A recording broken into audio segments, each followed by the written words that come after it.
All right. Hello, everybody. How's everyone doing tonight? Good to see you all here. Tonight, we are going to be checking out Dante 40k lore by the Amber King, ladies and gentlemen. Yes, this was actually very much in the lead for the vote this week. I'm not going to lie. It was pretty ahead. Oh, my cat wants out immediately. Fair enough. There you go. But yes, we're going to be checking out Dante. I don't know a whole lot about the character himself. I'm assuming, from what I've heard, Blood Angel, but I don't know his significance at all. Exactly what time period he appears in. I don't know if it's 30k or if it's the modern 40k setting. I'm really not too sure, so yeah, I don't know much about it. Haven't really had anything spoiled, so please maintain that throughout. This is a long one, so you know, no spoilers for fucking 3 hours in, you know what I'm saying? I don't want to hear that shit until we get there, you know, ideally. But yeah, hopefully this is gonna be a good one. I hear nothing but good things so far. So yeah, guys, without any further delay, leave a like on the video if you enjoy. Obviously, there is a link in the description to the Amber King video, so make sure you click on that, give it some love, obviously, if you have not already. I know I'm a little bit behind on this one. This one came out, what, a month ago? It's his most recent upload, I believe. If we take a look here real quick. Yeah, most recent upload, month ago. So a lot of, I think a lot of you guys told me to check this one out when it came out, but I wanted to give it some time to cook, you know what I'm saying? So yeah, without any further delay, leave a like, subscribe for more content from me, and yeah, big shout out to all of our members, all of our Hastati, and our Principes, Dagenhart, and Fear. I appreciate you guys. You guys inspire me to make more content for you guys every single day, of course, and yeah, guys, with that, we're going to get right into it here. I do have pen and paper. As always, I'm going to be writing stuff down because, you know, it just helps me remember things. 1080p, captions on, full screen, and yeah, let's get it. A boy looked up into the night sky, witnessing the dying of the light. The colors shifted. Already the narration sounds pretty fantastic. Into shades of purple then black. The sun was disappearing behind Baal Primus. It brought cold winds and shadow upon Baal Secundus. Soon the tribe would have to move, for it was never safe to stay in one place for too long in the great salt wastes. A boy felt his father's arm wrap around him and pull him into a tight embrace. There was a warmth there that felt like armor. "She will be fine," said the man. "Your mother is strong. Your brother will be here soon." The boy was old enough to guess the words were also intended to reassure his father. So Baal Secundus is already, Baal Secundus is already the homeworld of the Blood Angels, I'm pretty sure, right? That's their main planet. So yeah, I'm assuming, again, no direction on what the year is yet here. I'm assuming we're gonna get into it. I don't want to pause too much right off the start here. Probably gonna let it get like 5-10 minutes in just before I start pausing out the ass here, because I want to get some context here. Your brother will be just for reference. I don't want to outspeak myself. To guess the words were also intended to reassure. It sounds really good. The boy looked upon his father's face. And the length too. It's a long one. 12,000 years last time we did a 4-hour one, bro. It was like 8 hours long, that stream. His lips were scared with plates. That shit was crazy. Amid the stubble on his cheek, a trio of ulcers glistened. Oh. A thick mane of brown hair, shot with premature grey, framed his face. There were black gaps in his yellow smile. At a little over 30 standard years, the man was old and regarded himself well past his prime. His goggles, 30 years is old, goddamn, of aged yellow, scratched plastic, rested upon his forehead, exposing an area of paler skin around his eyes, less damaged than the rest. Mankind was not designed to survive the 3 Baalite moons. Yet in this man's perfect amber eyes, there dwelt humor and tender love for his child. Come away from the impossible. These qualities you don't ever see. It was safe enough, blessedly, for them not to have to wear their rad suits. Louis, the Lion, I think, was longest stream. He wanted to be with his... In complete and utter honesty, I think the longest stream we've done so far was... It would probably be the Gilliman stream, would it not? G-Man stream. It's either the Lion or it's Gilliman. I'm pretty sure it's Gilliman, though. I could be wrong. But that both of those streams were very long. That was a good one, though. Gilliman was fantastic, I will say. That was a fantastic stream. And fantastic video by the Amber King. If you guys haven't seen that, go check it out, because holy shit, you know. It's modern Guilliman though. When I watched it, I did go in with the expectation that it would have been like, you know, it would have like explained like the Primarch story, I guess, of Guilliman. It did that less so. It more explained his rule in the modern 40k setting, which was super, super good for context for me. I won't lie. Like, that was perfect in that aspect. I just wish it kind of had more elements, kind of like the other Primarch videos that Amber King's done, where it shows like how they grew up, you know, what they went through, why they are the way that they are. But either way, you know, I thought it was fantastic. Wear their rad suits. Louise wanted to protest. Not trying to glaze overly, but it was good. It was a very good one. She was in the care of the Lifebringers now. The boy was 7 or thereabouts. Like his father, he had little idea of his true age. The seasons of a moon world are complex, and not easy to reconcile with the rhythms of Terra. Yeah, I imagine that would be a pain in the ass, to be fair. Terra was to them a mythical world beyond conception. Nevertheless, their bodies remembered. Their feet crunched on salt flakes until they stopped. "Will you sit with me?" Louis' father said. Safety was an illusion to Baal Secundus, a lesson Louis would never forget. But for now, he sat. His father smiled. His boy was already smarter than him. It's Robo. Over the desert. Visibility was good. Which one was over 8 hours? I'm pretty sure it was Guilliman. I'm like 90% sure. I could be wrong though. Behind the red giant, the cosmos shone like gems. Louise found himself how you doing, Fear, Hobbit? Hand. Awesome to see you guys here, Cellectra. Shone from Baal Primus. Awesome to see all you guys here. Angelicum. Thank you guys for tuning in, as always. Said the boy, his heart racing. The great castle where the angels of light and blood live, said his father. Those who bring the Emperor's judgments to all corners of the galaxy. Think, Louis. They are of Baal. Why, there are even men there who might have come from our own tribe once. Would they know us? Asked Louis. No, certainly not. Smile. Definitely not. They have become mighty, risen past the concerns of mortal folk.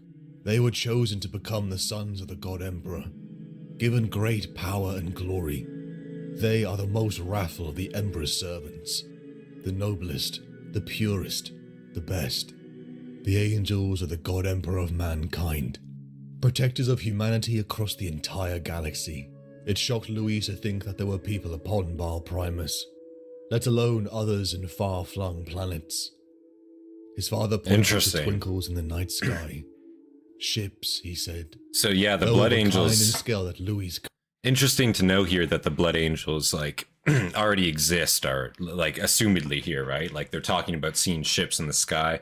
These must be, like, just lower developed people, in a sense, at this point, right? So, you know, it's interesting to know. So I'm assuming this has to be in the modern setting. Because, like, obviously, based on what they're saying, the Great Crusade must have already occurred, and this has to be in the modern setting. I'm just assuming, though. Sky. Ships, I don't know yet. I guess we'll see. Of a kind and scale that Louis couldn't fathom. I would like to go out there one day. Louis turned around in his father's Sanguinius wanted his people left untouched. Space. That's pretty noble, Maybe to be honest. I will one day. I could go to the brother planet and join the angels. They are on a moon looking at the shining temple on the actual planet. I see. Okay. Shining in the boy's face unnerved the man. Encouraging such that would be interesting. Wow. His intention. His scared brow lowered over his protected eyes. More die in the attempt than ever get to join the angels. Can't wait to hear you learn about Thirstwater. Thirstwater? What the fuck? Jesus, thank you, Dagenhart. I appreciate that, man. It means a lot. Goddamn. Yeah, I guess we're gonna get there. This is a long one. Like, we'll see. I guess I'll know when I know. Here, let me in fact write that down. We'll see if I catch on to it when it happens. Protected eyes. Don't drink it. More die in the attempt than ever get to join the angels. Only a very few make their way to the place of challenge at Angels Fall. Fewer still survive the challenges. Heavy gains. Only the I have most come. Survive to be have chosen. You now, Fear? Reflexively, he hugged harder. See, here comes our moon sister. Barland, said the father. It's a fun place to take a Using the local name swim. for Baal's first moon. He spoke of a time that seemed like myth, of when food was aplenty, a time of rivers and oceans, where people lived without the invisible fires. Then came the war, and the near destruction of Baal and its moons. Not until the great angel came did the Baal system have unity. Father, said Louis. He turned from the lights cutting their way across the sky. Yes, my son, said his father. When I have a brother, will you still love me just as much? No. The man laughed and gave his boy a fierce squeeze.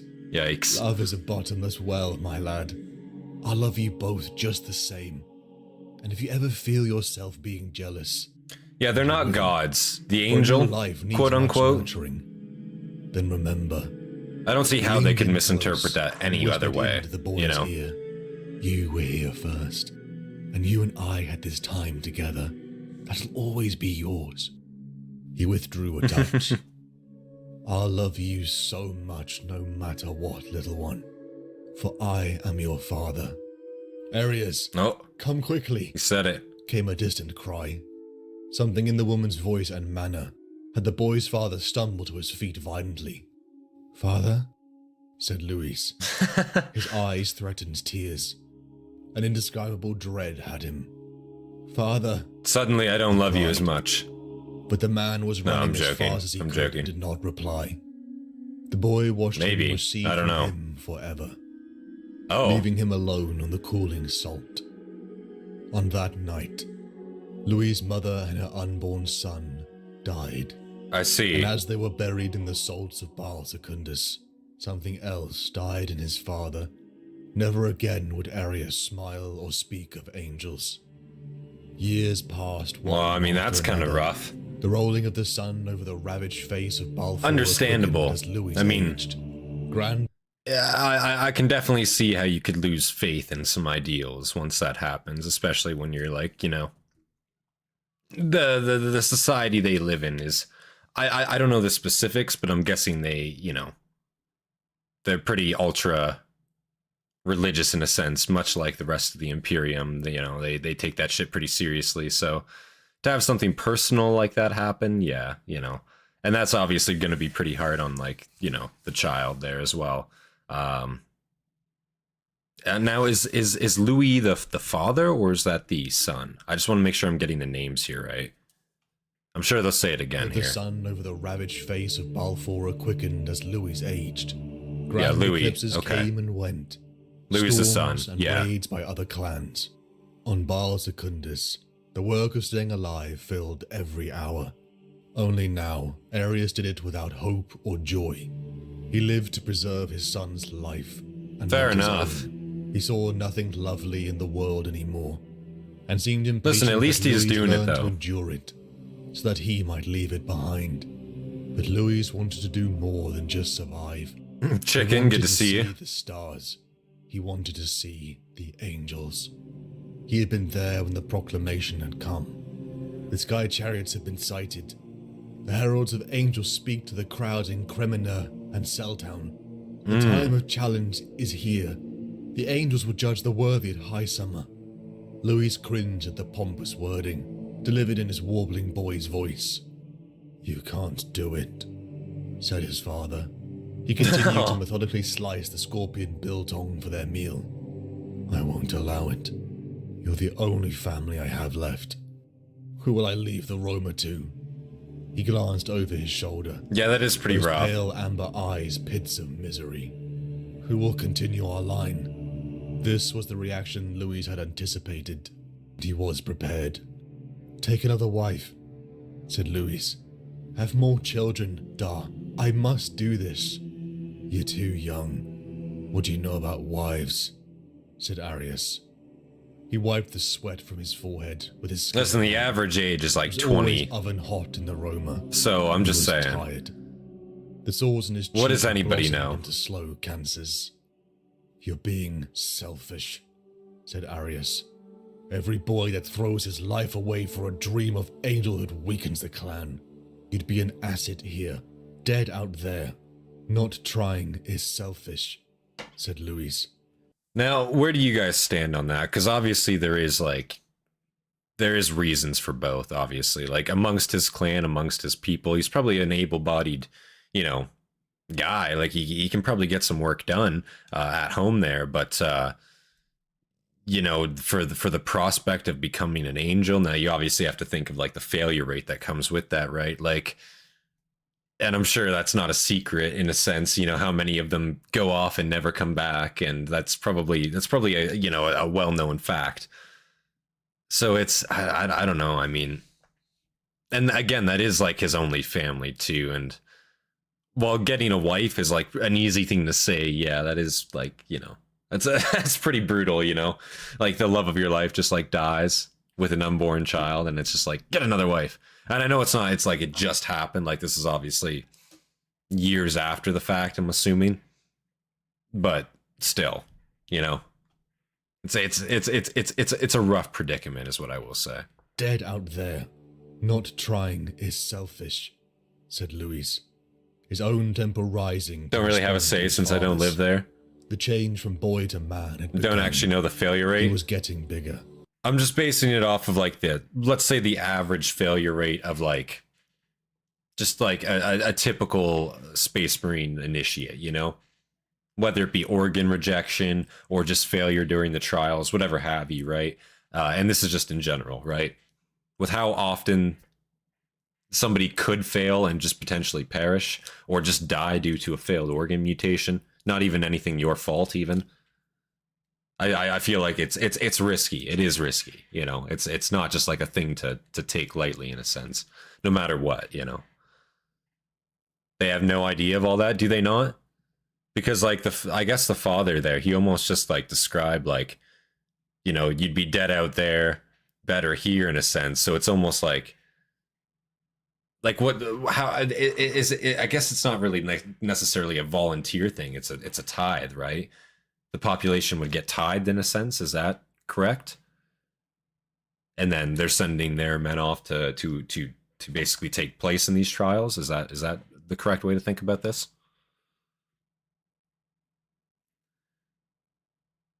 I don't think the families are ever told if their kids succeed or not. No, I doubt it. But you're never coming back regardless, right? So I'm sure the average like thought has to be like death, right? Like, come on now. Like, there's no way not. Like, they're never coming back. Either way, they're dead to you at the end of the day. Even if they do succeed, right? Like, it's, as the father says, you're not coming back to continue the bloodline. You know, that's just kind of it, right? It's rough. Them knowing their failure rate would likely plummet their recruits, but lead to better ones. That's true. That's true. I guess even, like, again, though, even if the failure rates aren't necessarily known about, it's still the prospect of they're never going to come back. So to them, it's basically death, right? Assumedly. To them. Because if you're never going to come back, I mean, you know, you're not going to write, you're not going to say anything, you're not allowed to, obviously. It's rough. The change from boy to man had begun. And that's your Vulcan boys? He was getting bigger, and had the stubborn fury along with it. Why Depends on the chapter. Me? Yelled Louis. Sometimes they're voluntold, I see, yeah. And there was pity behind We've definitely seen that before. Eyes. Louis, you're small. You're not strong, and you're young. But most of all, you're too kind. To be an angel, to fight those wars. What kind of men do you think make such warriors? Honestly, your mother's heart. That sounds pretty perfect for an angel. Put others before you. Your mercy will kill you. Kindness is no vice, Louis said. His father shrugged. But it isn't a warrior, his father responded. For a moment, Louis believed his father would soften. He would relent. He would see that he had to do this. No, said his father sadly. I can't lose you as well, he added quietly. But Louis wasn't asking for permission. He agonized over the choice he knew he had already made in his heart. Do not go gentle into that good night. Whoa. Old age should burn and rave at close of day. Rage. rage against the dying of the light. What the hell is this? Did Louis he spent just his last drop evening that in the quote on him right there? in conversation with his father. He kept him up late purposefully. What? Then waited for Arius to fall asleep. He packed as much water as he could carry. His rad suit, knives, rad ticker, tinder stick, sleeping roll, a water still, and dried scorpion meat saved from weeks of meals. And his father's precious plastic goggles. The water was the most important. He paused at the door, staring back. What do you guys think about eating scorpion, dude? Is that a thing? I guess it is a thing. I guess people do eat scorpion around the world. Has anyone here ever eaten scorpion? I don't know if I could, man. I don't know. That's just kind of radical to me. You know? I'm sure it's a delicacy somewhere, but I feel like nah. They're giant scorpions here on this world. Yeah, I assume so. Or I guess this is a moon, right? Correction, this is a moon. Yeah. I'm just assuming like rad scorpions from like Fallout, essentially, like giant motherfuckers, you know, which is horrendous. You know, crab tastes like spider and vice versa. I don't know, man. I've had crab before. Crab is good. Lobster too, man. Lobster's decent.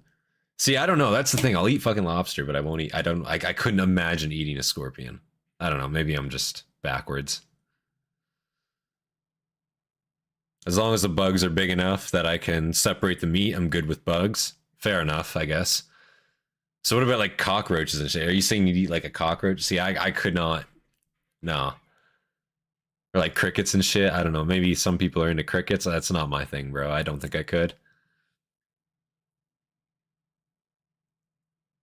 Think eight-legged freak size. It's been so long since I've seen that movie, honestly.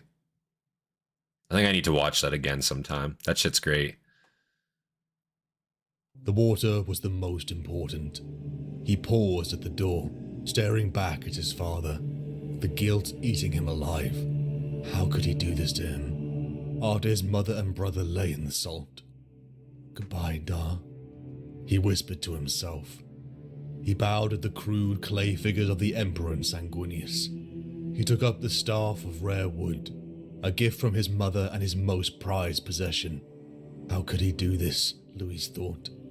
He could, because he knew there was no other choice. There was no I don't know other about life that. he could live. The call beat from his very soul. The dust bike roared underneath Louis, gliding on the salt flats as shouts from behind faded away. He would never see I guess if his he's got a clan calling, or his to be father fair. ever again, as he disappeared into the night.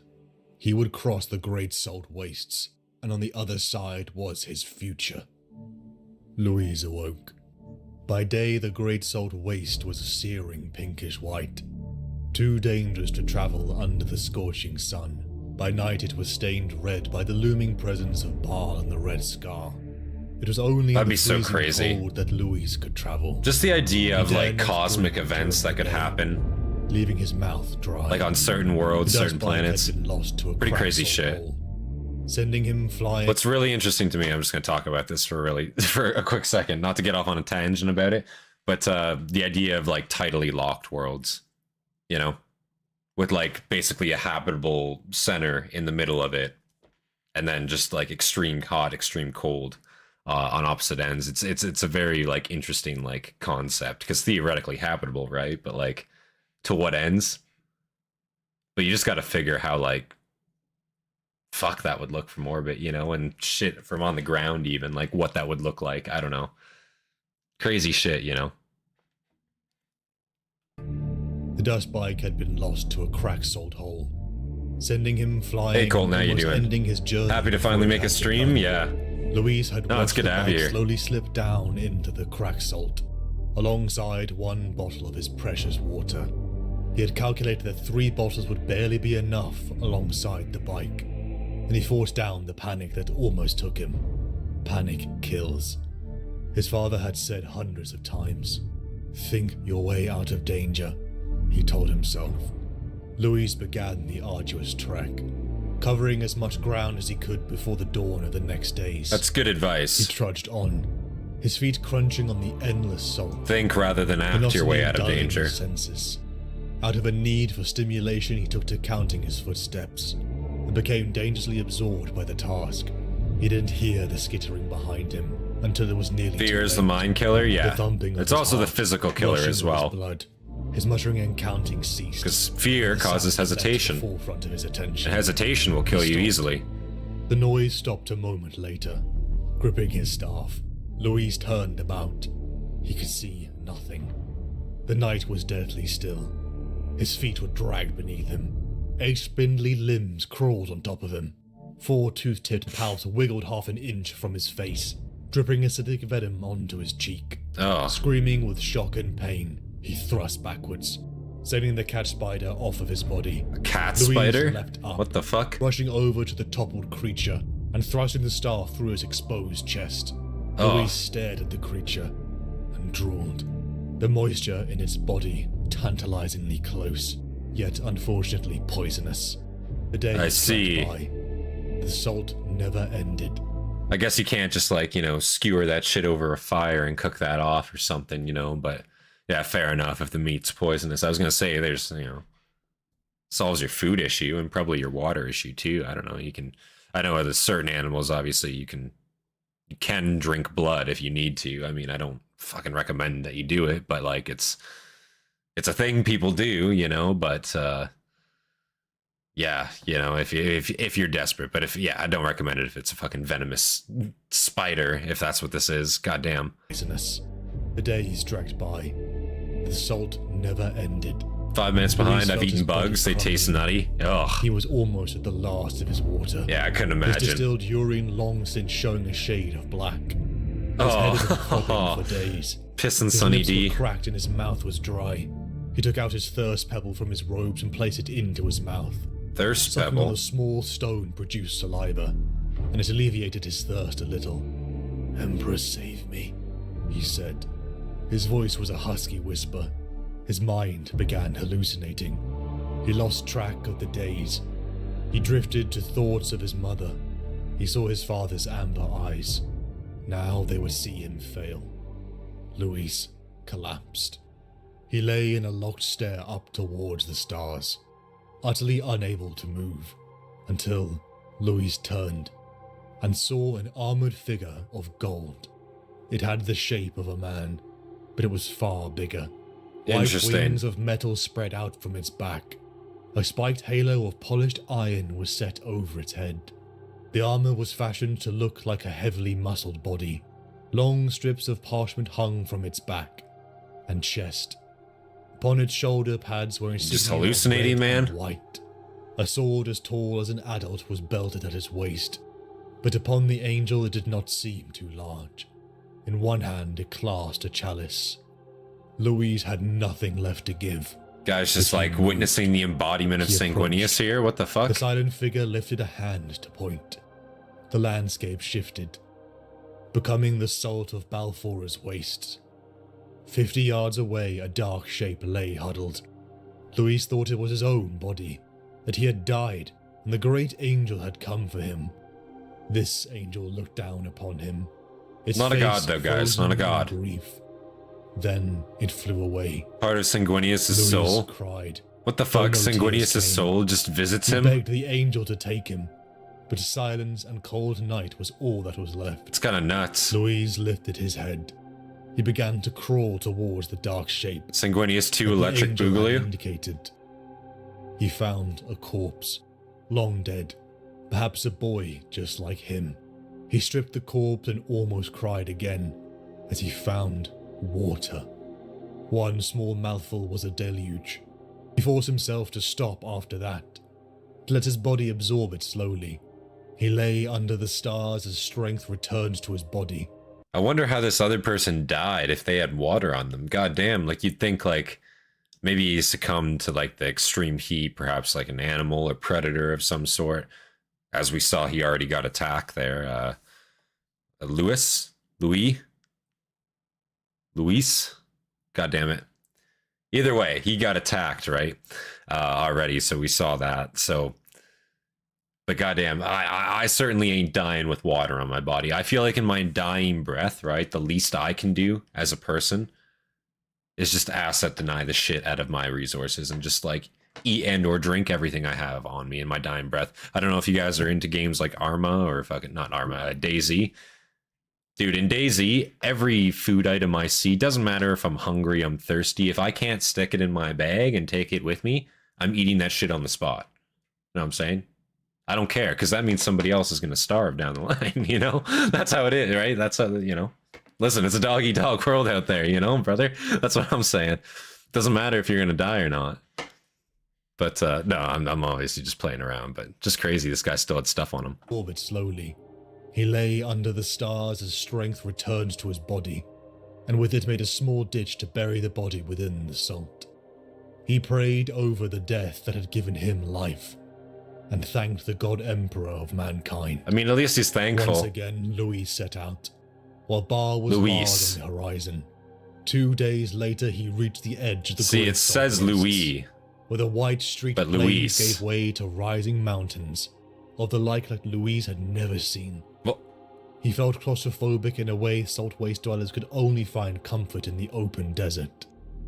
Looky here, a little salty out of the ocean. Louise whirled around. Standing in the entrance of a cavern were two older and larger boys. They were scrawny things, dressed strangely to his eyes. They wore belts hanging with tools of survival, and upon their backs they carried bulky, square packs. Over their shoulders they had long poles of bleached bone. these guys just seem a lot more prepared, I'm not revealing gonna lie. black teeth. They had found him at the base of a rock, But they don't floss, it seems water like. in the moist sand. Louise prepared himself to fight. People killed each other for far less on Baal Secundus than water. Help yourself if you're thirsty, said Louise, trying to act nonchalant. What are you gonna do if we took it? Don't need your permission, said the stocky of the boys. He purposely knocked Louise with his shoulder as he came past. Where are you headed, little salty? Said the skinnier of the two. Louise tried to hide his intentions. So I'm guessing salty is a derogatory destination. term here. Angel's Fall. Well, well, said the skinny boy. Tell me, how are you going to cross the canyon lands? How are you going to get up the heaven wall? He smiled with black teeth. I think he is going to walk, said the first boy to the second, and they both laughed. Not with broken Angel's kneecaps, wings, fucking. salty. If you want to get to Angel's Fall from here, you've got to fly, said the skinny one, indicating his wing spars. Louise felt their mocking tone.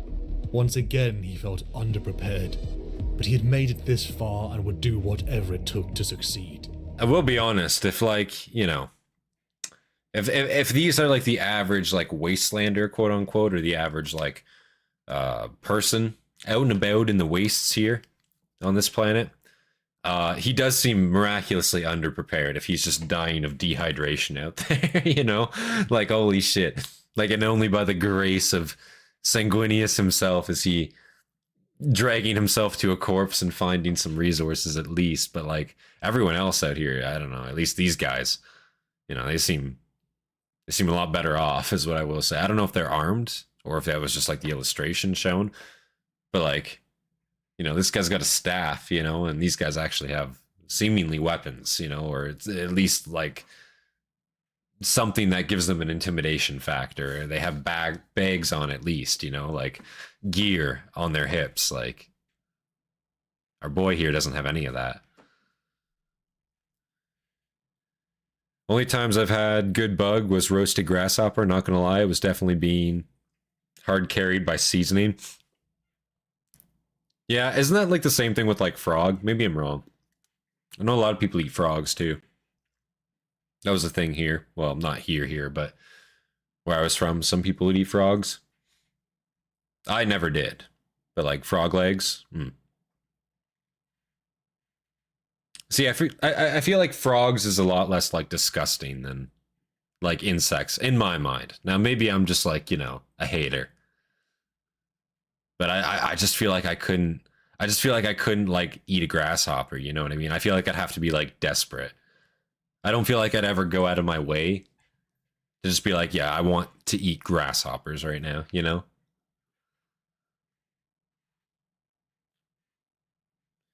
Them being created of warp entities is a popular theory, but not confirmed.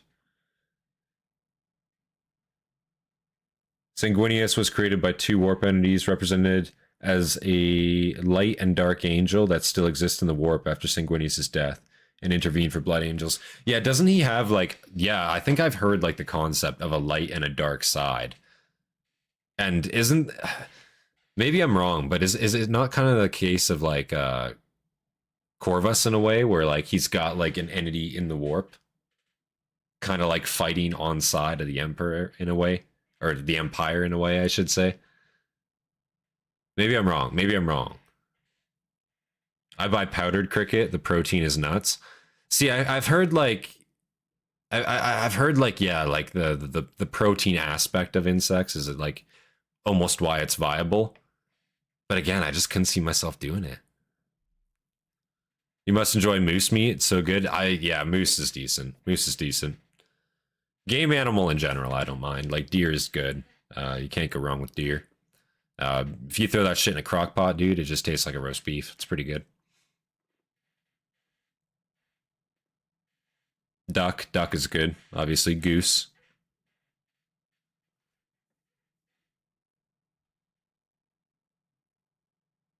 All the lore on Sangor is contradictory. Oh, okay.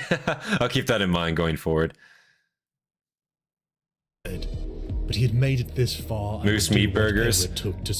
I will say, before we get too much off on a tangent here, not the last camping trip I went on, but the one prior to that, it was the 3 of us, and one buddy brought summer sausage, moose summer sausage. That shit was fucking very good, I will say. That shit was delicious. Expensive. He got it for free. But very, very good, I will say. You can cook that shit. We fried it a little bit, just put it on sandwiches too. Oh my god. Amazing. Bear meat? Bear meat, I haven't had bear meat. People say it's good. People say it's good. I know a lot of people that, I don't know people that hunt for bear, but I know it's a thing you can do here in Canada as well.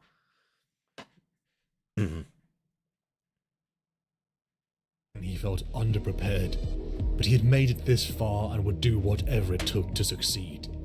Maybe I should kill him now, said the stocky one with sudden menace. Save ourselves the competition. These guys are just going to catch a body real quick.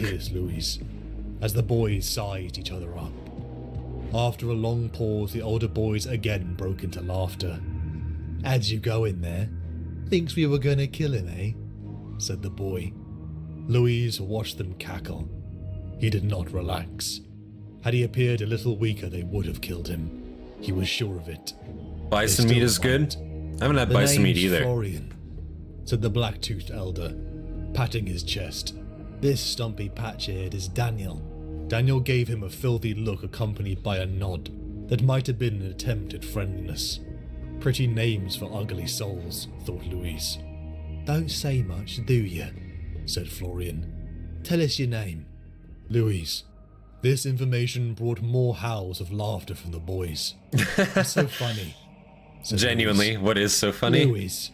What kind of stupid name is that? That's a child's name, said Florian. What the fuck? Danielle hooted with laughter. Don't you get angel names in your clan? Lancel. Gods, what a stupid name. It's private. Like for what? Family. Are you going to tell us what it is then? You have to use your angel name if you're going to be an angel. No, said Louise. I won't. Florian can't stop playing Space Marine 2. Yeah, you've been addicted to that fear. Or not fear, Dagenhart. You've been addicted to that. You've been playing that shit inside out. With us for a while. Fun game though, I can't blame you. Fun game. He accepted. They might kill him in his sleep. Or worse. If he refused, they might hunt him down. Guys, get on that grind. I appreciate it, honestly. And wearily, the boy set off further. Not only do I appreciate it, I respect it. Florian did most of the talking, speaking of his brother Daniel, who simply loved to fight, and desired to continue that amongst the Emperor's 12-man mod? Florian revealed a mass. Get me out of your mind. Yeah. His reason for taking the journey was a matter of life and death. My bad. Then Florian asked Louise why he wanted to become an angel. I want to do something with my life, said Louise. Not just fight. I mean, Obviously, we'll have to fight. But I want to help people. That's what the angels do. I want to protect them. I don't know. He dropped his head, finding it hard to express himself. He expected Florian to mock him. You're one other Principe and you're already getting us confused. Listen, it's not that. It's not that. Grow in Louis' pack. Could never be that. Signs of the invisible fires growing. Florian looked pleased at this acquiescence of the salty. Listen, I'm looking at the names on the left. For his approval. I see one, I see the other. The boys quickly donned their rad suits. Fucking. And began the arduous climb up the Listen, height man, of the the mountain dyslexia, face. it kicks in. Louise felt the sweat build in his suit, but he knew. I don't know if it's dyslexia. That was probably made up. The agonizing ticks began to recede from Louis' device, and they could safely remove. We have similar names, exactly. Stumbling upon a cave entrance, Florian Totally. set down his pack. Night was coming, and with it an even more bitter cold in the desert. Louise saw the brothers begin a petty argument, until Florian saw the look upon Daniel's face. The older boy turned to look back into the cave. Glinting there in the subterranean dark were the 3 clusters of 4 eyes. "Fire Scorpion!" yelled Daniel. He stumbled backwards, cracking his head on the cave mouth. Louise snatched up his staff as Florian screamed. The creature larger than a man lunged out of the dark. Oh. The scorpion seized Florian's foot in one huge claw. Florian responded by kicking it repeatedly in the face, forcing the head and its deadly mouth back into its chitinous hood. Hissing angrily, it heaved itself out of the crack fully, and its tail came up and We got over rad its back. Florians. Florian screamed again. Dude, I would shit. Like, "Stay I away hate from the that shit. tail," shouted Louise. Louise made to help, but Daniel grabbed his arm. "Let it get him. We can run. We can't stop that. It'll kill you. It'll kill us all. You leave if you want," said Louise harshly. "But you'll be no worthy angel." And Louise charged, grabbing the back tail before it could inject its venom. The scorpion thrashed with the 2 boys, until Daniel came charging in. He screamed as he drove a knife into its side. Louise was sent tumbling to the floor. Are these guys torn just and so? injured. So obviously no firearms, no weapons. It just seems like they're just like, you know, they're just shaking the shit out of this scorpion, man. Like they're just engaging with like shivs and knives and whatnot, stabs. That's awesome, you know. They just walk up and just fucking stare.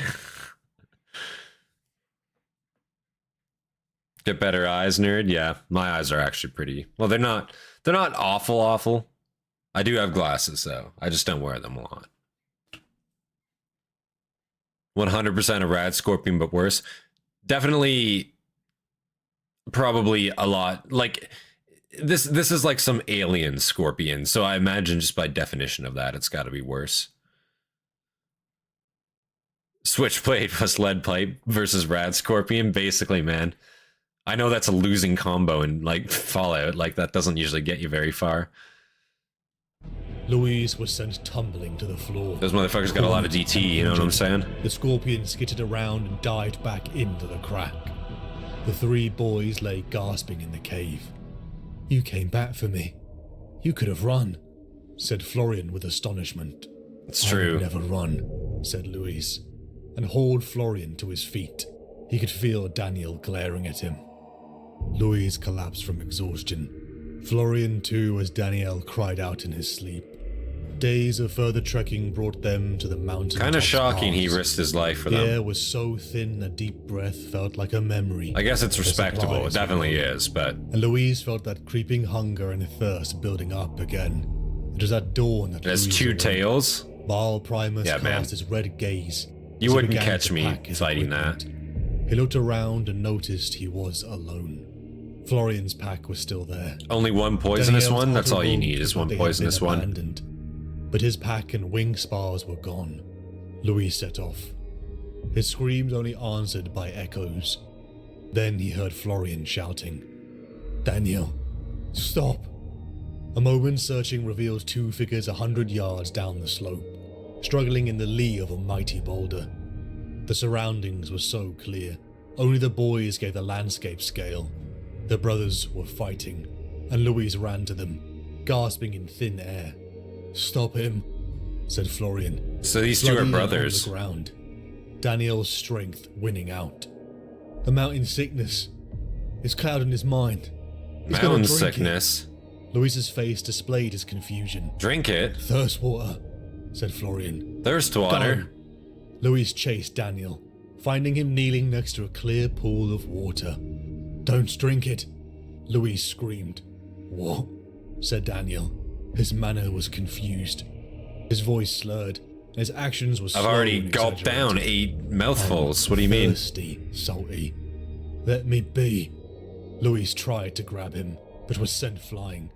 Florian joined them, only to fall to his knees, witnessing his brother drink greedily from the pool. Daniel stopped. Thirst water, His eh? mouth gaped.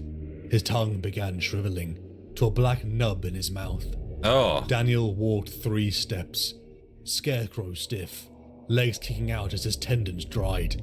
His mouth worked, trying to suck in air to speak. What the fuck? Is it just like salt water times 10,000? What the fuck? From his teeth. They just suck the hydration. It just sucks the hydration out of you. Drew back from eyes that rolled in terror. His limbs contorted into painful shapes as his tendons grew tighter than gun springs. You know, like, you guys ever watch SpongeBob when he like fucking shrivels up? Like, that's just what I'm imagining right now. You know, like straight up.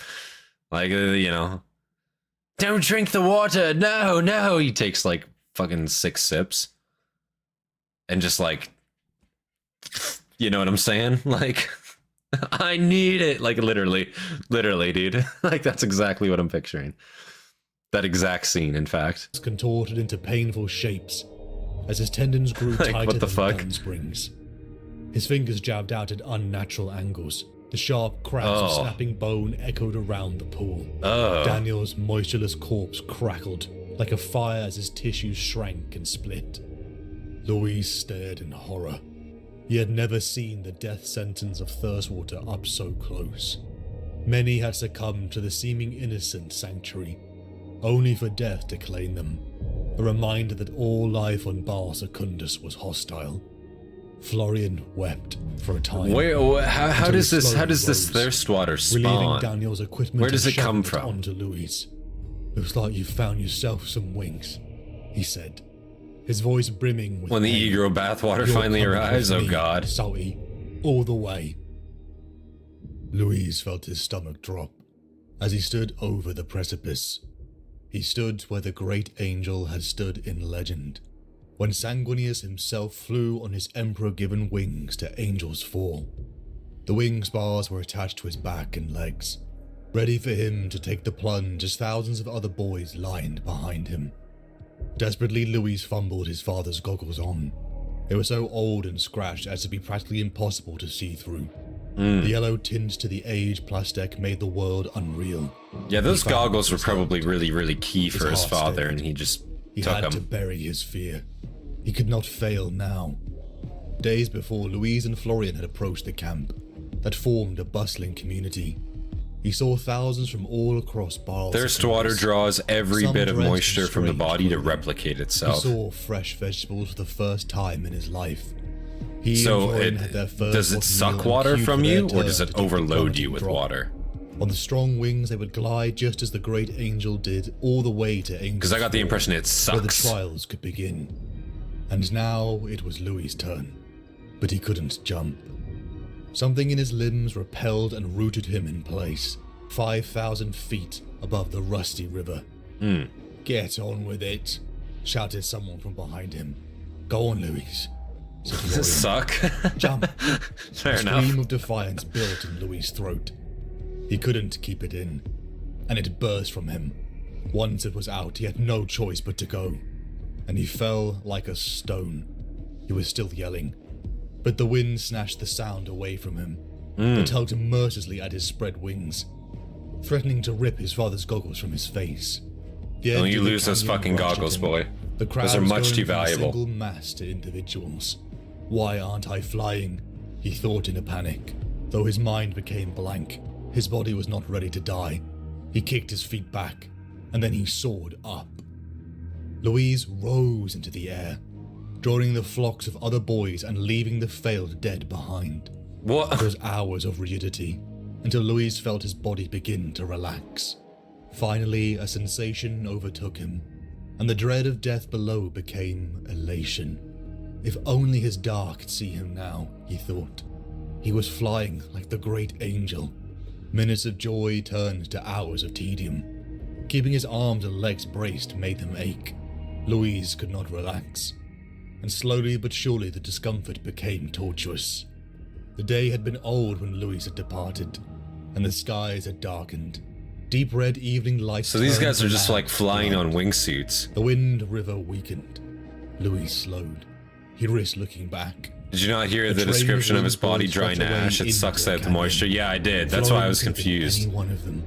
Because it said every bit of moisture from the body to replicate itself. I just got confused with that, was all. But the water sucks, yes. Definitely. Louise was horrified at the cruelty of it. He darted and weaved as they're talking about the crazy living liquid, yeah. Into an open. Louise pulled We're just like shit quality gliders. Descent into a living group of aspirants. Once more on the sand. Listen, they can. Secundus, Louise they can have their moment on it. Throng of other boys. At dawn of the next day, he lifted his father's goggles. He saw the carved. Unironically, though, how many air accidents do you think occur? Like, how many of these like shit quality gliders just like fail? And then once they're in the air, how many like crashes occur as they're all like migrating? You know? Because I imagine, like, you know, you could definitely run into other people pretty easily, you know, not paying attention, you know, untrained. And I figure a collision in midair would probably result in death. 70% at least, I could see that. It's an amazing scene when the Nids first reach a pool of that stuff. And even the hive mind is like, yo, what the fuck is this shit? That's kind of hilarious, actually, yeah, because they're, you know, they just assume, oh, water? What the fuck? And then the Tyranids just fucking stop, like, drop dead drinking it. Like, yeah, I could see that fucking with them hard. What creates it? What creates this water? Like, you say living organism. Is it actually like a bacteria or something? Like, what exactly is it? At dawn of the next day, he lifted his father's goggles. He saw the carved statue in a cliff face. He saw an armored angel facing the sky. His wings and arms were spread, a sword in one hand and a chalice in another. In permanent exaltation, Sanguinius greeted the morning sun. Louise staggered. He moved forward a couple of steps, and then he sank to his knees, laughing. He was looking at the city of Angels Fall. They were giants, and by far the most beautiful men Louis they actually made them, seen, or made it? Donned in sculpted armor, one in the color of bone white, and the other in midnight black with a skull mask. Louise wondered why they were not red like the legends said. They were the Angels of Death, the sons of Sanguinius, the God Emperor's space marines. They were the Blood Angels.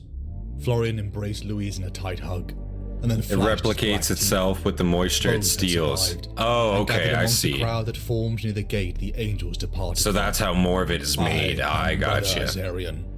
The giant in white boomed. It's a bacteria / microbe. Okay. The 10th company of the Blood Angels. Adeptus Astartes chapter. I am surgeon to the recruits of our order. I am Brother Malthael, said the Black Warrior, and his voice was sonorous as a funeral. Man, those guys are so scary looking. Recruiter of the like, that's like company. The definition of intimidation. It is we who will like straight up. Worthy, or not, of proceeding from this place of choosing to the palace of trials.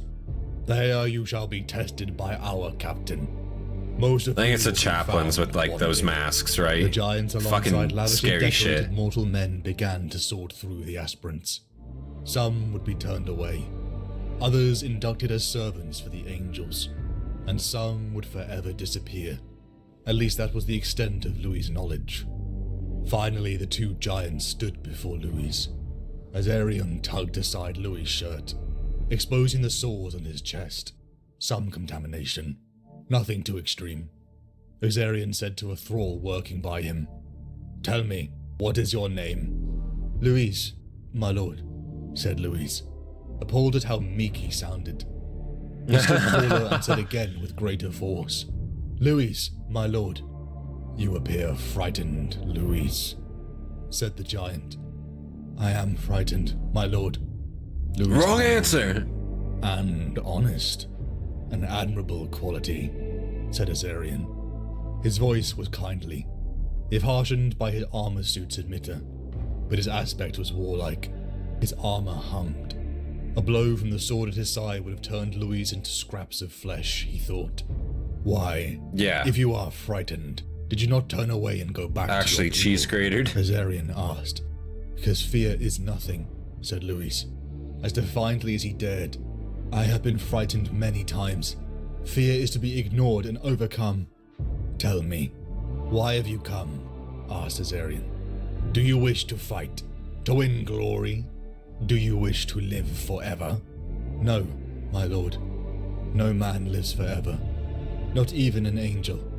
I want to serve the Emperor, and through him I will serve mankind. Azarion gave Louis a long, appraising look. Louis. That was a very, very HR rep answer, and I think that's gonna get him in. You know, I think that's gonna get him in. I think that's gonna sway him points. You know, man, very, you know, and he's not like being overconfident and saying any of that. Because yeah, he is being honest. He's not trying to be like boast about it. Oh, I'm not fucking scared. What do I look like, a pussy to you? Like, no, like he's actually, yes, I'm actually terrified. You guys are very scary. I don't know what's gonna happen to me, but I know I did come here to, you know, do something more with my life. I've been scared plenty of times out there. Death is just a common thing, you know. And in a world where everything is trying to kill you, where you're always scared, I mean, yeah, like what, you know. What's different about this? You know, you got to overcome it. It's a good answer. It's a really good answer. It's ticking all the boxes. Azarion gave Louis a long, appraising look. Louis. That is a boy's name. You are of the clan that do not use their angel names in the day-to-day speech, he asked. No, my lord. I mean, yes, my lord. Azarion made a noise that might have been a laugh. I understand. You will have to reveal it if you are to be chosen, he said. Louis kept his eyes on Azarion, but watched Malifaux from the corner of his eye. Go on then, boy. Tell him, growled Malifaux. Tell him your angel name. Louis hesitated. Nobody but family knew a person's angel name in his clan. Louis had only voiced it a handful of times in his entire life. It is... My name is Dante, he said, the word strange on his own lips. Your opinion of brother Dante?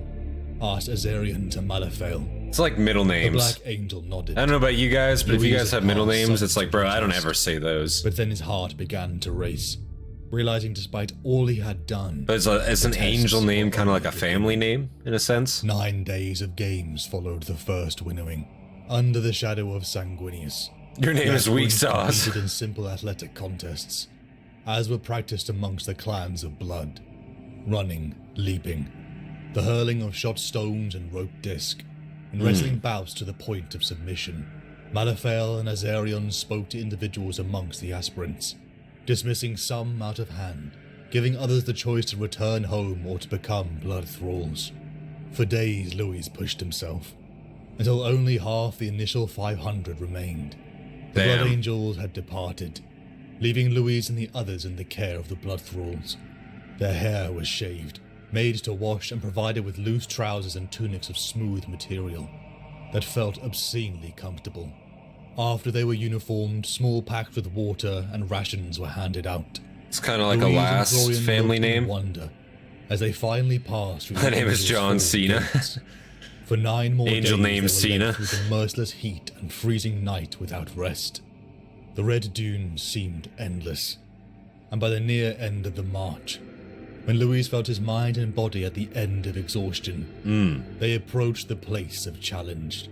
The doors closed behind them, leaving a string of corpses in the desert that failed the journey.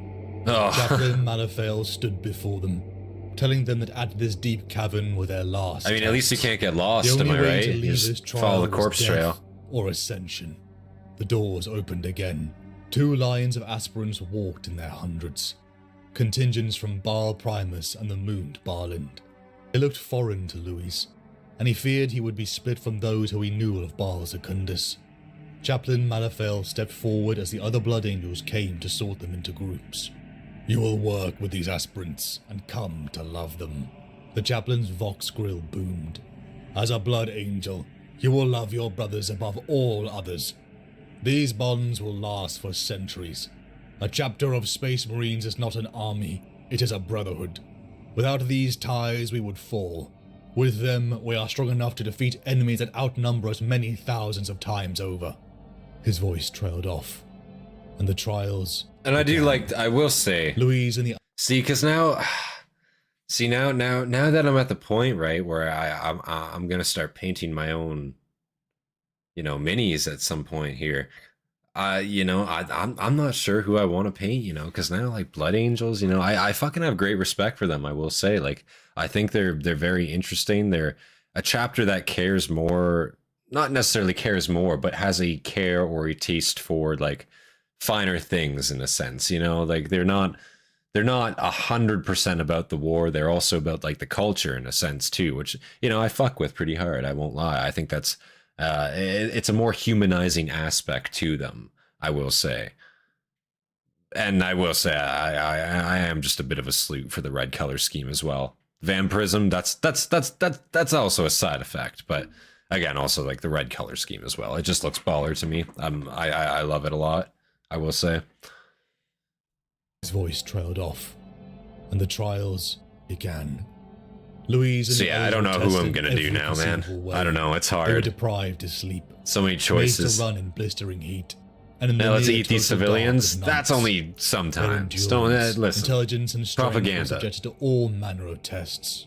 They would awake after limited sleep, to find an arena filled by a maze, or an assault course, or a variety of puzzles that they must solve in groups. Many were deadly. Tests of stamina followed combat drill, and battles that began as mock combats, and mock duels that often turned fatal. Louis was one of the youngest, one of the smallest, but what he had put his body through made him strong.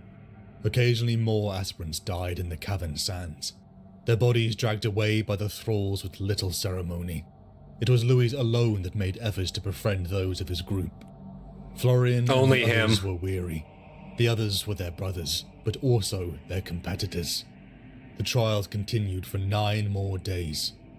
Memories of Louis' old life on the salt wastes, of the fate of his Dar, felt like a distant memory. Finally, the Blood Angels called all the aspirants to the challenge sands, in a chalice formed by the hands of those who adopted their Lord Sanguinius. Holy blood was drawn. Louis was stunned by the ceremony of it all. Names were drawn. 2 groups would be taken a turn to battle to the death. With only the victors to be taken to the Angels' home, the Arx Angelicum. Louis' group had taken to the shade of the wall. They were the last group. They had sat in close proximity to the youths they knew they were going to kill. Louis watched them watching him. He knew them all. He had completed exercises with them, sparred with them, joked with them. He had expected this to happen, and had kept his distance. It is kind of brutal that, like, you know, they're told this is a brotherhood, it'll last for centuries, in a sense, and then but obviously there's still competition, and then at the end here you still have to kill one another. I will say it's brutal in a sense, and it's almost like it almost promotes, like, I don't know if it's the right attitude towards it, you know? Because at the end of the day, it is kind of like showing that your brothers are still competition. You're still trying to best them in that sense, at least. Especially when it's to the death like this, right? This isn't like a, you know, a non-lethal combat, right? Like, this is fully, like, you're gonna kill this motherfucker, you know? You even have to decide what kind of Blood Angels you like, since there's at least a dozen interesting chapters. That's true, too, and that's a whole other bag of worms, right? Like, man, I don't know. Like the Flesh Terrors, Angels, Vermilion, or the Lamenters, yeah. I've heard of the Lamenters a little bit.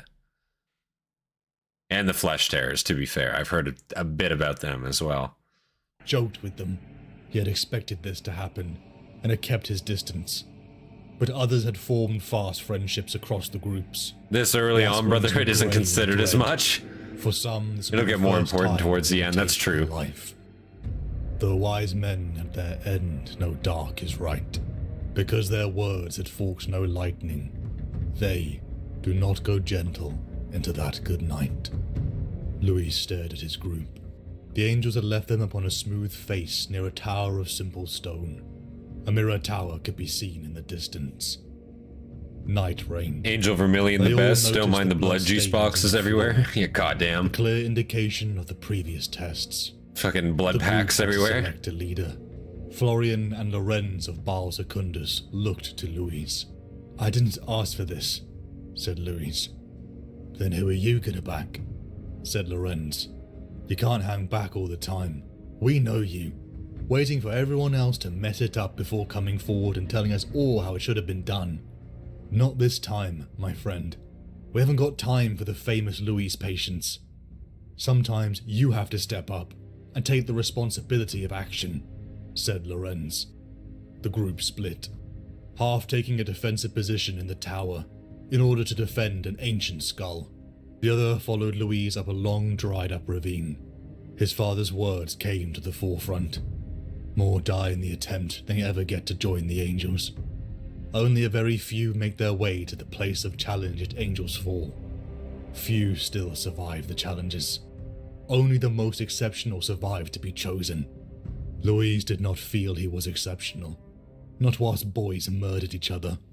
He pictured his father's amber eyes. I'll love you so much no matter what, little one. And I guess too, like the average age here, what would you guys say the average age of this competition would be, right? We're talking between like 10 to 20 here. I know, like, obviously for a Space Marine Initiate, it starts, young, right? 11 to 15. So like, yeah, like kind of like preteen age, roughly. 10 to 15, yeah. Because like 20 is way too old. Well, not way too old, but it's older than they would like, for sure. And obviously, like the older you become, the more you mature, the less likely your body is to accept the changes that'll eventually come to you. So it's, yeah, okay. So I guess this really is like, developing like the survival of the fittest mindset here, and like developing like it'll show really quickly who will be leaders amongst them, because at that age, I feel like you're very much in it for yourself still. This is actually more like 8 to 12 this early. That's kind of what I was thinking, right? But it's just like, it's hard to conceptualize, but yeah, it's probably more that age, right? Amber eyes. I'll love you so much no matter what, little one, for I am your father, his Da had said. That love had brought him this far. He had survived too much to fail. Louise, Florian, and Lorenz's group waited behind a rock. The sound of battle at their tower had started. In the shadows, the aspirants darted forward. In laced fingers, they hoisted Louise up. He crept silently within, and then opened the gate. Their group rushed in, only sparing a few at the insistence of Louise. Those that had fought back were killed. 10 minutes later, the enemy group came running from the direction of the western fort, whooping in triumph. One of them carried the green-stained skull victoriously in his hands, but several were wounded, and 3 did not come back. Louise watched them unobserved. It was too late for them. When Louis' group ambushed them, boys fell upon each other, staining the floors with more Baalite blood. Louis dropped one, until another he recognized. A boy named Garviel tackled him to the ground. He had liked Garviel, but this once friend was now choking him out. Louis kicked and flailed, his vision swimming till his hand grasped a rock. Louis kept swinging it, until Garviel no longer moved. Victorious Lorenz presented the 2 skulls as Florian and the others cheered. I think it's kind of crazy, like the visualization of like these 8 to 12-year-olds like ambushing each other with like he killed them simply fucking gladiuses and shit. Angels. Where was the justice in this? Louis pondered. That's true. It was a quiet journey back to the place of challenge, where they were welcomed back as victors. Louis was glad he could not see the faces of the Blood Angels beneath their helmets, because if he saw looks of pleasure or pride, he would not stand for it. Always they had been angels to him, protectors of Baal, the pinnacle of human development, but the trial had been a hard reminder of their full name. The faces of the dead were forefront in his mind, a weight of grief on his shoulders. Would his Dar be proud of It's what a he had better done? version of tag. Louis alone was This is brought like into a suplex chamber. tag. He strode across the sands to Chaplain Malifale. "I believe this is yours," said Malifale. He took a staff from an attendant blood thrall and handed it to Louis. The wood was remarkably familiar, rough towards the end, smooth where his hands had polished the grain away. "This is my staff," he exclaimed. It is. "How? I left it behind. This is impossible." "You will learn that many things are possible," said Malifale. "Does it not please you to have it back?" The giant said. He's just Louis like, brother, we waved just went and his picked it up. hands. It really wasn't that It big was of a deal. undeniably his lost staff, his mother's. It occurred to him then that they had been watching him all along. The entire "May I time. keep it?" he asked. No. "If you wish," said Malifale. Fucking breaks it in "Though you half may in be front of about him. to die. I gave it to you because I thought you might wish for a familiar weapon." Louis stared out to see one more figure in the sands, and his heart dropped. He saw Florian. His friend's The angels face know in full well what they're anguish. making them think. "Kill him," That's fair. said Malifale. Both of them hesitated. Florian, close to tears, gave in first. "I'm sorry," he whispered, and drove at Louis with his staff with a cry halfway between a battle shout and a scream of despair. Louis shifted back to evade the blow. The staff hummed past his face, the violence of it hot in the air. He pivoted and met Florian's staff with his own. They clacked sharply. They moved together, intimate as dancers, the ends of their staff rattling off each other in a frenzied percussion to their steps. Louise cracked Florian's shin. The other boy suppressed a cry and smashed back so hard his staff burst through Louis' defense and knocked him on the forehead. The blow Damn. was comparatively light, but Louis saw stars. He staggered back, bringing up his weapon in time to deflect Florian's other blows. Florian had expended a lot of energy quickly, knowing that he had to overpower Louis. I will say, like, an immediate, like, shin blast there. If he did, like, full strength. Now, again, I'm just trying to think if this is, like, 8 to 12-year-olds, 8 to 10-year-olds. If they're, like, you know, like think about when you were, like, 8 or 10. Maybe this fight's, like, a lot more, like, epic to them as they remember it because they were fucking so young. Or perhaps they were actually just, like, fucking physical badasses still, even back at this point. If that's the case, man, a full-on fucking staff blow to the shin, like, you can fucking break somebody's, like, shin very, very easily with that shit, like, or immobilize them, like, instantly. So to think, like, he took that shit and he's, like, swinging back still at this point, goddamn. Like, that's powerful, man. Just a little Spartan training, like, pretty much, that's kind of what I'm thinking here. Like, they're straight up just, like, yeah, like, Spartan training themselves here. Like, these kids are insane. Florian had expended a lot of energy quickly, knowing that he had to overpower Louis. It was never going to work. Break his had legs. become by far the better fighter. Florian's blocks grew wilder. The opening was there. Louis took it. He ran his staff up the inside of Florian's as hard as he could, crashing it into his wrist. With a high yelp, Florian released his weapon from his injured hand. Louis whirled around, stepping out from Florian and letting his hand slide to the end of his staff. Florian's one-handed parry was clumsy. Louis' staff hit Florian's elbow.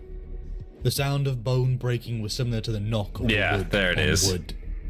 Florian went pale with agony and stumbled, his staff falling from his fingers. You just got fucking Louis comboed drove there, his weapon dude. What the into fuck? Florian's face, Oh breaking no. his black teeth, then spun it around to bring the other end hard into his sternum. The air whooshed from Florian's lungs in a spray of blood spittle. He's literally He getting stumbled comboed, forwards, man. mouth gaping for air that he could not draw into his body. Louis circled.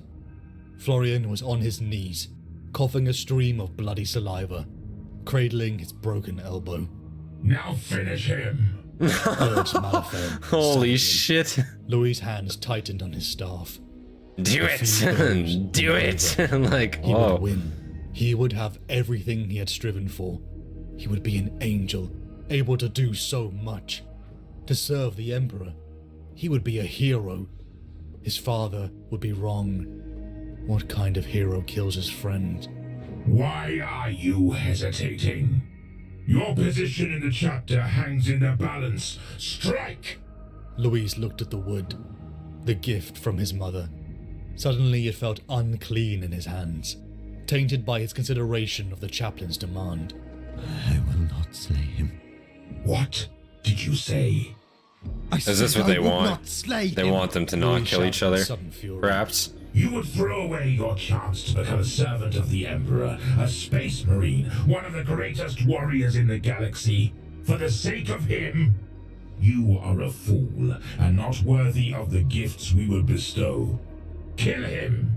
No. Louis cast his staff away. Do He it! clattered into the corner. Do it, Anakin! Do it! For him, I would abandon anything. He helped me when I needed help. He befriended me when I had no friends. He guided me when he could have left me. I will not repay his kindness with treachery. If that means I am not worthy, I do not care. Kill me. I will not serve masters who demand the blood of my brother. Malifaux leaned closer. Louise took a step back from his grinning skull face. What of glory and of power? He whispered, his voice hissing through the Vox grill. Surely a fair price for such things is one life. I did not come here for glory or for power. I came to serve, said Louis calmly. He felt cheated. After everything he had undergone, all he had suffered, all he had hoped, he was the angriest most of all at himself. For he had been a whisker away from spilling his friend's brains upon the floor for his own gain. He hid it all, and faced his death with dignity. I will have Damn. no part of evil. The chaplain's posture changed. They did rested grow his up in a weapons Fallout head New upon the Vegas floor planet, true. And crossed his hands upon his palm. You got rad scorpions. Then you No, like have literally lost. though, like they're just fucking everywhere apparently. What? Said Louise. Florian looked up dazedly. There are many tests in the final choosing, for each aspirant is different. This one was selected for you. Among ourselves, we call this the test of Horus. Do you know why? Do you know who Horus was? No. He was a devil, a monster who fought the Emperor. That was Satan himself, Horus, yes. You are almost How could I forget? Eons ago, there was a great war where angel fought against angel. Our Lord Sanguinius was but one of 20 sons of the Emperor. These warriors were invested with the powers of ancient technology and prosecuted Join the a dark great side. crusade, reuniting the worlds of humanity for the first time in thousands of years. But the favored son of the Emperor, the War Master Horus, grew bitter and turned on his father, destroying the work of the Emperor ere it had been completed. Half of his brothers joined him in treachery. Our Lord did not, but stood to the end against Horus, whom he had once loved. This test is named for him because it is a test of loyalty and brotherhood. We wish to see how well your principles endure when you are ordered by a mightier being to commit atrocity. And you held fast to your morals. Louise was aghast.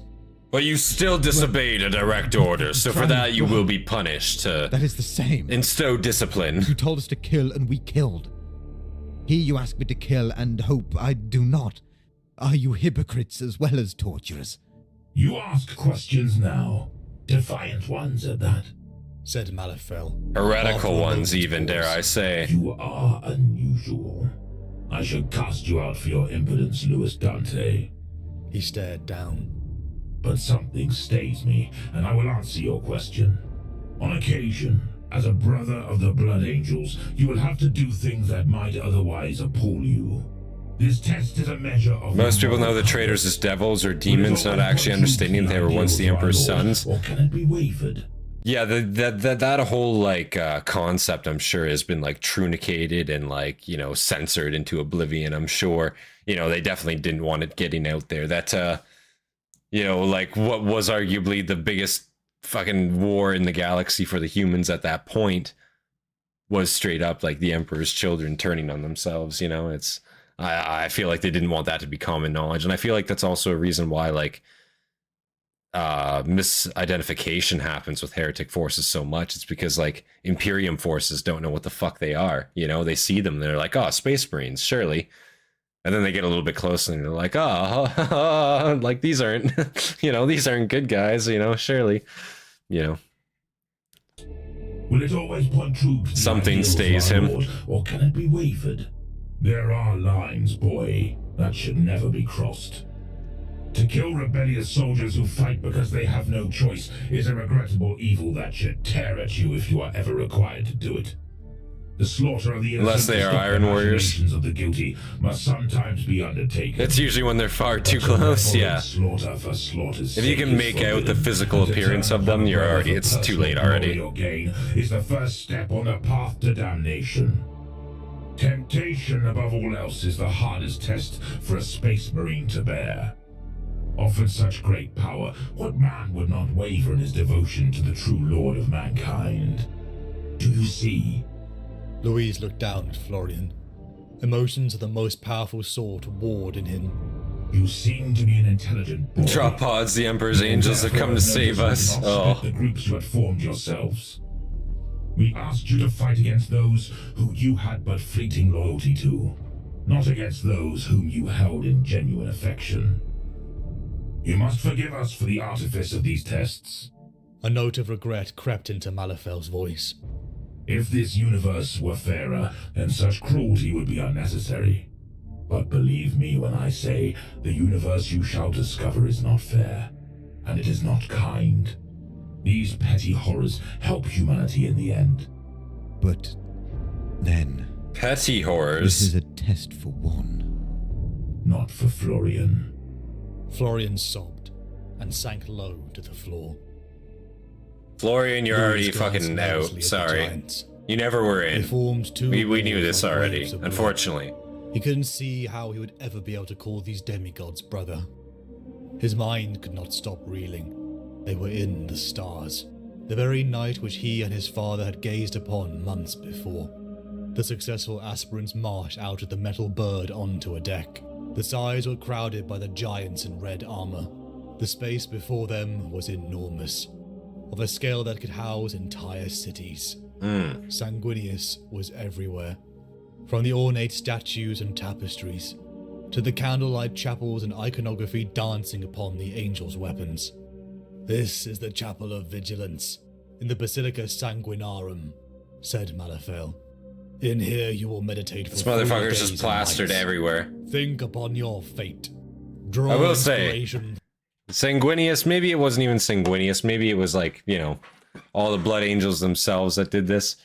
But he really liked his own image, is what I will say. The guy, you know, really appreciated his figure, I suppose. Let's say. God damn. 3 days and nights.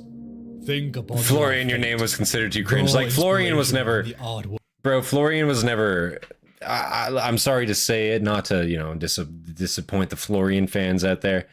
I don't believe he was ever a serious consideration. Unfortunately, I think he was definitely put in there as fodder, for lack of a better word. Yeah. They looked at Louise and they were just like, yeah, you know, that'll be good training practice for him eventually down the line, I'm sure. And it was. Turned out to be great. Nights. Think upon your fate.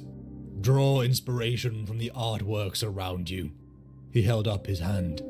But you may not. It was the move from others. your Sanguinius position. isn't this You may vain. not speak. That's You must Fulgrim. not Fair sing. enough. Any aspirant who fails this test will be removed. Don't accuse our Do I angel of make myself vanity. Clear, he said. The aspirants were too wise to speak, but Louis' chest clenched. How many more tests must they undergo? He was already weary from the trials in his journeys, and such a vigil would be all too easy to fail. The aspirants sat cross-legged, incense wafting around them. Louis and Florian is pretty close to the name cringe scale. It kinda is, I won't lie. The Space Marines gathered for Louise? convocation in the Basilica. Like, goddamn. He could understand little of what they said. For the No native hate if your speech name is Baal's Louis, of meaning course, but... diverged from High Gothic. He had caught enough to be surprised at what he had heard. What he took for sermons were not. The chaplains exhorted their brothers to deep thought and restraint against thirst, though they asked for his guidance. They did not praise the Emperor as a god, but spoke to him as a leader, and when they turned to Sanguinius, it was not as a saint, but as a much-missed father. The days passed. Louis goes until harder the than third, when Louise. Louis could barely stay conscious. It's true. His head was nodding. He was going to fail here, after everything. Visions flashed in his mind.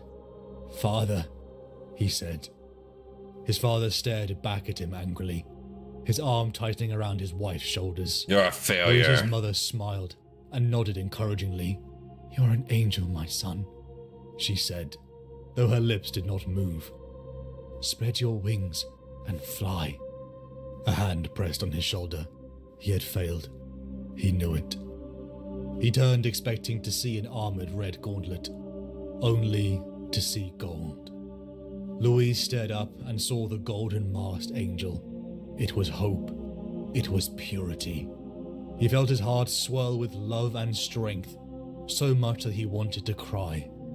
"Thank you," he said. Louise blinked in confusion. The golden angel was gone. An angel of death stood in his place, his helm a grinning, bone-white death's head. "The vigil is over," said Malafel. "Get up, Louise Dante." The surviving aspirants were helped to their feet. All around them, the Blood Angel brothers gathered, ready to greet their new kin. They lifted off their helmets, and beneath... So they mentioned they're the surviving brothers, so, like, is there just, like, a big fucking circle and, like, half of them just didn't get up, you know, kind of thing? Like, just, like, in a ritualistic manner, like, these motherfuckers just didn't arise, you know? Just fucking, like, stroked out on the ground or some shit. Like, that's all I can imagine. Fuck. Ready to greet their new kin. They lifted off their helmets, and beneath every mask was a face of unbelievable beauty, so similar to the visage of Holy Sanguinius that they could have been relatives. A chalice of blood was brought before Louis, as the Blood Angels began to chant. "War, war, war," they bellowed. "For the Emperor, for Sanguinius." Drums beat as Louis drank. A warm blood hit his stomach and almost made him vomit, but he dared not spill it. The chanting fell away as his mind collapsed. He was a child, crawling from the wreckage of a suspension pod onto the surface of a blasted world, his child's mind full of bewilderment and fear. Young wings twitched on his back. He was flying on wings of pure white. He was killing mutant forms. He was a lord of men uniting the galaxy. Cygnus, Ultramar, Melchior, Cavus, murder. Names of worlds he had never visited whirled through his mind. He felt unbearable sorrow, a buried rage. He saw the horrifying face of Horus above him, and the killing stroke descending. Louise was Sanguinius. Sanguinius was Louise. He felt a calm come over him as a second heartbeat. So they get, like, fully imbued with, like, the power of Sanguinius here. Not the power, but a flood of bloodied amniotic. The likeness, the feeling that he had, I suppose. Is that correct? Like, it seems very much like they get, like, a remembrance in a sense. Like, they gain access to his memories. Yeah, his memories, essentially, yeah. And so with that, they're able to kind of, like, feel how he felt in those moments, I suppose. And so when they drink his blood, so I'm assuming they must have, like, a finite amount of, like, Sanguinius blood, right?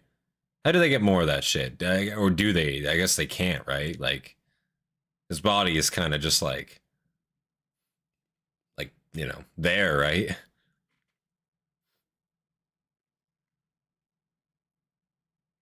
They mix it with gene seed? Ah, I see. I see. Medium, he fell forwards onto a shining floor of basalt. Tormented faces screamed in his mind. This one fought all the way through the transformation. A Vox-moderated voice said, "Another for the tower." "Or a warrior of fated promise," said another. A hand rested gently on his shoulder. Louis' head snapped up, teeth bared. The hand remained in place. Brother Dante, can you hear me?" A full year, Louis has spent interned in a sacred sarcophagus. He felt strong and massive. When he stood, he could look Malifaux straight in his eye lenses. Damn. He held up his hands in wonder and saw in his reflection he was beautiful. It is the 40th millennium. For more than 100 40th centuries, millennium, okay. the Emperor has sat immobile on the golden throne of Earth. He is the master of mankind by the will of the gods, and master of 1,000,000 worlds by the might of his inexhaustible armies. Created amongst his soldiers are the Adeptus Astartes, the Space Marines, bioengineered super soldiers. Louis had died within that coffin, and what had emerged was Dante, son of Sanguinius, a blood angel. Days turned to weeks, and weeks to months. Combat instruction would begin, but first came their lessons in artistry. Since awakening, Dante had felt Artistry. that no amount of water could quench. Only in the specially prepared meals of meat-soaked blood did he and the others feel it fade. What shocked him most of all was the importance of art. The Arx Angelicum, the sculptures, frescoes and carvings he learned were done by his brothers. In the 10th company, the lessons of purity and expression were gifts from Sanguinius. Can you imagine, like, you know, the first thing they teach you as an Astartes is not like, you know, combat training. It's not tactics. It's not like anything academic wise. It's art. You know what I mean? It's tapestry. It's like, you know, heritage in a sense, culture. It's kind of interesting to me, you know. Again, it's a lot more like humanizing, I guess, in a sense to me, in a way. The art is to keep your mind off the bloodthirst. That's true, and like it is done for a reason. But it's also just like they find enjoyment in it too, don't they? Like it's kind of like very much like something that they wish to do. They look forward to doing as well, I think, right? In the 10th company, the lessons of purity and expression were gifts from Sanguinius, designed to rein in the fury that beat just beneath the surface. The terms of red thirst and black rage were spoken of, in somber tones, but saved for another time. Dante took to the combat quickly, but found that his soul yearned for the act of creation. He created pieces that made his father's goggles, a once precious item, seem ugly. He planned his next piece, a greater recreation of the Emperor and Sanguinius idols, the ones that resided in his father's Dusk Rider. He had become so mired in self-reflection that Instructor Caphael had come up on him, unawares. Caphael spoke of the clatter of tools in the workroom. "Why do you sit inactive?" he had said. "I planned a statue to honor my father," said Dante. "But as I draw, I realize that the work will far surpass his own, and this seems arrogant, as if I would deliberately belittle him," said Dante. "You cannot belittle Sanguinius," said Caphael. "I meant my other father," replied Dante. "You have grown beyond him and other mortals," said Caphael. "It does not mean I love him less," said Dante. "You must put him from your mind." Caphael rested his calloused hands on Dante's shoulder. "You have a new father now. The memory of your life before will fade in time." "Will I forget?" asked Dante. "Some do. Some forget everything," said Caphael. "Some remember. If you held your father in such high regard, you will never forget him entirely." "Do you remember?" asked Dante. They choose different arts softened too? to near That's humanity. interesting. "No, neophyte. They all have different I can like recall proclivities that nothing they before like my insanguination. wish to practice, I suppose. Remembering. To my mind, I have always been a blood angel." The thought made Dante sorrowful. Caphael took one look at his sketches, seeing a golden angel with a sorrowful mask. The veteran asked Dante to follow him. Brother Neophyte, come to me, said Malaphael. Dante went before him and fell to his knees. Tell me what you told Caphael, Dante. I told him of the golden warrior I saw on Baal Secundus, my lord, said Dante. He related the story of how an angel had saved him from dying of thirst, Insane. and how he had seen him again during the winnowing of weariness. Is that all? Asked Malaphael. Yes, Dante replied. Prophesized. Dante, you have no reason to fear to speak your heart and your mind to me, if you are telling the truth. I am, my lord. Dante lifted his eyes. The chaplain rested a heavy gauntlet upon his head. I believe you. Stand and come with me. He led Dante to a wall, into which was set a gleaming brass representation of the golden warrior. Dante's breath caught as Malaphael showed him the Sanguinor, a figure of mystery, only appearing in the chapter's most dire times over millennia.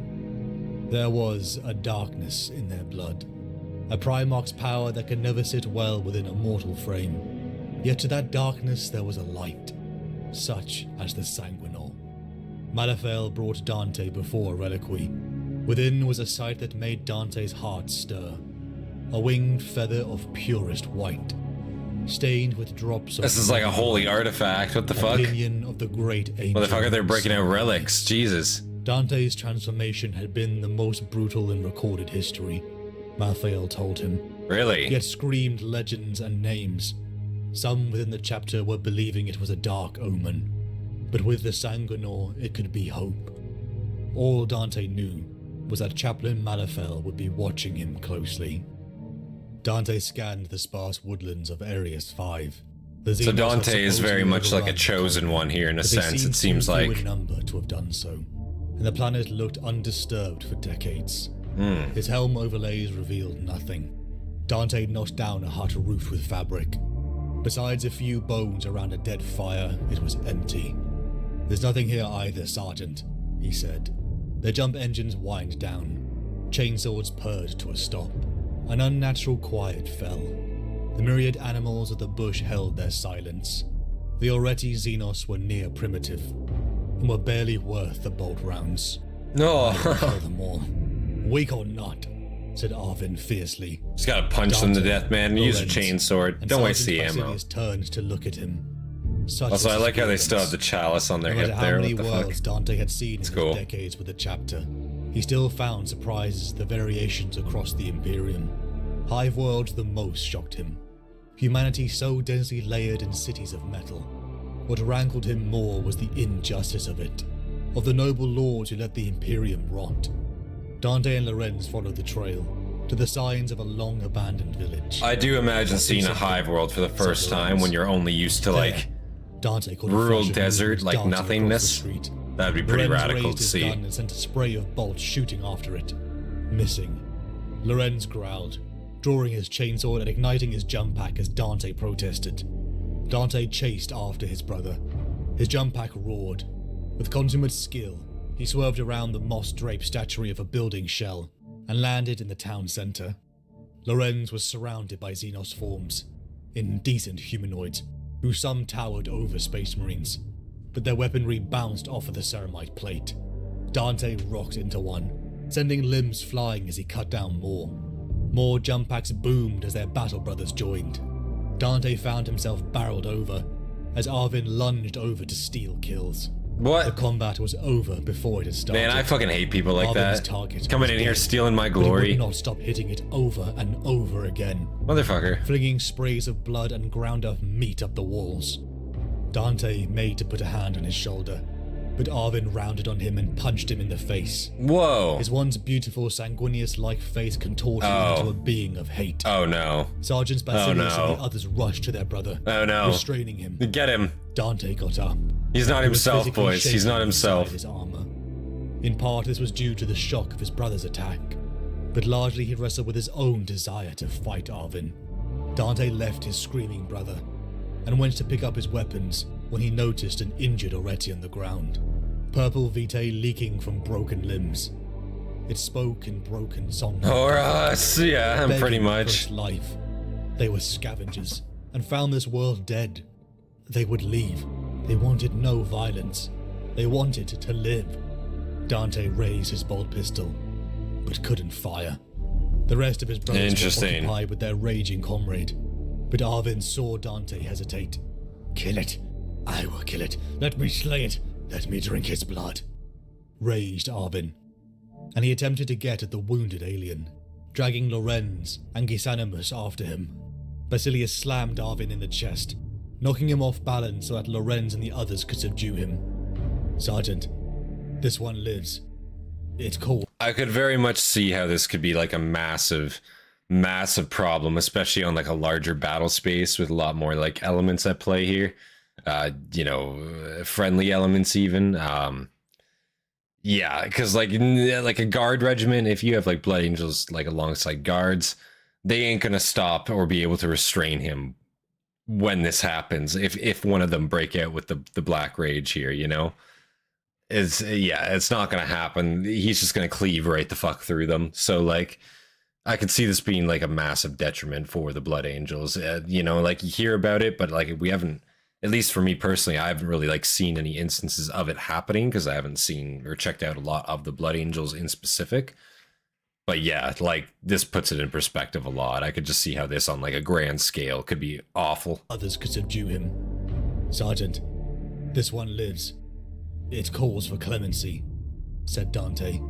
He saw Basilius's face. Savagery had replaced dignity on it, contorting into something wild. His eyes were bloodshot, and his fangs extended. "What are you doing, Dante? Kill it!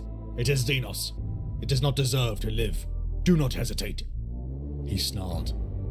Dante leveled his gun at the thing's head. He couldn't stand the sight of its fear. But he knew what had to be done, and he put a bullet through its skull. Basilius walked over to the corpse. He cupped a pool of the alien's blood and forced it down Arvin's throat. The pale-like skin and bloodshot eyes began to revert as their comrade fell into a stupor. Dante felt something build within him. "The red thirst. It's affecting all of you," said Basilius. "It is the way of our chapter that when one falls to the thirst, many follow. All of you, drink." Oh, it's like an infection. "Drink for the victory you've achieved. Drink for the glory of the Imperium. Drink for the memory of Sanguinius. Partake of the communion of blood. Wash away your savagery. Rediscover your restraint. And through it seek forgiveness for this lapse." Listen, all these aliens we just slayed, drink their fucking blood, brothers. Come, rejoice in our victory. Drink the blood of our enemies. Come now. It's okay. Let it go. It's okay. We're rejoicing. This is a celebratory drink. Come on. We're not falling to the rage. We're just celebrating our victory. Yeah. Man, what a fucked practice, you know. I can definitely see why they keep that shit like under secret, you know. It's, you know, they keep that under wraps for sure. Your restraint, and through it seek forgiveness. Not just a physical affliction, it's also psychic. Nervously, Yeah. Dante and the others approached the corpse. I imagine it's like mental more than anything else, to be honest. Until he sunk his teeth into the creature. He tasted its memories, a life of peace. Yeah, it's mental, exactly. He tasted its fear in its dying moments. Dante was repulsed, but he couldn't stop drinking. What have we become? Thought Dante. "Dante. Brother Dante, can you hear me?" "Captain Avarice," said Dante. "Where am I?" Dante began to rise, greeted by the sight of his captain and two veteran battle brothers. 6 renegade marine corpses lay beside him, in the wrecked hold on the enemy ship. Dante looked down upon his wrecked battle plate. It was covered in blood. Dante rose despite his brother's cries. He looked upon the aftermath and saw not only enemy corpses, but Hey Troy, how you doing? The red thirst had taken him, and in his fury he had slain not only the enemy, but those he sought to protect. Captain Avarice took Dante's arm and drew his hand into both of his own, gripping it tightly. "Dante, the thirst took you. You are not responsible. You would have been dead if it had not. You have saved hundreds of civilians like these. This is the price we pay." You saved hundreds of civilians like these. Looks around at the corpses on the ground. He could not deny what he saw. He cannot deny the flavor of vitae on his lips. All this paste To his that you horror, see on the his floors appetite and the rose walls again, and the ceiling. And he turned away in It's shame. okay, Dante. You He saved thought hundreds of more. Amber eyes, a paternal feeling behind them, judging him for his crime. He remembered an image. A golden warrior dragging him from the corpses. A sorrowful death mask looking down upon him as his world faded. The Sanguinor Greater had come, good, yeah. saving him The before his greater full good. descent from the red thirst into the black rage. The end and the death for all sons of Sanguinius. Where Did I visions kill of their thousands? G-father's death overlapped with their own vision. Yeah, he's actually Where just in a nothing but room, death like a and like a battle fucking remains. just like auditorium Never where it's just again. like Never again, Dante thousands of vowed, fucking corpses. with Oops. blood I lost ever touched his myself. lips. Dante waited outside the halls of the Council of It's like Blood. Dante, there was only like 6 He traitors. stared out to the crimson deserts of his homeworld. Baal Primus waxed full. Baal Secundus at half, casting its hateful light. The memories became hazy, but still the trauma of his mortal life remained within him, and the place that had inflicted it upon him. Why did Sanguinius leave the moons as wastelands, he thought, when he could have restored them, leaving one's own people to suffer so that their strife-hardened children might be recruited? Is that the action of an angel? He shook away the heresy.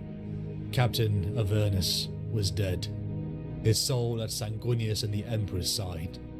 Soon the news would come of his replacement. Sanguinius, Dante thought. Guide me.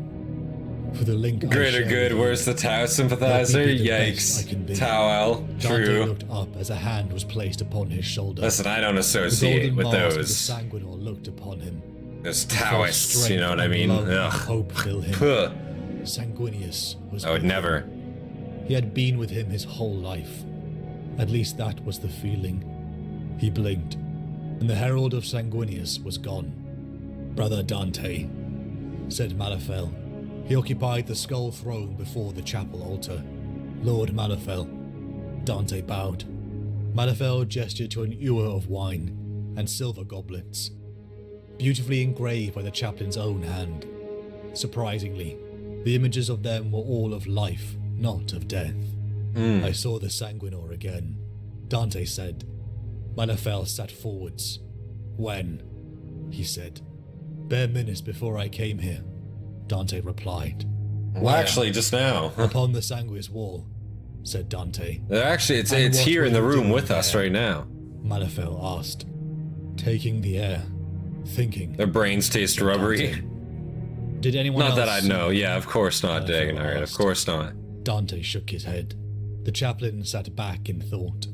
Finally, he told him not to speak of it before the judgment was delivered, for not all brothers would take kindly to the claims of one rising the ranks. Despite their elevation, they were men, and the hearts of men were prone to lesser things such as jealousy. Dante's frustration grew, and he made to speak, but Malifel interrupted. There have been many examples throughout man's long history of people claiming divine intervention in order to grow their own power, the chaplain said, often for what seems like noble reasons. The Sanguinor is not divine, but it is mysterious, and it is dangerous. One of your favorite characters? Be Yeah, wary he seems like of a pretty all, cool character the so chaplain far. said. Dawn rose. Seems like and there's a lot of met content on hearts him of too, which I'm really liking. Dante knelt before High Chaplain Bephael, his body covered in wounds, slashes given by his brothers in the blessing. I wonder how of many steel, books there actually before are on 200 of his Dante. brothers and thousands of blood thralls. Stand, Dante, Lord of the Fifth Host, Captain of the Demon Banes, bellowed High Chaplain Bephael. Hail, Dante, Fifth Captain of the Blood Angels. His brothers shouted and went to their knees. Damn. Dante's hearts filled with pride. The council came to him one by one and shook his hand, offering their congratulations. The Thunderhawk set down in the So is that like forests. top ranking White there? particled winds whipping up as hundreds emerged from their dust trailers and homes. Already I Dante guess could chapter feel the masters, regret top rank. as he began to speak to those once his people. Let it be known that the time of Duplus Lunaris is nigh upon us, said Dante, his amplified voice roaring across the salt flats. 50 youths will be chosen and taken to the Ark. The story of Dante is barely out of the prologue right now. To dwell with us in Dante has done so much. God damn. Be fought against the foes Yeah, well, of true. man. I mean, we're only about hour 20 minutes in out of 4 hours, so well, just shy of 4 hours. So we're getting there. We're getting there, but still a lot left to go so far. If there be any here with the guile and courage to attempt our testing, let him make his way to us at Angel's Hero of the Fall, Imperium. so that he might be judged amongst 10 the rest. company captains, 1 Dante chapter chastised master. himself. So he became He'll a have to company leave his captain. father I got you. emerge from the rat-soaked crowd. The man was centuries dead, and even if he was here, what would he say? I am an angel, Dar. Please forgive me.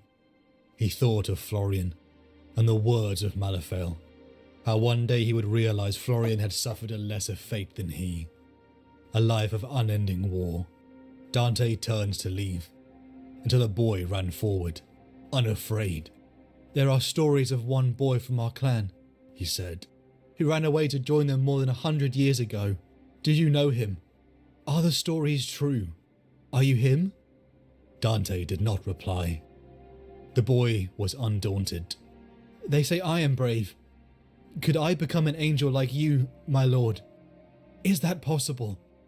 Anything is possible. No. If one has determination and will and courage, there can be no failure. I am living proof of that. And as my word is my bond, I shall ever remain to be so. He looked to the crowd. The trial begins in 4 moons' time. By the blood of the great angel, spread the word. Leaving the boy to stare after him, Dante returned across the deserts of his childhood and re-entered the Thunderhawk, his thoughts already turning to the next war. Castrogatum, the Callius subsector. I love how they're just like bumming around in like Thunderhawks and whatnot here to deliver like the message that like the trials are taking place, and then they're making like all the fucking like the initiates just like walk fucking to the fortress and like make the wingsuits and shit and go through that whole process, like that whole arduous like grueling process. I just think it's really, really funny, like obviously it makes sense and there's obviously good reason for why they do it.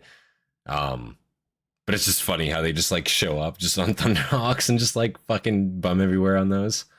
Everyone else can walk, fuck them. Castrogatum. He has his own book, then Devastation of Baal and Darkness in the Blood. Okay, so he saw 3 Lorenz 3 books? to turn his Voxcast on again.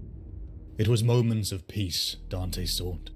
The graces of Sanguinius matched his temperament well, as much as it struggled within Lorenz. But he forgave his oldest friend for his flaws. When I came here that first day, said Chaplain Malifaux, it was impossible to see the hills through this city. 700,000 souls dwelled here. Now look at it. When will humanity learn that as cruel as the hand of the Imperial governance is, it is too heavy to be cast off? Many people died here, said Dante neutrally. Plus all the event-specific People books he's here had in. been misled by traitor Astartes, and it was the Blood Angel's responsibility to wipe the slate clean. Traitor I look upon Astartes. this ruin, and it sorrows me, said Malifaux. But there is no. He's also a innocence side in character in mankind several other anymore. books. Dante, not in the So he's youngest everywhere. babe or the most naive idealist, if indeed there ever was. The course to destruction was set for them the day they renounced the Emperor, he said. I received word this morning that 4 battle groups are inbound to the subsector. Millions of men under arms and 3 more chapters have come to take up our burden and conclude this campaign. We have been relieved. We are to return home to see our wounded and replenish our numbers. The Callius War is over for us, said Malifaux. Dante and What other chapters are reinforcing them, I wonder? Made for the ramparts. Were these other Blood Angel chapters, Wrist to I'm wrist, guessing? Dante bid farewell to Captain Toranius of the Angels Numinous, a fellow chapter of the Blood. Dante is a Dante big and character. Lorenz You see how strolled much back he's to in their charge ship, of later? I passing gotcha. a few scout marines that looked nervous. Some even bowed as Captain Dante walked by. This reputation and rumors of Dante blessed by the Sanguinor were getting out of hand, and Lorenz wouldn't let him forget it. The Bloodcaller lifted into space and joined the Blood Angel host. Dante and Lorenz traded blows in the combat cages, when suddenly the ships began to tilt.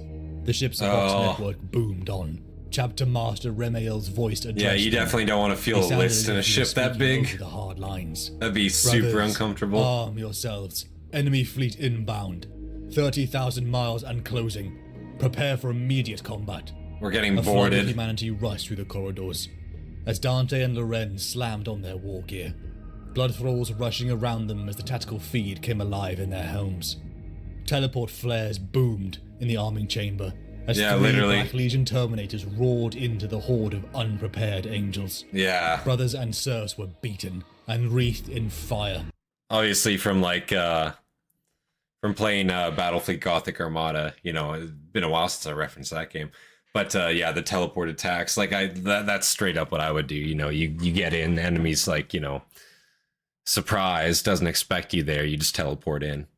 Immediately you're damaging systems, like catching them by surprise, killing their serfs, they can't reload their guns, whatever have you there, whatever they're targeting in specific in this manner.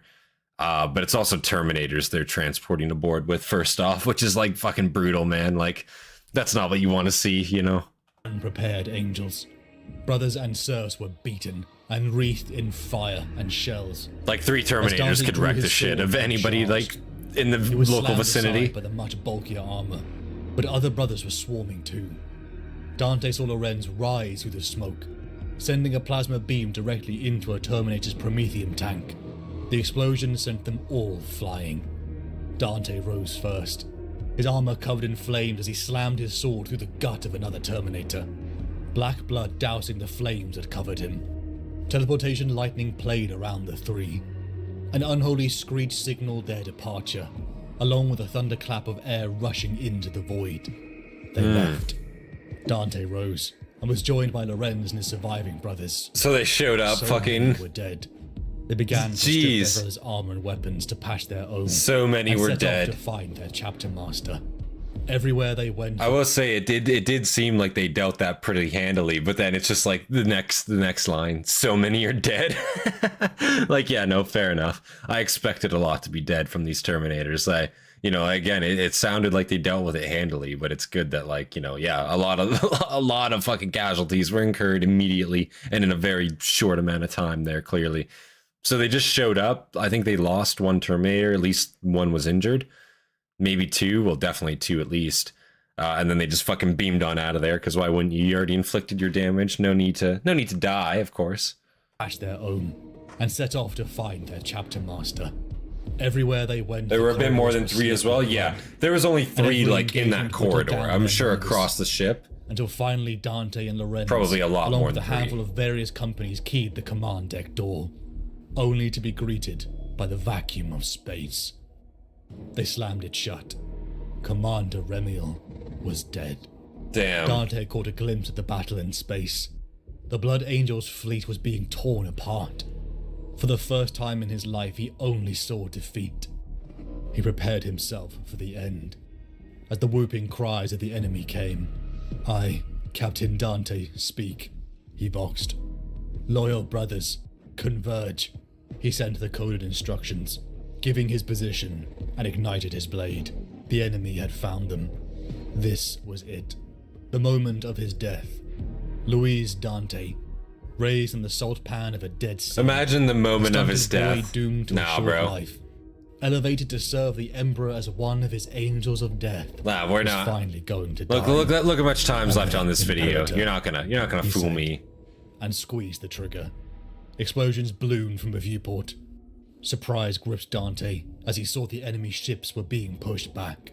Captain Dante, I am your brother, said Captain Tyrannius in his ear, and I have come to stand beside you. The angels Goddamn. had arrived. In the void, the battle began to shift, until the Black Legion armada turned and fled. But there would be no feast or celebration in this victory. The traitors had caught them utterly by surprise. Dante's heart ached as he learned that nearly 90% of the chapter was Fuck. dead. Oh my god. Good men. 90%? Crying how bright. What a military Their frail fuck up that deeds might is. have danced in a green Blunder. Rage. Rage against the dying of the light. Dante knelt in a mosaic of precious stone. So that I just want to say that line right there, that quote. What's the most I guess influential piece besides obviously the main, like, you know, is it a poem or like a piece of writing it's from? I don't know the exact name of what it's from. But what's, because like obviously you see that line in like a lot of different like films, media, books, whatever have you, right? For me, Interstellar. It's said in Interstellar quite a few times, and it works really well in that movie. I think it's great. Poem, yeah, I thought it was a poem. I forget the name of the author, though. I'll be honest. And it came out a long time ago. I know that, but very influential quote, I guess you could say, excerpt.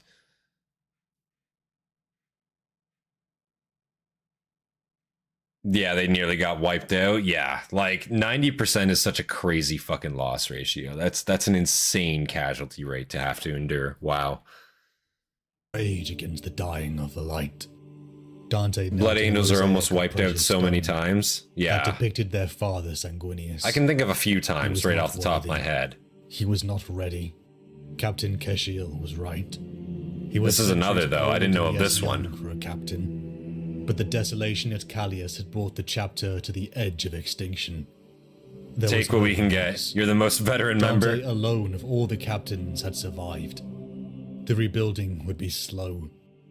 But someone had to take the mantle Lord Remiel could no longer fill. Chaplain Malafael. So he's the only captain left to live? Instead, the newly appointed High Chaplain Bethael gave him the chalice of blood. Dante drank the vitae of Sanguinius. He had the name Ralderon, first chapter master of the Blood Angels, seared onto his chest. Golden plate and a mask of the great angel's face was presented to him. Rise now, Dante, commander of the Blood Angels, chapter master of Sanguinius's firstborn sons, said Bethael. Dante got to his feet. Do you take this burden? I do, said Dante. Damn, so he really only got this position because everyone else fucking died. There's nobody else left. Dante, chapter master of the Blood Angels. Voices cheered. Hymns sung his praise. But all Dante could do was stare up at a towering statue of Sanguinius. The weight of burden feeling heavy upon his shoulders. Decades, centuries, millennia. Time turned from the 40th to the 41st millennium. From the world of Baal Secundus, a demigod in a golden mask has led the charge against the enemies of the Imperium. From the bloody campaigns in Altera Machia to the liberation of Canyao, the name Dante is spoken in reverence. From cleaving the mighty bloodthirster Skarbrand in two at the gates of Pandemonium. Skarbrand? From driving the orcs from the 12 worlds of Blackfang to commander at the War of Armageddon, the name Holy Dante, shit. The legend grew, a chapter rebuilt, the face of Sanguinius himself upon the field of battle. But as time moved on, that very mask became a prison, the face beneath it, once beautiful and filled with youth and energy, became old. Not even the sanguinary priest knew how long a space marine could live. For each day, Chapter Master Dante of the Blood Angels set the record. Really? The release of the salt wastes felt like another life, another person. Commander Dante felt How long like has another Dante person. been fucking alive for The at this hero's point? mantle Jesus. became harder to fill as the decades passed. Dante had seen the... I guess, like, theoretically, as long as a Space Marine doesn't get felled in combat, theoretically, they can last indefinitely, right? Or damn near a lot longer, right, than the average human, of course. We already know that. But, like, what is it? Is it a couple thousand years in terms of, like, their maximum shelf life? I guess he's, again, they say he's setting the record. So how long has he been alive for at this point? 1,000 years, roughly? They said it shifted from the 40th to the 41st millennium, so I'm assuming it's got to be like 600 to 1,000 years at this point that he's been alive and kicking for. God damn. In the story, he's around 1,000 to 1,500 years. Damn, that is pretty nuts for a Space Marine. Holy shit. He's somewhere between 1800 and 2100 years old in the current setting. Okay, wow. That's impressive, man. Hero's mantle that came harder to fill as the decades passed. Dante had seen the rise of Orc Wars, the emergence of the Tau, the scourge of the rising Necrons, and now, worst of all, the Great Devourer, the Tyrannid menace. Oh, great. In his private quarters, Dante lifted the goblet to his lips. Streaks of grey replaced Assume 4,000 to 5,000 for Space Marines to age and die. Had he seen die? He thought. I guess we don't really know because none of them make it that long. So many that generations of names became mixed in his mind. The enemies of the Imperium circled like carrion feeders, waiting for the bloated mass to die and rip apart the scraps. But there were patches of light in this Imperium, and the myth of Dante was one of them. Dante descended down the rampart aboard the Blade of Vengeance. Asphyrax was lost, and precious angel blood had been spilled, rescuing a few million from a world of billions. Chapter Master Gabriel Seth, his flesh terrors, Astra Militarum and Sororitas joined too, as a throng of blood thralls came forward to their masters. Some cried at their lords' corpses, their gene seed carefully extracted for the future of the chapter. Dante's equerry waited for him along with the rest of the servants. Arafeo was old by mortal standards. I do think it's cool His that they movement actually have showed to like his harvest the gene seed from Dante the could fallen, scarce believe because it. it's the only way that they can In what make had seemed more, to like him straight like up. months, his young servant had So they must have a transformed into finite an old amount of man that shit, right? and would Like, soon for die. sure. Arafeo was the 67th equerry to serve Dante, and he would not be the last. Brother Carlene... Blood angels can drink blood to get younger. Dante refuses to had come and gone in his 1,000-year reign. Refuses Two to had make been it lost to often. the Okay. ravages of the Black Rage. Carlene exhibited no signs of that, thankfully, for Dante was tired, and perhaps his own rest would come soon. Dante's own thirst lapped around the edges of his consciousness.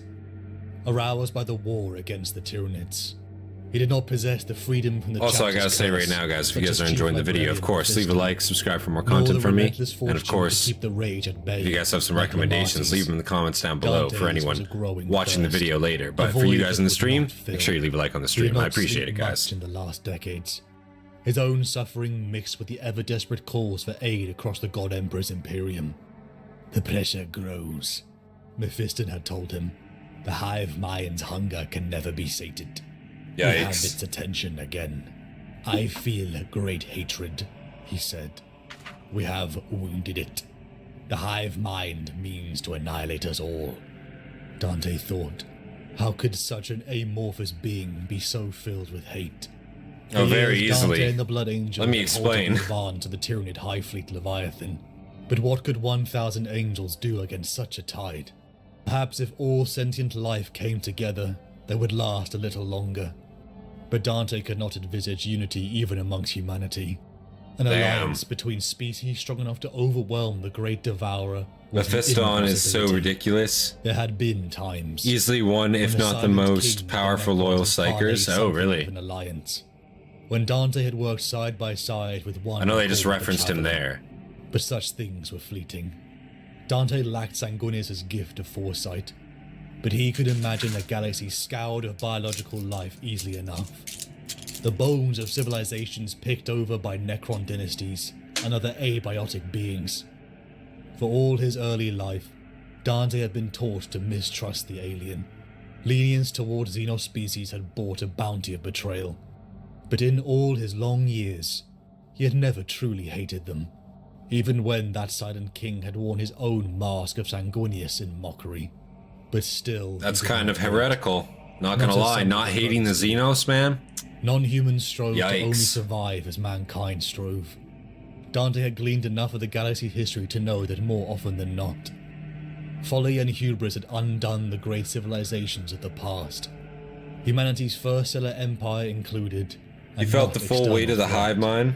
In truth, mankind Something that had drives more in others common mad with and the just other shrugged it sentient off. species God damn. than the adepts of terror just took would that ever shit. admit.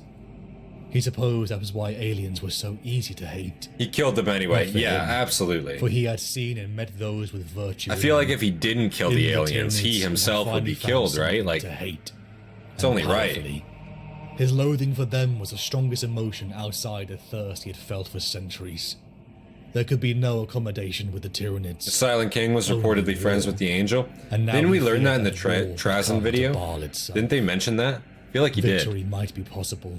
Like they actually like potentially hung out. Then, the force of the Imperium would be so depleted as to fall easy prey to the great enemy, or to be overwhelmed by like it's potential. Like it's not confirmed. Overlords of the Necron dynasties, who would, he had no doubt, turn on them after any ultimate triumph. Nihilism threatened every thought in Dante's mind, but something he could never let show on the warrior with the great angel's golden face. Lord Sanguinius, he prayed, forgive me. I am old, and the toil of conflict has worn my soul thin. Although my body remains strong, I will never falter. I will never retreat. I will never give in. If I cannot ensure a better future for humanity, then I will see it as a glorious end. Defiant to the last. Forgive me my moments of doubt. Lend me the strength to overcome them, he said to himself. Dante opened his eyes. A golden warrior. There are stories which even chapters like the Black Templars allied with aliens, although hated. I can see the Black Templars allying with aliens. That seems rough. They're like the most xenophobic you could get. I feel like they'd have to be an acceptable kind of alien at least. Hands clasped so tightly their knuckles whitened. The Sanguinor came to a halt before the commander. The face of Sanguinius looked into the face of Sanguinius. A sensation of wrongness took hold of Dante. He felt presumptuous, standing before this avatar of their Primarch, wearing his face. Dante removed his own mask, his ancient features reflecting in the brilliant gold. Why have you come, my lord? Dante said, bowing his head. Have I failed? Have you come to condemn me for this defeat? Are these events How did you know? Primarch? Is his hand at work here? There were no words. The Sanguinor was ever silent. Dante dropped his voice to a whisper. Is there hope? Can Baal be saved? Only radiating silence met Dante. Just the image of purity that warmed like the heat of a campfire. There is yet hope, said the Sanguinor. With a rush of air, it The Mechanicus vanished. trilogy, the Black Amazed Templars voices ally with rose up Eldar. all around the hangar.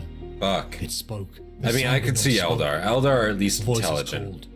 Brothers and thralls And like rushed to very, Dante's very side. sentient for sure. It said. And they got some very decent knowledge, I guess, that Dante the Imperium whispered. as a whole can He make use turned of. to the So room. The Sanguinor has that makes spoken. sense, I suppose. We shall prevail, he boomed.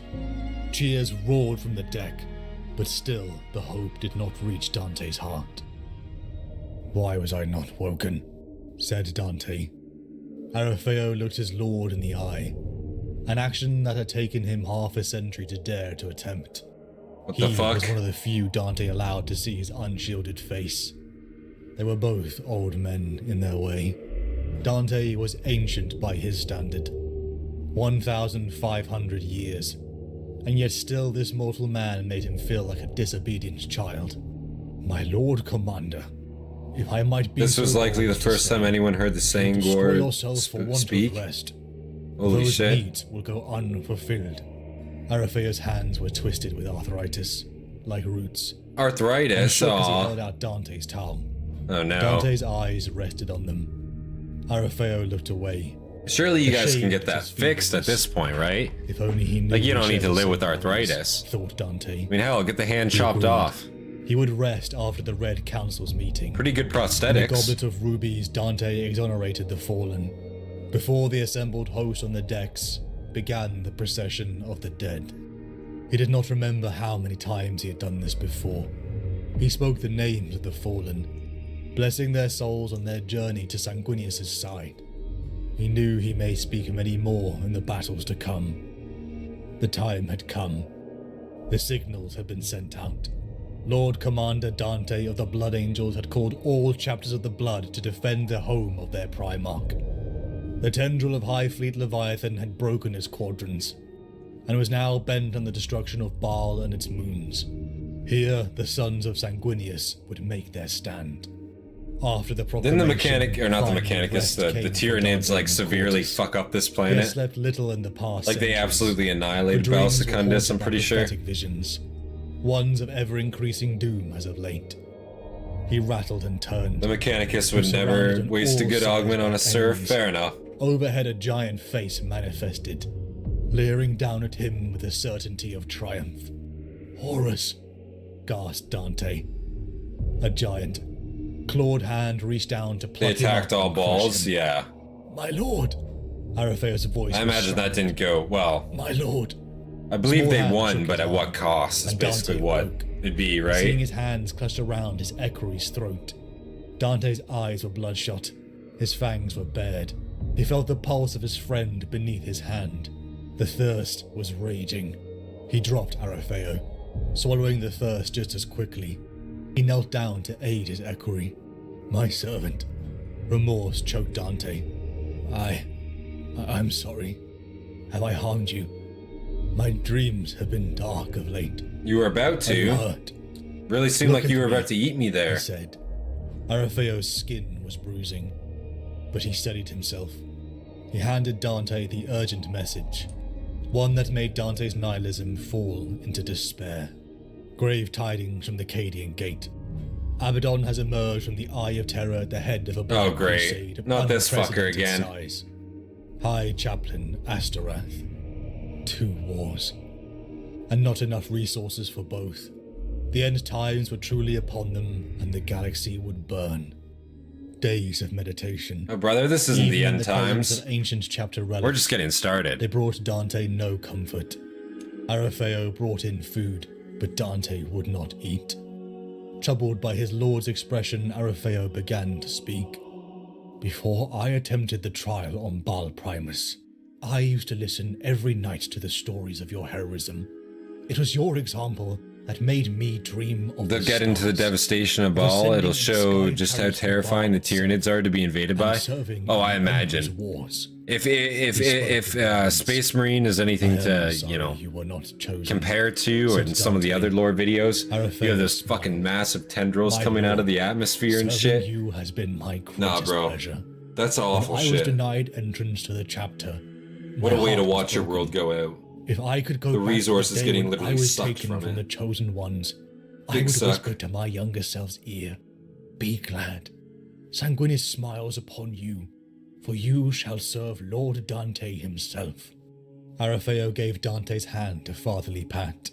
Although Dante was 14 centuries his senior, Arafeo's paternal attitude comforted the 14 commander. centuries? But the Jeez. nihilistic look upon Dante's face would not disappear.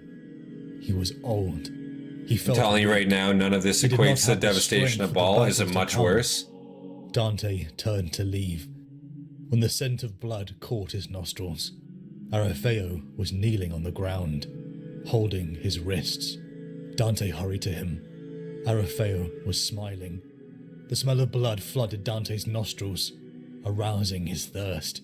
Oh. Arafeo, he cried. What have you done? A smile slow with split blood spread across the equerry's face. Master, it is time I left you, he whispered. Not now, Dante cried.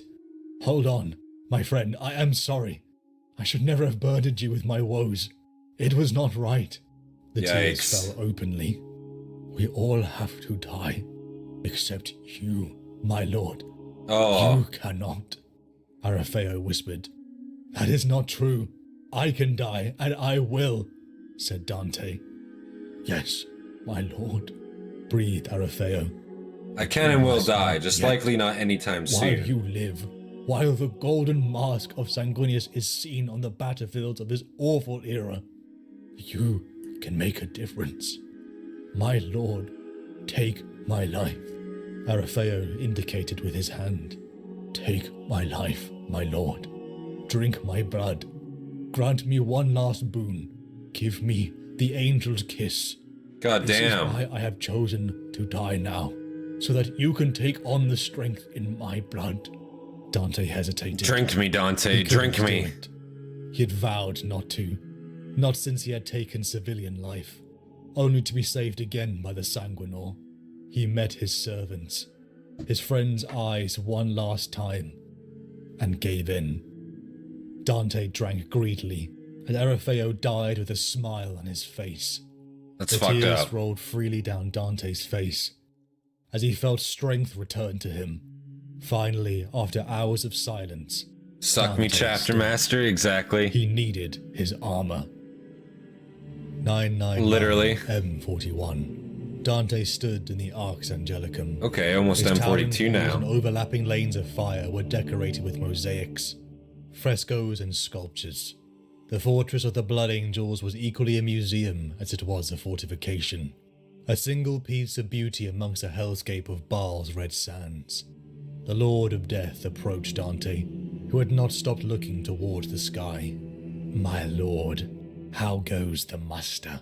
said They use the Mephiston. thirst water against His the voice was Tyranids? dry I and assume that'd be whispery. pretty effective. During true night it was stronger. Again, especially since they're Something like in the chief literally librarian loathed the sucking day. up the water It and goes shit into well, the atmosphere. said Dante. Suck a little bit of that Our thirst brothers water up, move you're in for a quickly, bad as They time. must. The High Fleet will soon be here. Time has been generous to us, but it runs What if it out. starts raining thirst Dante water could not though? stop looking into the sky, past the fleet, the moons and the sun, to where the swarms of Xenos monstrosities swam in the killing depths of space towards Baal. 27 chapters. Dreadnoughts, Thunderhawks, armored companies, void ships, 25,000 Astartes whose blood sang with the power of Sanguinius, and more were arriving. It was as if the Legion of old had been reformed. Dante approached his throne. Statues representing It's cool the that they're all virtues coming espoused together. by Sanguinius lined behind him. But I guess they have Before to. him This is knelt like the chaplains capital and world, Death Company right? Seniority. The variety amongst them was stark. Some shone radiant with pride and purity, others shame and torment. The interpretations of their gene flaws varied. Don't worry, Dante, But we as won't now, let Dante you... passed no judgment. We won't let you die Chief if we'll put you in a Librarian dreadnought. Mephiston, Could the you Lord of imagine if Death, Dante bird. gets placed into a dreadnought? Maybe he does eventually. That's some crazy shit though, because he'd effectively be immortal at that point, right? Dreadnoughts are really only brought out specifically for combat. Otherwise, I'm pretty sure they're kept in stasis, right? Because otherwise they just lose their fucking minds. Kind of nuts, yeah. I could see Dante going into a dreadnought. I could see it. I could see it. Passed no judgment. Chief Librarian Mephiston, the Lord of Death, burst into the chamber. He used the bringing thirst urgent water as a news from moat. psychic vision. Dante dismissed the chaplains. Such was the urgency in Mephiston's face. "The vision was sent to me by a member of the Eldari race," said Mephiston. "I was shown Cadia attacked by a black crusade of unsurpassed size. Billions of Dante flows is both already near demonic and suicidal. mortal issued forth from the eye.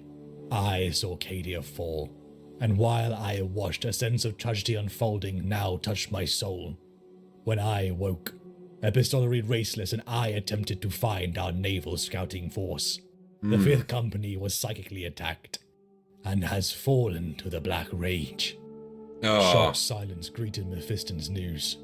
Dante's head dropped a fraction of an inch. No more than that, but Mephiston saw. Rage bubbled within Dante. So many lost. Then came the news that shook Dante to his core. Within the warp, an army was amassing. In a hellish kingdom of fire, bone, and blood. Mephiston saw the Angel Bane. He saw the demon prince of Khorne, Kabanda. The Angel Bane means to attack us, while all the chapters of fuck? the blood are gathered. "This is the truth," said Mephiston. "Not every chapter of the blood has as much restraint as ours," he finished. true. The Black Rage was ever more present when the force Some of the Blood Angels, some Blood Angel chapters just fully give in to the Black Rage, right? Is that correct? They just fully fucking like don't give a fuck, and they're just like fully into it. There's no restraint, there's no care. Dante seems like he's actually trying to like show resistance to it. He doesn't want to give into it, and he really, you know, is trying his best, and I think he expects that from his chapter as well. But some other certain chapters of the Blood Angels, they just fucking, you know, fuck it. Let's just cannibalize everybody, drink the blood, eat their brains. We don't give a fuck, you know. And they're totally into it, right? Some see it as a gift, not that there is no care. I see. So they see it as a benefit, as a positive, not necessarily as a negative in any degree. Is that right? He finished. The black rage was ever more present when the forces of the blood god mustered. Dante was troubled. The primary Blood Angel chapter has the best form, best in quotation marks, the chapter master form of the curse, curse. Exception would be the Lamenters. But Okay. there was a nobility in his friend, and their chapter's loyalty was unquestionable. It was Dante's vote that had saved the chapter decades ago, in judgment before their kin. Kabunda, if I'm not killing the Blood Angels, ain't no one killing the Blood Angels, goddamn. Both. I will attempt to stop him, said Mephiston. I will only Flesh do it Terrors if see you the Black decree it Rage so. as a blessing from Then I Sanguinius. order you to Bunch stop of him, radicals, honestly. said Dante. No matter the cost, asked Mephiston. Dante's lips thinned. No matter the cost. 500 veterans sat. The Blood chamber Rage of is red spiritual, the Black is garbed seen in more as a battle parade of curse. I black got and you. Red, white and The Black gold. came after A diversity Sanguinius of was livery that killed, could not right? hide their But the unity Blood of blood. Rage was always From those sort who of mirrored there, their if I parents' recall. chapter to those who were far removed from their own traditions. The scions of Sanguinius had come home. A trumpet sang Yeah? with Okay. heavenly notes. So refined all paused to hear it. Not a single voice continued, not from the most cynical nor the most aggressive. A choir of angelic voices swelled over the main entrance, from the mouths of statues standing guard there. A My lead Fizzon left just forward casually stepped holding a forward full and corn spoke. warband back from Take the your warp. places, Lord. I don't think you enter today. Lord Dante comes, commander of Baal, master of the blood angels, keeper of the blood, lord of the angelic host. Dante, lord of angels. Dante. This part Lord was of amazing in Baal. the book with all the Dante, chapters, man. Lord of the firstborn Oh, I imagine. sons. Sang the chorus of cybernetic angels. Dante, Dante, Dante. The doors flew open. In strode a procession of the highest and best the blood angels had to offer. Dante The is exalted basically just herald like of God Sanguinius, status right now, leader of the almost. sanguinary guard, Brother Seraphan led the way. Dante is here. Like he All really is stand the for man. Commander Everyone's Dante, respecting him. he shouted. Though all in the room were standing already. The reforming of the Sanguinary Angels was guard actually strode glorious. forward, followed by the company captains. Ancient dreadnoughts flying pristine banners. Ooh. Senior chapter servants. Mephiston and the librarians. I will say, I would absolutely love to get my hands on a Dreadnought model, man. I've been looking at them quite a bit, man. Dreadnoughts, even a knight, again, fuck, a knight would be... Oh. Chef's kiss would be a knight, man. I don't know. Fuck, they're just so expensive, you know, but... Oh, and I have, obviously, you know, the first batch, the starter kit I gotta paint first, but fuck, a knight would be so pristine to get my hands on, man. So fucking, I just don't know what I would do with it. That's the problem, you know. I don't even know what I would do with it.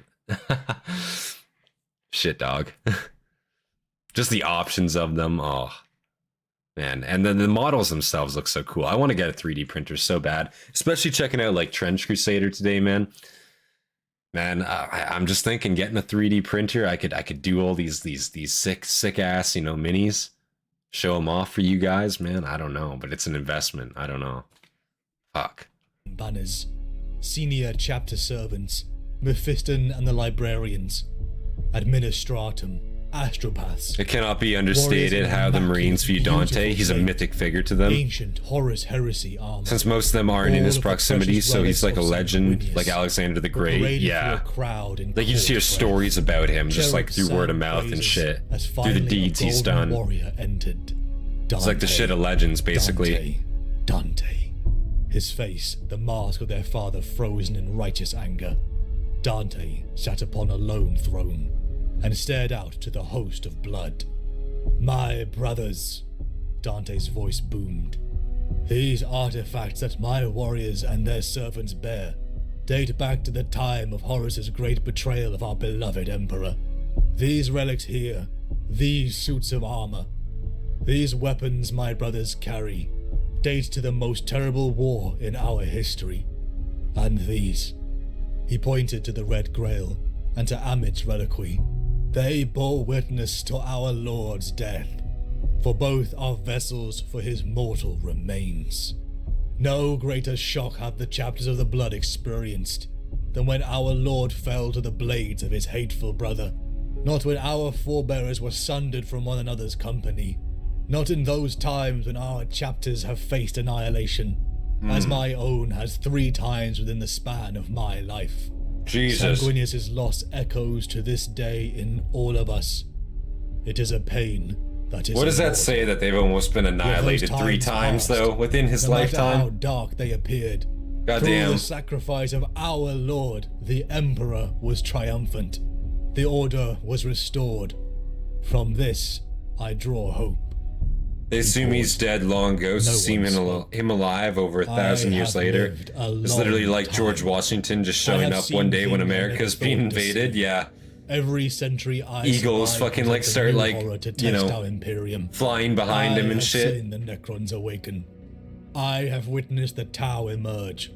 I was Jesus there would when be the High Fleets Sanguinius. first came out of the intergalactic void to prey upon the worlds of our species. I fought Gazkul, the great beast of the Orcs, upon the thrice-damned world of Armageddon. I have seen chapters fall. I have No, seen Armageddon's worlds pure. die. What are you talking about? I have seen the flower of the Imperium's martial might laid low by the perfidy of traitors. I have seen the ambition of vain men deliver the innocent into the obscene hungers of the endless dark. What is to come will test you. You will look to the sky in search of the stars, and you will not see them. The tyrannid swarms will block out their light. You will marvel at the number of creatures they shall land upon these worlds, and you will doubt it shall ever end. But I tell you this, prevail we shall. He slammed his fist down onto the perfect new marble of the table, cracking its surface. Oh, His red thirst spiked, rippling out amongst the that brothers table was as it pristine. awakened That was theirs one of a too. kind. Dante, screamed someone. His cry was taken up. Dante, Dante, Dante, Dante! The Space Marines shouted, raw and raging, so very different to the pure angelic singing that had ushered the commander in. Dante, Dante, Dante! They roared, until silence reigned once again. Many would see no need, but Dante called the vote.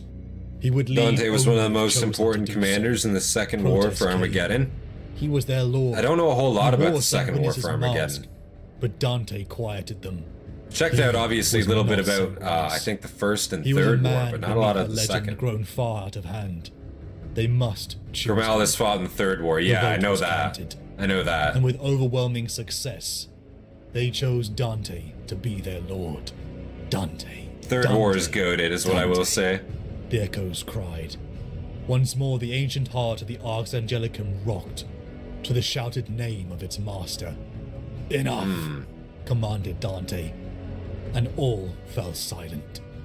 We shall turn now to the matter at hand, he said. The Second The War is destruction actually the third, of and the High Third Fleet War is Leviathan. actually the fifth. What the fuck? A second That's confusing. small door opened into a room, lit by a shaft of orange light, shining through a single Ignore hole the high bullshit up in my the head. wall. There's only been 2 As the wars. sun I see. It crawled up the Yikes. stone, and would Imperium soon be censors got you bad. extinguished. A solitary blood angel, his helm of veteran's gold, stood guard by a simple plinth. Wars are weird The and plinth and the tall redacted. object on it were covered in black silken cloth, with a weave so Armageddon close it had was another name smooth as before. water. A tight grin pulled at Seth's mouth. This was made Ultranor, by I did know Adeptus that, Astartes. actually. Where have did the heard that blood name angels before. find the time to make such things? Leave us. Said Dante. The veteran departed with a wary glance at the flesh terror. As soon as the door was shut, Dante pulled the cloth away. It whispered of a long, beautifully crafted cylinder a yard in length, made of gold that glowed softly in the darkening room. Do you know what this is, Gabriel? The reliquary of Amit. Seth said. Inside there is the last of Sanguinius's feathers. Any of the blood would recognize it. Even The Seth's blood. dark heart was stirred by the sight. Oh god. And his blood. Said Dante. He lifted his terminus honor from around his neck. Just ask the Grey and Knights pressed it about the into months of concealed shame. cavity within the cylinder. The reliquary God. hinged in half. Grey Knights do a lot of shit, A don't feather they? as long as Seth's arm hung suspended within the soft glow of a stasis field. Seth's breath caught in his throat. Gabriel Seth is the The feather chapter was master of the pure white. Flesh Terrors. In the Oh, glow of the field, he could like see the bad every guys, barbel. the bad Around blood the base of angels, the quote barbs unquote. were soft down of unimaginable delicacy. I guess they're not bad. They're just, Below you know, them, the shaft graduated they from take white full advantage of the to a gifts that delicate grey at the Sanguinius blunt gave tip. them, of course. Its purity That's all was it is. marred around the top by crimson splatters. Blood that gleamed eternally wet. This feather. He's a wild motherfucker. It was caught as it fell from our Lord's wing. I think on you'd the have to wall be of to the be a Imperial chapter master of Palace those as guys. he fought there, and placed in this stasis field. Chapter Shortly master. after he met Chapter his captain? death at the hands of Horus. In all that time, the field has never been deactivated. Within the field, the time of Sanguinius's death has yet to occur. Beauty burst our wrath. Beauty makes its home in you, Gabriel Seth. If you could wipe it free of blood, you would see the glory in you. Sanguinius writes of your founder Amit's savagery, but also that he was a great craftsman. Dante pointed at the casket. He made this container in penance for Sanguinius's death. True art speaks to the soul, but the greatest speaks from the soul. So much art is subjective, dependent on the observer. That's not true. The artist. The greatest art transcends this. It takes on a universal meaning. Its intent. Also, isn't it interesting too how like most like famous art, like the art only becomes famous to the observers after the artist is like dead or passed away? I always found that to be an interesting concept too. Like a lot of Van Gogh's paintings, like Van Gogh, when he made those fucking paintings, like people looked at his shit and thought, ah, you know, whatever. That's who gives a shit. You know what I mean? Van Gogh making paintings are worthless. They'll never be worth anything. And then the second he dies, it's like, holy shit, these are, there isn't a price on these paintings. Like, you know what I'm saying? You actually like limited edition, no price on them whatsoever. Like you can't sell them because of like just how like valuable they are almost. And you just see that with a lot of different great artists, not even just artists, painters and the like, but even like, you know, poets, writers. It's the same sort of thing in general, you know. Very interesting to me. Francis Bacon was like that. I've not heard of him. I'll have to look him up. Sends this. It takes on a universal meaning. Its intent cannot be mistaken or interpreted. This is one of those rare pieces. One look at Amit's reliquary, and we can feel his sorrow. I think at the Bacon is death still of alive, our but he always Lord. thought his works were It is an trash despite always exquisite demanding a piece of high work. price. Dante removed a terminus honor. That's from kind of his socket. narcissistic, isn't The it? reliquary slid shut. Dante took it up. This The painting sharp I made is sunlight complete was gone. garbage, but The chamber we're going to faded start the bidding off at into $2 million. Dante's bloodstone glowed in the room. What the fuck? Dante held the relic out to Seth. It belongs to you. Seth looked at the treasure in incredulity. The feather. I will not take this. Dante held out the reliquary further. He didn't set the prices? Oh, I gotcha. Fair enough. The spirit of your founder He just is makes it. rooted in its metal. That, Breaks in the more capital than after the reliquary, fact. has protected it. It is time it went home. Take it. Seth looked from the golden cylinder to Dante's deadly serious face. Yeah, I guess like When you auction think houses like would set the me, prices for that you do stuff not expect based on me. like demand and whatnot. We must win. There are uncountable foes arrayed against us. But with the chapters of the blood gathered here, we have a chance at victory. Even so, this fortress monastery could fall. The hive mind will attempt to destroy the Arx Angelicum. There are areas of our home that can bear such attentions without destruction, perhaps, but I have ordered that our most precious artifacts be removed and sent from this place. Scrolls of Sanguinius, our gene seed, and the other relics of our Lord. it seemed most fitting that you should take this reliquary and its contents in memory and honor of your founder. Dante stopped, considering his next words carefully. You may refuse, of course, but I ask you to accept this burden in honor of our friendship. Friendship? Seth frowned. There is only fury and service. Brotherhood in the bond of blood, but not friends. Never friends. Do you really believe that, Gabriel? I faced dissent from the Red Council for reaching out to your chapter. I maintain it was absolutely the correct action. Wow. You are among the most worthy men I have ever known. You struggle with the thirst and the rage, but you rise above it. You have no special gift, as does Mephiston. You are not damned, like Lemates. I am not as wise as you. Do you think I am immune? Said Dante, deeply troubled. I tell you, I am not. You suffer more than I do, but you resist. I do not know if I could do the same. I admire Interesting. you. He took Seth's hand and placed it upon the reliquary. These relics do not... Kind of a belong moment of to me. vulnerability for Dante there, to I admit all cannot that. give them away, but it is in my power to see that they are safeguarded in whatever way I see fit. I give this into your trust as a necessity.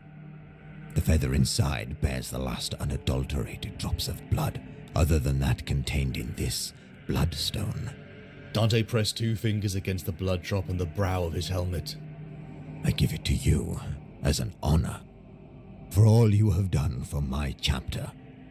I give it to you in recognition of your skill and intellect. I know that should every last one of us die, you will somehow see this relic safe. You will live. Most of all, Gabriel Seth, I give you this feather and its casket as a friend. Seth hesitated. You have changed. Said Seth. He sniffed the air. I smell it on you. Dante's head lowered. I took blood for the first time in a long time. Oh, whoa. You are not pure after all. He intended to express bitter pleasure, but sadness overtook him. He realized then he needed Dante to be better than all of them. Seth took the reliquary. I Interesting. will take it. I swear it shall be safe. By the blood, and by the great angel, and by Very the interesting that Emperor. Dante is letting that slip. Like Thank you. he doesn't Said Dante with necessarily relief. care, you know. Like he sees these, you know, the fellow chapters as equals fully, obviously, as he should, and he sees them as brothers in a sense. You know, the brotherhood is strong, and he's willing to like open up about these moments, and like, I guess they're trying to get artifacts off of the planet just in case it does fall. And you know, it's just interesting to see Dante in that way. You know, like he seems like a very genuine character. He's not really trying to fuck around at all, which is good. You By know, the Emperor. Thank you. biggest bro Said moment. Dante in relief. Tonight we feast.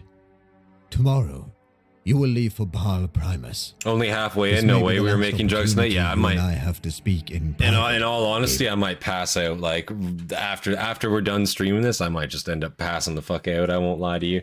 I've been up since probably what 2-3 in the morning, 2-3 a.m. this morning. So maybe not tonight, Hobbit. We'll see, but maybe not tonight. Gabriel, I wish you good fortune. Seth hefted the reliquary thoughtfully. Before he could wish Dante good fortune, Kinship in is strong return, with the Blood Angels, The door especially had with opened. Dante's age. and the commander Yeah, I had imagine gone. if you've been, and I assume this must be true with pretty much any other legion in a sense, and therefore chapter. If you've been alive for 1,000 years, 1,200 years, like fuck, even 500 years if you've been older, then like I assume that comes with like a level of respect and like a level of like mutual like broship that you must get, you know. Because you don't see Space Marines getting to that age, although it's fully possible they can. usually they die long before they get there, you know? The door had opened, and the commander had gone. 9 courses for the Legion number. Blood thralls opened every casket. All the finery and beauty of the home of Sanguinius was on display. Without their armor, the host of blood angels and successors dined. A last supper before the battle to come. Dante alone wore his armor. He couldn't let them all see his ancient features. They needed the lie. Days passed, until Dante stood before Angel's Fall. As a boy, he had taken the trial here, but today was different. Surely they must know that, like, he's straight up, like, old as fuck. Like, if he's still around. Cities and mountain folk had been gathered. Never before had the populace of Baal been so united. But Dante felt no joy, for it broke his heart to speak his decree. I must ask more of you than I have ever asked before. Dante's voice boomed over the red sands. Those of you capable of carrying weapons will be deployed under the command of the angels, to aid in the defense of Baal. These ships you see carry desperate times. Ammunition. Every man and woman of sound body over the age of 10 standard Terran years will be armed. Children below the age of 10 and their mothers the difference is between knowing duty and seeking the weakness of age. From system today. That makes sense. Weeks of rumors have sent the population. Again, it's about the image, I suppose, more than anything else. Their worst fears were confirmed, and their dread turned into panic. Dante raised his voice. Any refusing this duty shall be executed. All must fight, or all will perish. This is my decree. As commander of the Blood Angels, Chapter Master, Lord of Baal, Baal Primus, Baal Secundus, and the angelic host. Some cheered, some screamed. Any resistance was met with brutality. Dante hardened his heart, for worse was to come. In the Arx Angelicum, Dante gave his final speech. The shadow is falling, he said. Our astropathic prayers no longer resist the roar of the hive mind. The warp is becalmed all around the system. You're 13 and you only have one leg. Well, you can still fire las guns. So yeah, they can wheel you up on the walls and leave you there. You know, you can still shoot. That's all it's about. There will be no more messages.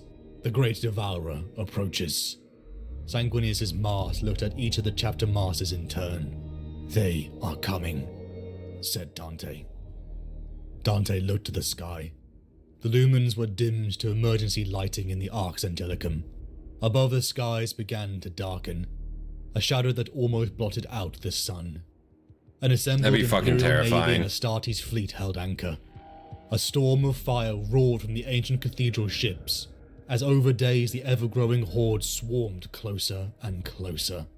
Dante saw entire chapters die. Their millennia-long history wiped in an instant. Ships were torn apart in valiant last stands. That seems to barely slow the tyrannic advance. It was too much. And the fleet began to retreat.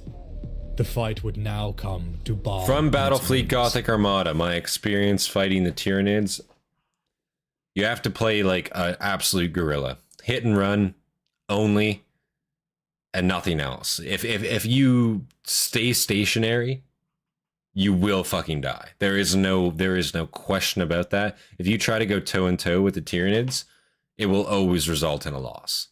Because the second they close into you, their ships are just fucking literally eating you alive and boarding you into the dirt. There's nothing you can do about it. Stay at a tentacle range. Yeah, they have like the fucking tongue tentacles that grab you. And then all their like bigger ships have like mouths, like quite literally. So yeah, like you know, staying anchors, trying to hold one position, it's a lost fight already, straight up. Began to retreat. The fight would now come to Baal and its moons. Battery cannons dotted across Baal Primus and Secundus came alive. Macroplasma and las batteries the size of buildings unleashed their fury into the darkness. The Arx Angelicum trembled with rage. Order the men to the walls, commanded Dante with an air of icy calm. The enemy are at our gates. We shall repulse them, he said. The ground invasion had begun. In miles of walls sat the millions of the Baalite tribes. Want to see the lion face against the Conscript Stormlord? hands of men and women given Would be little quite the training. matchup. Despair was kept at bay by the pounding voices of the chaplains, singing praise to Sanguinius, calling on the righteous fury of Sanguinius's people. The death masks of their protectors was more terrifying than the approaching enemy. The tendrils of Leviathan came down from the sky, like the fingers of an altogether different god. The sounds of snarls and chitinous bleats rose in the distance as the ground began to rumble. Fucking Before the giant walls and the bipedal red sands, a Tyranid moat there. of innocent water What the rippled fuck is that supposed to as the be? Xenos crested the horizon. That's a cool Its design number for another was like unending. Tyrannid Titan. I know It we was only got the hunger one, itself. but A mass that'd be cool of for another chitinous one. shell and teeth, swarming with larger and more terrifying beasts. The artillery shell barked, sending ordnance into the heart of the never-ending swarm. Blood and bodies flew, but they still kept coming. The front of the rushing Tyranid line burst through the water in their thousands. The mortal humans' fear began to rise as the line came close to first contact, then stopped. Hold your Pride ground. and Xenos screams rose in a shrill. Echoing cracks pinged through human ears. Bone and carcasses began to float to the surface. For over half an hour, the onrushing horde slammed forward to their death. Dante had seen it long ago, before he had become an angel. Thirst water. The innocent moisture that had claimed so many lives upon There's the Baal thirst moat. was Yeah. its savior, for now. By the third day, enough Tyranid corpses had filled the moat, and finally the battle came to the walls. Days turned into a week. I think that's crazy how instead of like attempting to ford it, go around it. No, the Tyranids are just gonna like keep throwing bodies into this fucking water until like the river fills up with bodies and they can cross it seamlessly. What a Tyranid solution to a very, very, simple problem in a sense. I appreciate it though. That's what I like to see. God damn. Literally clog the moat? Yeah, bro. Like, fuck, they're gonna just drink the water dry, Like, they don't care. Fuck it. They have more bodies to throw at it. It's not a problem, really. Holy. And finally the battle came to the walls. Days turned into a week. Assault after assault repelled by the masses on the walls, but at great cost each time. Dante looked out across the sands of Baal. A world of desert and hate finally felt moisture. They can always The resort miles later and around maybe the even Ark adapt it as a Angelicum were weapon. soaked in Yeah, Xenos exactly. blood. He saw the burning There's wrecks one of thing that chapter they're good at. relics, It's and the reverse thousands now dead in bioengineering, the I field of suppose. horror. Any other army would have withdrawn from the siege. The Ark Angelicum would have been impenetrable to any other foe, its tens of thousands of defenders too great to overcome. But the Tyranids cared not for death. For the first time in 10 millennia, That's true. You can't there were morale enough beat Space them. Marines to man the ramparts shoulder to shoulder. Bolt guns fired from every porthole, destroying the lesser bioforms by the thousands. It was a tactic of the hive mind to pile up its dead, to render any defensive line usable, as it had done in the moat. But the Tyranids could not get close enough to the wall. An embankment of heaped corpses provided a little shelter to the advancing swarm, but there I'll yet give it some remained more a killing time. field between it and Dante's wall. The line crept forwards a few feet every day, but so long as the Scions of Blood held the walls and protected the fortress shield generator, each day was closer to victory. A desperate vox call cut into the inter-chapter traffic. The wall! The wall! Carnifex brood coming Simple over the problem, wall. simple solution. Dante Yeah. was close, and first to Drain the respond. swamp or drink the He roared swamp. over hundreds of space Or clog marines the swamp. firing from the walls. All Dante simple cut out his jet to the Tyranid apex solutions. of his leap. He arched down and slammed his axe mortalis into a Carnifex's head. Damn. The Astartes around him cheered, and fought harder knowing their lord was with them. Across the walls, the corpses of the brutish Carnifexes slumped down. The assault had been repelled. Dante is old, If but the he's still hive getting mind active continued out the there. strategy, they could win. Dante thought. Dante's Voxling came alive. I feel My like lord, whenever you're fighting have Xenos Tyranids inside in a the ground fortress. combat, There are there's kings always a who live good in the chance hall that of they can win, no sarcophagi. matter what. Dante's heart pounded. Infiltrators. Dante secured a jet bike and roared back towards the Arx Angelicum. The hall of sarcophagi housed their chapter recruits, those undergoing the transformation from mortal men to Astartes. Dante roared into the hall, the bolt guns mounted on his combat bike barking, The Axe Mortalis crackled with wrathful power. He had not ridden one of the machines for centuries, but his skill was as accomplished as when he had been a young assault marine. A mosh pit of gene stealers and marines fought desperately around the sleeping neophytes. Dante plunged into the Xenos, protruding claws of purple limbs reaching out to him. He cleaved one with the Axe Mortalis and split another, but slowly the tide turned. Damn. Dante looked around himself. He was the last alive.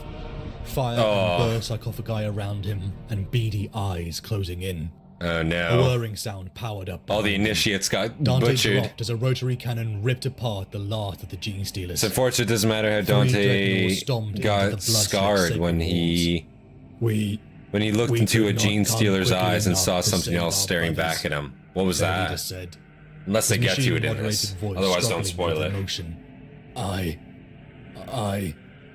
too was late, Brother Daman, said Dante. Dante stood. The future of the chapter had been butchered. The lights went out.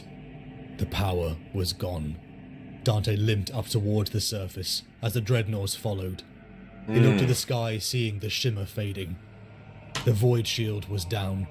Swarms of aerial creatures began diving towards the walls. Oh great. Sabotage. They could not fight a war on two fronts. Dante closed his eyes. With heavy heart, he opened a battle group-wide Vox-Link channel.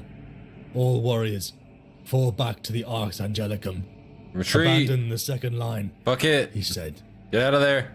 The Arx Angelicum was burning. Its towers, its halls were a This was relic at the of salt, thirst water area. now stained with Xenos and angel blood. He saw the Baal hive mind Primus staring at him through a gene The seeder. contingent led by Gene Gabriel Steph stealer. were retreating to the Arx So does he Angelicum have for the precognition last in a time. sense, or like some type of Chief psyker Librarian abilities, latent Mephiston and psyker the abilities? Librarius had gone dark. Because with that, he Their kind of success gives me in the sense he invasion of does, Commander almost. And its demons, unknown. Dante sat alongside a dozen Marines of various ranks and chapters. Entire chapters were annihilated. Some who stood next to him may be chapter masters now. Not that it mattered. True. The tendrils of Leviathan had struck Baal and its moons. The feeding had begun. All that was left was to hold this last keep. Suddenly, Dante couldn't breathe. Also, I just want to say we are halfway through here, guys. I might take a little 5-10 minute intermission here, real quick. Maybe go use the restroom real quick. Maybe do a resub on my beverages. Get some more water going here. Maybe another coffee going. So we might take a little 5-10 minute break here, so I can do those things, and we'll pick it right back up where we left off here. Coffee time, exactly. Gotta get the breaks. Gotta get the coffee going. Gotta get gotta use the restroom, all that stuff. Stretch my legs a little bit. Been sitting for 3 hours now, 3 hours 15 minutes. So I'm gonna go stretch my legs a little bit, make that coffee, and get all that stuff done there real quick. And we will pick it back up in about let's see here. What time is it? 9:20 here, so we'll pick it up by about 9:30 in about 10 minutes or so, guys. So go grab your drinks, go grab your snacks. I will do the same, and yeah, reconvene here in about 10 minutes or so. Be right back, guys.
All right, we're back. Sorry about that delay, ladies and gentlemen, but we are back. Got the coffee, got the water, stretched my legs, had a little bit of a puff break in between there, but yeah, we're good to go now. And yeah, I think we're gonna start it off right away here. Thank you guys for sticking around. Appreciate that. And yeah, without any further delay, right back into it. Uh-oh, my headset's unplugged. There we go. Back that up a couple seconds there. Had begun. All There we go. that was left was to hold this last keep. Suddenly, Dante couldn't breathe. Blood thralls and marines fell into convulsions around him. The few psychers... They call me mad, now look at me. Open Yeah. the shutters, Dante commanded.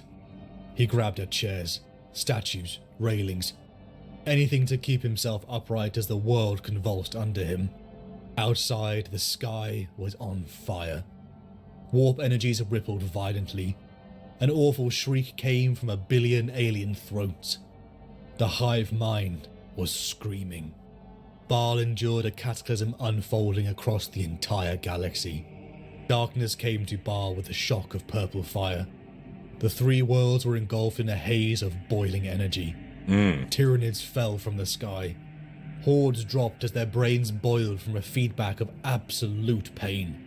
The Death Company Tower of Arameo resounded to frenzied calls for blood and flesh.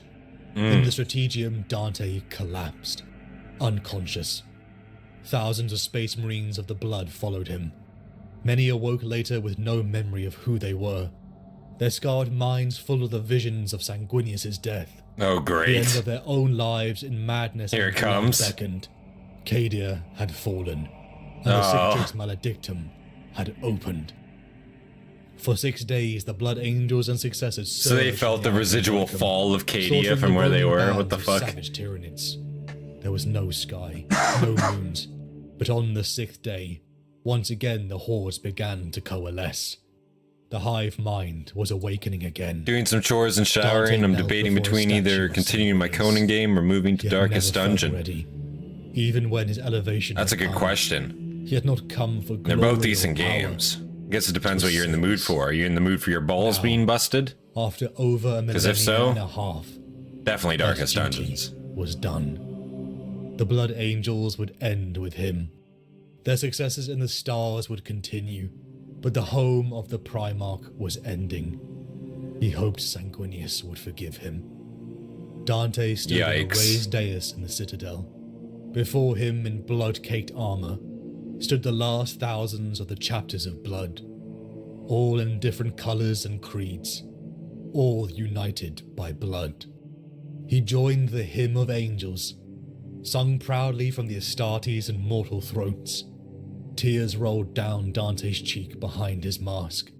Such beauty, such purity. Dante steadied himself, preparing to speak to his brothers one last time. Oh, speech There time? is Speech always time? beauty, even in the depths of ugliness. Is Dante still Even alive? in the Nobody depths of answer that. defeat. Don't answer that, actually. We're going to find out by the end of it. Don't answer that. Your song raises Stupid us all question. above Don't this answer that. realm of earthly flesh. For we are angels and warriors in equal part.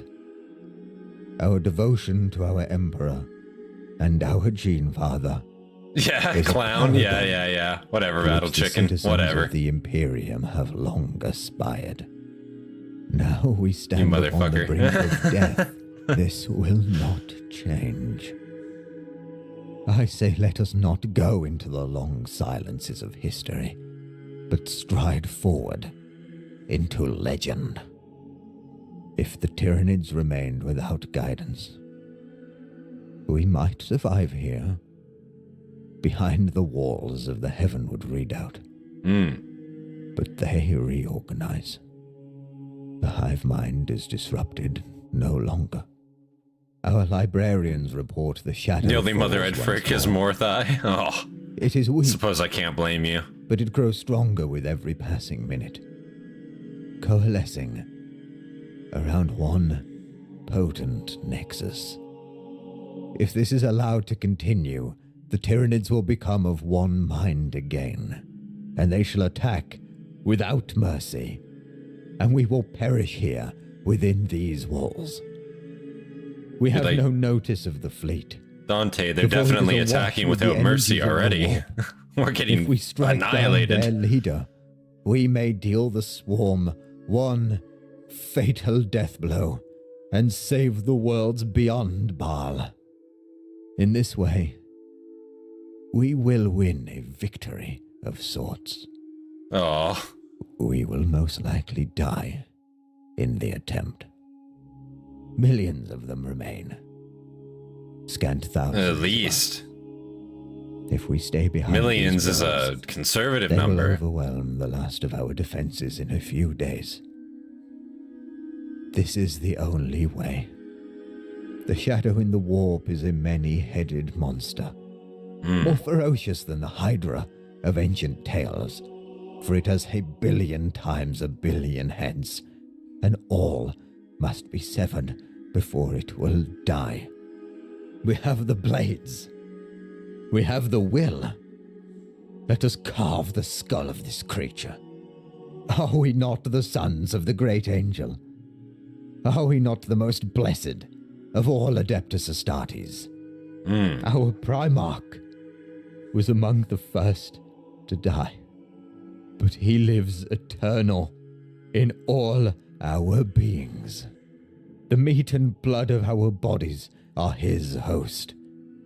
For 10,000 years we have protected his legacy within the fortresses of our bodies. We are a whole death company now. The sarcophagi lie shattered, their occupants devoured, and our future upon Baal has died with them. The chapter is finished here, but it is not yet dead.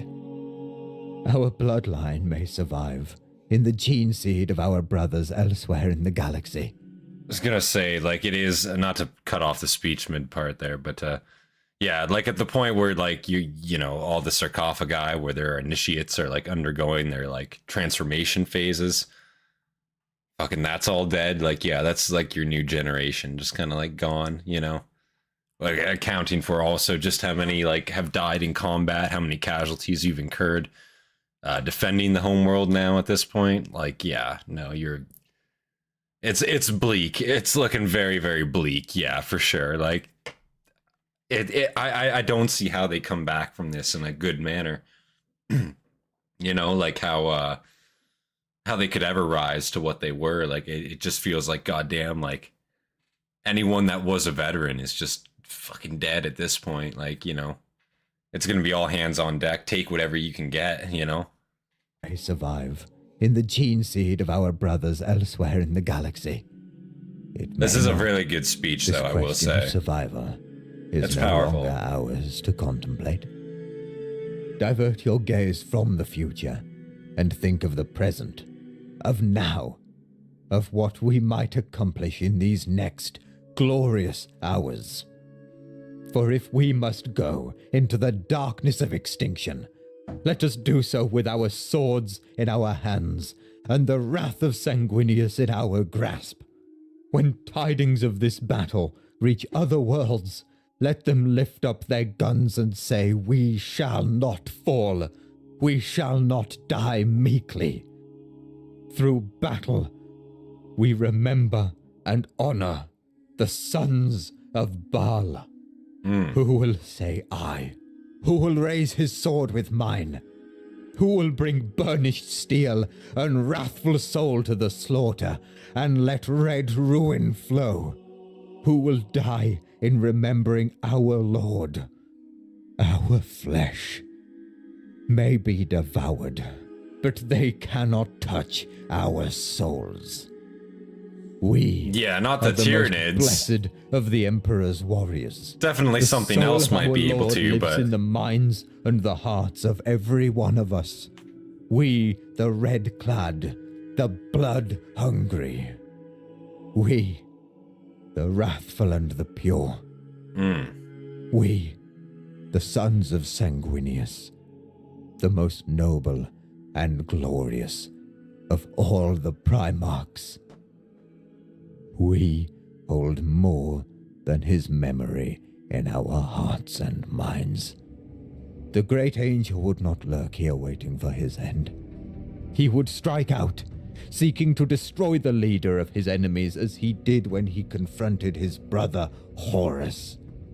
Such a choice is now ours. How did that work out for him, though? Our fathers. If we do this, listen, I appreciate the sentiment, we shall but it didn't work out so well for him. Surely perish. But Baal may yet escape and play host to Space Marines still. You and I will not be among them. Damn. But the name of the Blood Angels and the score of other chapters who fought with us here will yet be known across the galaxy. For a millennium, I have worn this mask. So long that mortal humans on 1,000 worlds equate Dante with Sanguinius. One has that goes become pretty hard. the other. I have no need of a mask any Imagine longer. like repping like the chapter so I long need that not like wear our Lord's face. this is basically He is Sanguinius. in here. Like this is the In embodiment my of him. heart, As close as we can I get to him. reveal And ever have my gotten to him. face to you. Long hidden for shame of the weakness age reveals. I shall wear this mask when I fight, in honor of our Lord. But I go into the final battle not as a poor facsimile of our father, but as Commander Louis Dante, son of Baal, son of the great angel, whose living body is the host of the Primarch. What say you, warriors of Baal, that we let slip the red thirst one final time and fly upon the wings of wrath with our Lord unto It's about the battle? message. We will not I go meekly commend into you the night. all, Yeah. O ye mighty, to the protection of the great angel, for the Emperor, for Sanguinius. There is no more beauty to be had from life, so let us I'm just then gonna let them seek finish off the a speech here. beautiful death. Because it is a very good Then speech. we march, all of us who bear the blood. Chaplain Ordemail, summon the Amaraean Guard. Open the gates to the Tower of Amareo. Let the damned march with the damned. While So yeah, obviously, like, yeah, it very much is like showing like how it's not even necessarily can we win this battle, because they basically have given up the fact that they've accepted death at this point. They've accepted that victory with survival is not likely. Victory at all is most likely not going to happen. But he speaks of how, like, you know, humanity, Space Marines might still inhabit this planet. Humanity might still inhabit this planet, but it won't be them. Because obviously with the Tyranids, you know, they destroy every planet they touch. They're absolutely annihilating every single planet they touch. So the implication here is that, like, we're going to try to win. It's unlikely. Don't expect us to survive, though. But at least, like, we're going to, like, choose the way we go out rather than wait here to die, in a sense. It's a very respectable thing to do. You know, I'm obviously just like poking fun where I can, but like it's a very good speech, and it does go along with that message too, as you say there. Do not go meekly into the night. It does fit that perfectly. Is that quote ever actually like what's the word, involved with any of the books? Is it actually like in any of the books at all, or is this kind of just like a excerpt that they're using to kind of better describe it, to kind of show the comparison? You know what I'm saying?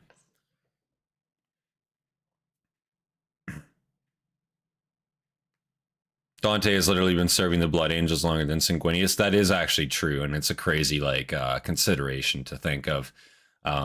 You know, given just how long he's been doing it, and that's why he is the embodiment of him, because he's literally served there longer. If anyone's gonna rep them, it's Dante, you know. But in the grand scheme of things, like, you know, like 1200, 1400 years, it's not a long time in the grand scheme of things, but just how much he's been a part of in that time, just how much shit has gone down.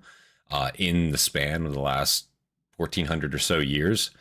Like, Dante is probably like a legend. He's probably one of the oldest beings on the human side, obviously, besides like, you know, Gilliman and whatnot, and the Primarchs that are still living at this point, and not counting dreadnoughts and whatnot that, you know, are in like stasis and whatever have you, right? Because obviously there are dreadnoughts from like 30k that potentially could still be kicking around, but he is probably one of the oldest beings that are just kicking.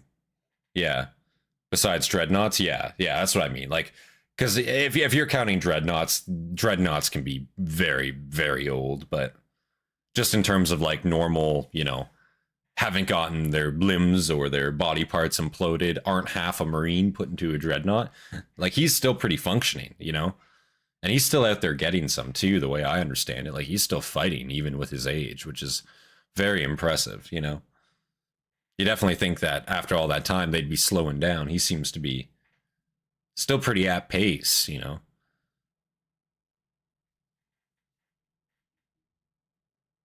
Oldest known Marine besides Daniok. Daniok's something crazy like 2000 because of the HUD.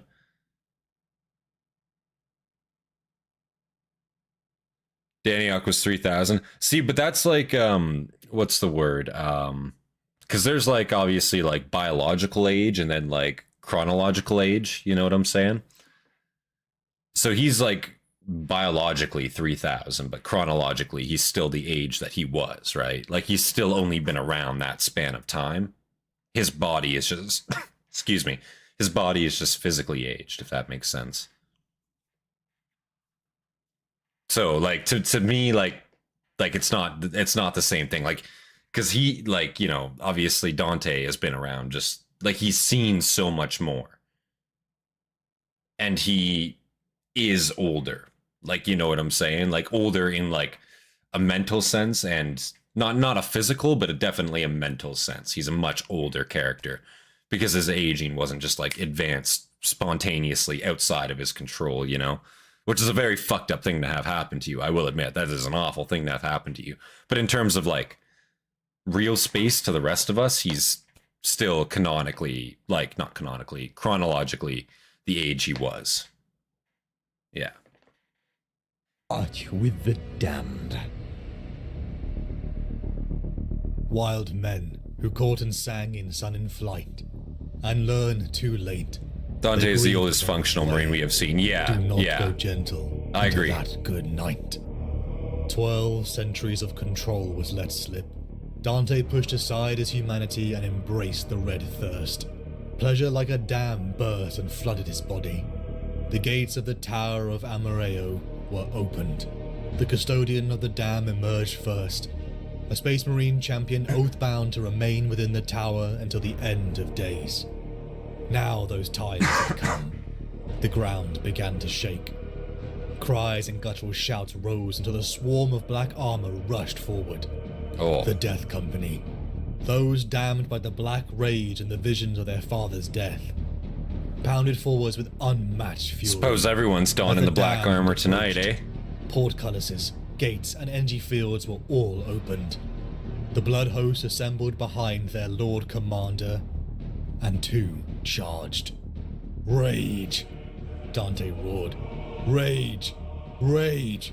Rage against the dying of the light! The damned slammed into the sluggish Tyranids. Oh god, he said it too. I guess it is a real quote in the books, right? It's gotta be. Were trampled under their fury. Dreadnoughts blared their vox. Above jetpacks soared, all led by one, their lord Dante. Bombardments poured from the Arx Angelicum. The mortal defenders' last triumph, as they all waded in for their glorious death. The songs of the chaplains began throat-tearing screams, as a sea of black, red, gold and every sigil of blood chapter waded into the Tyranid horde. Dante hacked and ripped bioforms apart. Chaplain Ordamel was split in two in front of him. Oh. All around him, angels were dying. Yeah. And the urge to rip off his helmet and lap up their blood was overwhelming. Okay, listen, Golden Dante. light shone from Calm the down, sky, okay? and Dante turned. I get it, The but... sanguine had come. Astartes in ghost light appeared near the chapter herald. Warriors in burning What the armor whose fuck? guns sparked blue light. Dante knew of these. The Legion of the Damned. The sight brought Legion of Dante the and angel's Damned. humanity back to the surface. Dante blinked hard.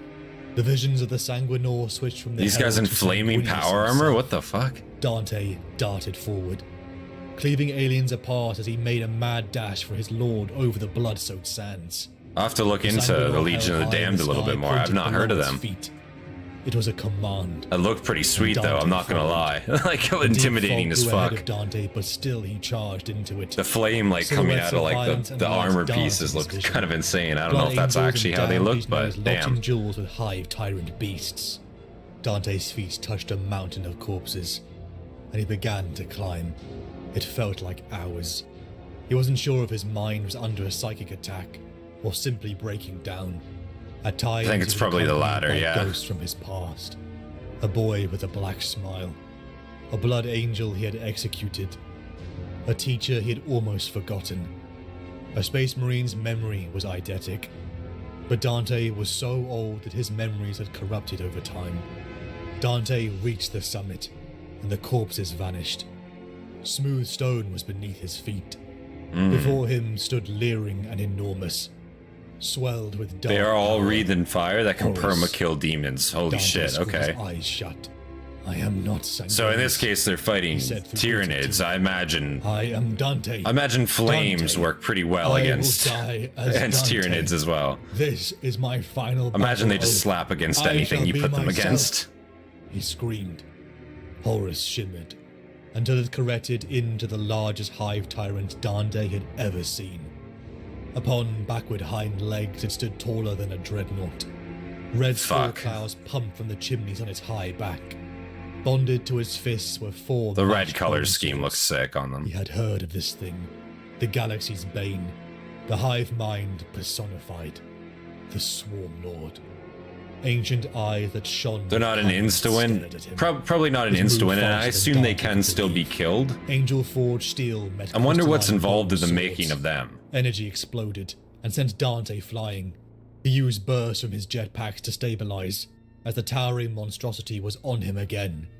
Dante leapt again with his thrusters, as two swords slammed into the sands next to him. He snapped off a quick shot with a perdition pistol. One of the creature's forearms fell slopped off, but it kept coming, as if pain had no meaning to it. Each second felt like hours, as Dante dived and slashed, both trading minor blows. His red thirst had grown to unbearable Dante's in the heights. middle of a Dark The Souls doors boss of the fight Black right now, Range dude. were opening, but Dante He's using those would invincibility die as frames. himself. He dived in again, sweeping under the swings and delivering his own to one of its eyes. Finally, it cried out a sound that could be pain, and Dante smiled coldly. I shall take your other eye, and then I shall kill you. He rasped. That's A rather psychic cold. scream emanated from the Swarm Lord, and Dante was sent to his knees. Blood pooled in his mouth. Oh, It came forward again, sensing weakness. Dante dived desperately, a bone sword slicing his jump pack. He slammed into see the what's red crazy sand. is like The creature snarled at him, a psychic assault to inflict dread upon his soul. what's crazy to me is like, again, like he's just a space marine, you know what I'm saying? He's not like a Primarch or anything. This is just like technically just a space marine, you know? An insanely cracked space marine, but just a space marine, just like what they're capable of doing, especially with like their veterancy, with like experience that they gain over time.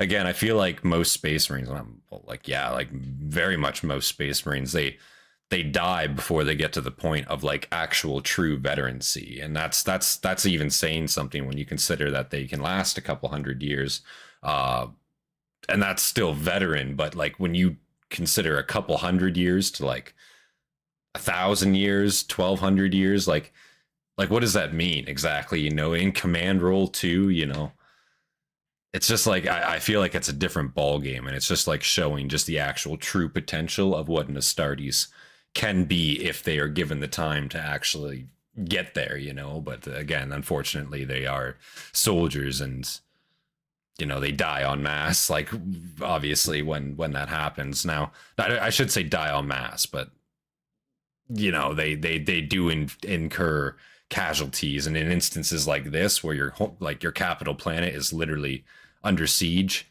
and you're down to maybe 1,000 members left total, like that's rough. Like that shit's rough. You don't usually come back from shit like that, you know.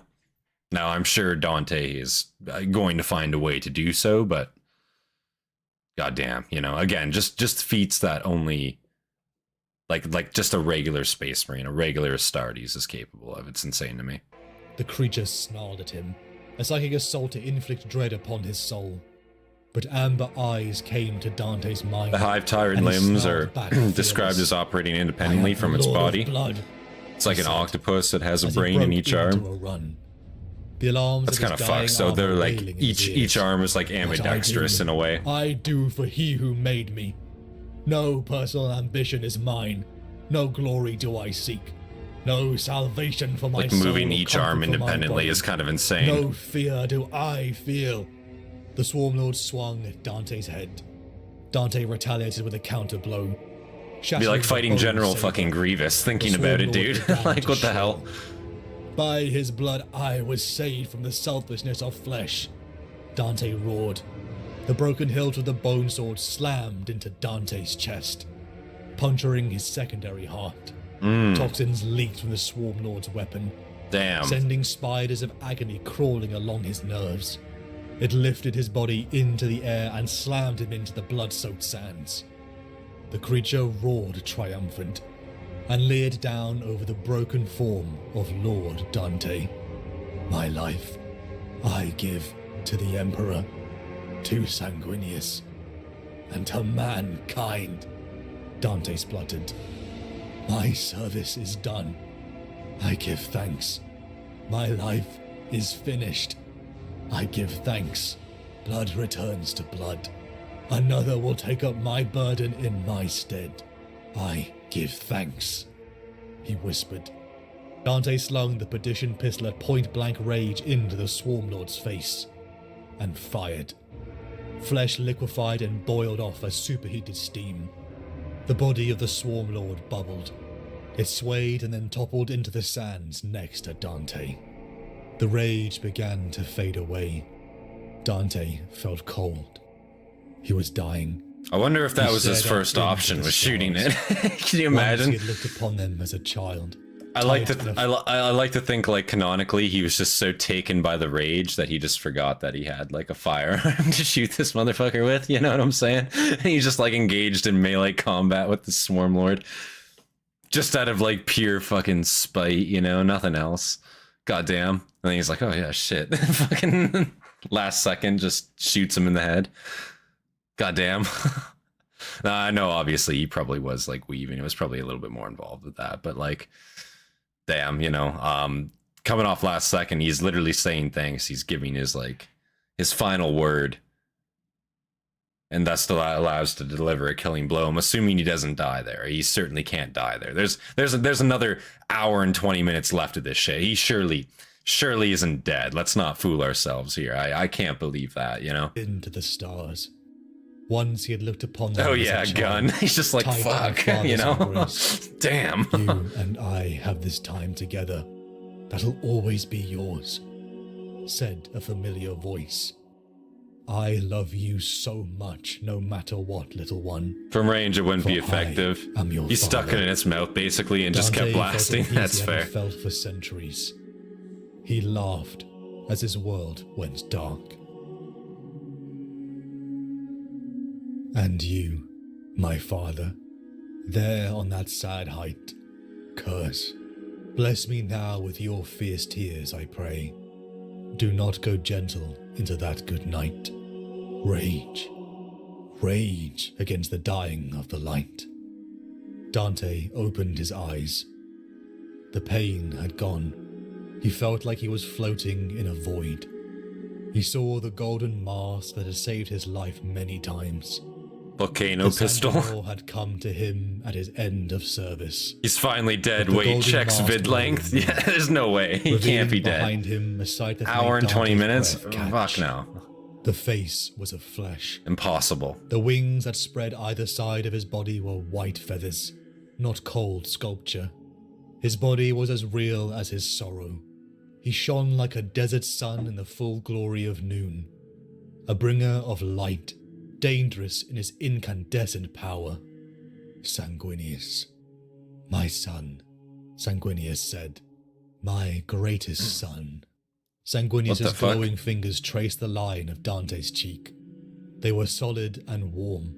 Oh, and I they think brought I've heard into this him a sense of conversation. peace and holy joy. Was this a Chris Tears Tester? openly wept from the angel and fell upon Dante's Was this on face. Chris Tester's quotes? You have suffered greatly for mankind's sake, said Sanguinius. I didn't know the context surrounding His it. I think I voice was heard this beautiful. before. You have won your rest 1,000 times. Rarely has one man given so much. Luis of Baal, Secundus. You have been a light in dark times, and I would give you any He straight up reward. talks to Sanguinius here. I Wow. would take you to my side. I would free you from strife. I would release you from your pain, said the angel. But Yes, said Dante. Please, I have No. served so long. no. Grant me the freedom of death. Sanguinius gave Dante a look of profound sorrow. I cannot. I regret that I can do none of those things. I need you, Dante. Your suffering is not done. Sanguinius gripped Dante's face in both hands. Strength flowed from the Primarch, driving out death's comfort and replacing it with pain. The scene rippled, and Dante began to hear the shouts of space marines. He felt a ghostly touch of the living hands upon his armor as Sanguinius faded. Please, That fucking no, sucks. Dante cried out. Oh man. My lord, I have done enough. Please let me rest. The light was dying, and Sanguinius disappeared. Sanguinius Dante just returned noped to him life, out of pleading death, for dude. the mercy of death. No, Oh. no more. Take me with you, I beg you, Dante shouted. The smell of burnt flesh filled Dante's going to The fucking searing crash pain out, flooded dude. to the ends of Aw. his fingertips. Captain Carline and the sanguinary priest Albinus were above him. Dante bucked in. It'd honestly be kind of a His justified secondary crash hand out. started to pound alongside the first. There was still a great wound across his torso. Dante rose despite their protest. Literally comes back to life screaming no. Yeah, dude. Like couldn't he's lost his understand fucking why. mind. He's like, there's no Captain way. Carline was supposed to be. There's a no way savior. Sanguinius He looked himself just older to said Dante. no to me when I went to Dante death's rose door. shakily. He looked up to see an enormous Imperial fleet above, raking through the isolated Tyranid pockets. To their side, Dante saw the clean, I'm sure polished he- crimson. I will say too, I'm sure he's like glad, like, you know, he's like looking around, he's like seeing like kind of like signs that they're a little bit victorious. I don't know, obviously, if they are at this point. I'm sure he doesn't either. But like, you know, he's seeing like ships, you know, okay, where there's space marines around me. I'm not just like fucking surrounded by Tyranids, you know, getting mauled to death. So that's good. And like, yeah, he just must be like so pissed off, you know. I'm sure he's a little bit sad almost that they're winning the battle, or like it looks like they're winning the battle. Because I think he was just kind of done with it there in that moment, almost like, you know, he's just like, oh, thank God, you know, somebody else's problem now, at least, you know, nobody wanted to relieve me, you know, my command was sound for a number of years, literally no need to relinquish my title for any reason. Spotless record, in fact. Thank God it's someone else's problem, right? No. Fuck. Like, yeah. I feel bad for him, you know? I genuinely, you do kind of feel bad for him. Because, yeah, 1,300 years to keep this shit running and, like, functional and be doing, like, seemingly a decent job at it. Like, we didn't hear anything about him, like, you know, making any, like, big misplays or missteps. Seems to have ran it, like, fucking with great resolve and great do. Obviously up until this point, but this point is kind of like not his fault at all. Like you can't really stop a fucking Tyranid high fleet like that. So it is what it is, you know. And I think too, this invasion from the Tyranids, wasn't it also targeted? I believe in a sense it was targeted. A Blood Angel's battle plate. But this Marine was larger. His arms and helmet were of a pattern he didn't recognize. They are a new breed, the saviors of the Imperium, beamed Captain Carleen. These and our colors are not the only ones. Primaris There Marines? are others, of differing gene lines. Differing gene lines? What do you mean? Said Dante, We'll see. bewildered. I'm probably One wrong. of the strange warriors came forward. He wore Codex Standard Sergeant insignia. In every superficial way, he was a Blood Angel. He removed Maybe, his oh, helmet. definitely has to be And Primaris. Dante Come found on. himself looking upon the familiar countenance of a man reworked by Sanguinius's gene seed. We are the unnumbered sons of Sanguinius. our Lord Unnumbered Dante, sons. said one. We are the Primaris Space Marines. Oh, okay, thank God. I was We like, have what? come to your aid. Oh. They led Dante gently by the arm. I thought I was He gonna limped. misspeak really His badly broken there, arm but embarrass grinding upon myself. itself. Oh, Blood leaked from his wounds, but he would not allow any to help him. what a time for The sky Primaris Marines was to show clear. up. Like, Along the corpse you could have of came like a Dante month earlier, saw God damn all of it. them. Oh, thank God they're here Thousands of though. warriors, a head taller than him. Those donned in colors of the Blood Angels, and some he didn't recognize. So I wonder, at this point, does he know that Gilman is back? Just out of curiosity, like, he must have heard, right? But, like, these Primaris Marines are surprised to him, so that makes me think maybe not, also. Keep watching? Okay, yeah, okay. Those If it's a donned in spoiler, don't colours of the spoil Blood it. Angels, and some he didn't recognize. His mind If was it's in this reeling video, to the point of delusion. don't reference it. Come on, Louise, said his father. Not far now. Da, said Dante. Da, is that you? Look at me. Look. I became an angel, Da. My lord. His father's face shivered away like a mirage over a desert. Albinus's concern. He's lost his goddamn mind. My lord, we should stop. You are gravely wounded. Please allow us to help you. Let us carry you. No, commanded Dante. I will walk. No help. Not yet. I must walk. Dante limped towards a camp gate. It swung open as a warrior of his height approached. In stark blue, Cato Sicarius of the Ultramarines greeted him. Wow. I welcome you to the Castellium, Lord Commander Dante, he said. Our lord is waiting for you. Sicarius, said Dante. Is that you? It is, my lord. It is good to see you alive, the Ultramarine said. Are you hurt? Of course he's damn well hurt, Sicarius, snapped Albinus. Take us to him before the commander collapses. What did they mean by him? Oh, Dante wait. thought. They passed warriors of Does he old meet G-Man here? until at the Is this where he threshold meet? Dante threw off Oh, Albinus's helm. okay. Upon a throne of pure Yeah, adamantine, surrounded by Okay, hundreds of pristine standards, sat a living miracle. A giant warrior clad in blue and gold. His Fucking, expression fair I feel and like stern. Dante is about to have a stroke massive right now, gauntlet dude. upon one I think hand. he just, that's just too much for him to Scabbarded process right sword now. resting Too many upon his events at knee. once. Rabute Gilliman had come to Baal. There was no mistaking it. Poor Dante guy's had just like, climbed up before. Shut was away so in the happy to be stasis dead. field upon the fortress Got of denied. Hell on the crag. and now a But Primarch here is he like was. here. Alive and breathing. The Primarch's physical presence hit Dante hard. Gilliman was nobility writ large, a monument in flesh. He was overwhelming. Ignoring the hurts of his healing wounds, Dante fell to his knees with a clatter and dropped his head. Can it really be true? Is it really you? Do you live? Dante It is. whispered.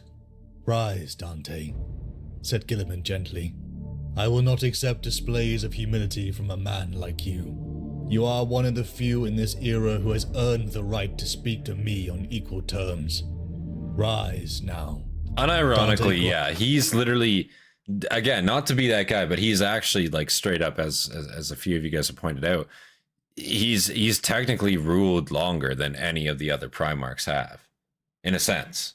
right? Like, really, what other Primarchs have been in full control of a chapter up until like for that length of time? Because like I don't think any have, right? He's unironically kept it together. He's Timothy.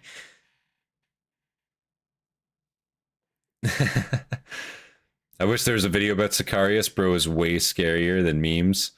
I don't know much about Sicarius. I've heard the name before, but no loyalists. Yeah, like obviously the traitors. Like the traitors have obviously stuck around, but the loyalists, they're either dead, missing, or you know, just fucked off, I guess, in a sense, right? Like Russ just like decided to go and fucking fight some demons, you know what I'm saying? Like he just fucking zipped on out of there. Honestly, kind of a respectable thing to do. It was pretty baller. Let's keep watching this though. Like, goddamn. So G-Man's here. I believe I remember this speech also. I think this was also a Chris Tester quote as well. And I think we also saw it in the G-Man video as well. We saw parts of this. Speak to me on equal terms. Rise now. Dante grunted with pain as he attempted to get to his feet. Guilliman grasped Dante's pauldrons and bodily hauled the chapter master up. Forgive the indignity, Guilliman whispered. I see you are hurt. Dante nodded numbly. Never kneel before me again, said Guilliman. I will fucking have you collapses stand from with me blood as loss. a mark of respect. I will order you not to if I must. I would rather our relationship not function on those terms. I have no time for deference. There is much to do.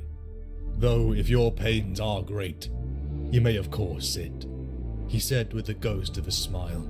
I did Dante nearly had get to cut in step half. back to look him in the eye. To be completely I honest. failed, he whimpered. I called together the chapters of the blood and lost them all to save Baal. The Arx Angelicum is in ruins. Thousands of space marines are dead, and Baal is devastated. Forgive, said Guilliman. There is nothing to forgive, Dante. You stopped them. When we arrived, the High Fleets was greatly depleted and easily destroyed. Yeah, we just As mopped. we speak, the Indomitus Crusade is scouring this system of the last remnants of the Tyranids. You have achieved what few others have, and destroyed a major High Fleet tendril. I would congratulate you, but there is nothing I can say that encompasses the scale of what you have achieved. Guilliman put a hand on Dante's shoulder. You have saved Baal from the hive mind, Commander Dante, and with it the greater part of this segmentum. At that, Dante wept freely. I'm sorry, he said. I almost lost everything. Please forgive me. There is nothing to forgive, said Guilliman. Listen, at the end of the day, Dante collapsed to the ground. The galaxy is in great peril. I guess it's just like said survivor's Dante. guilt in a He looked sense. heavenward towards the cicatrix maledictum. Because at the end of the day, like, it was death, which is also kind of a success, right, to Dante. I'm not gonna lie. Like, let's be honest here. That's sad to say, but it is true. You know, Dante is, you know, done with this shit. I guess you could say he's, you know, he's old. He's an old man. He's done with it, right? He'll do his job if he's there.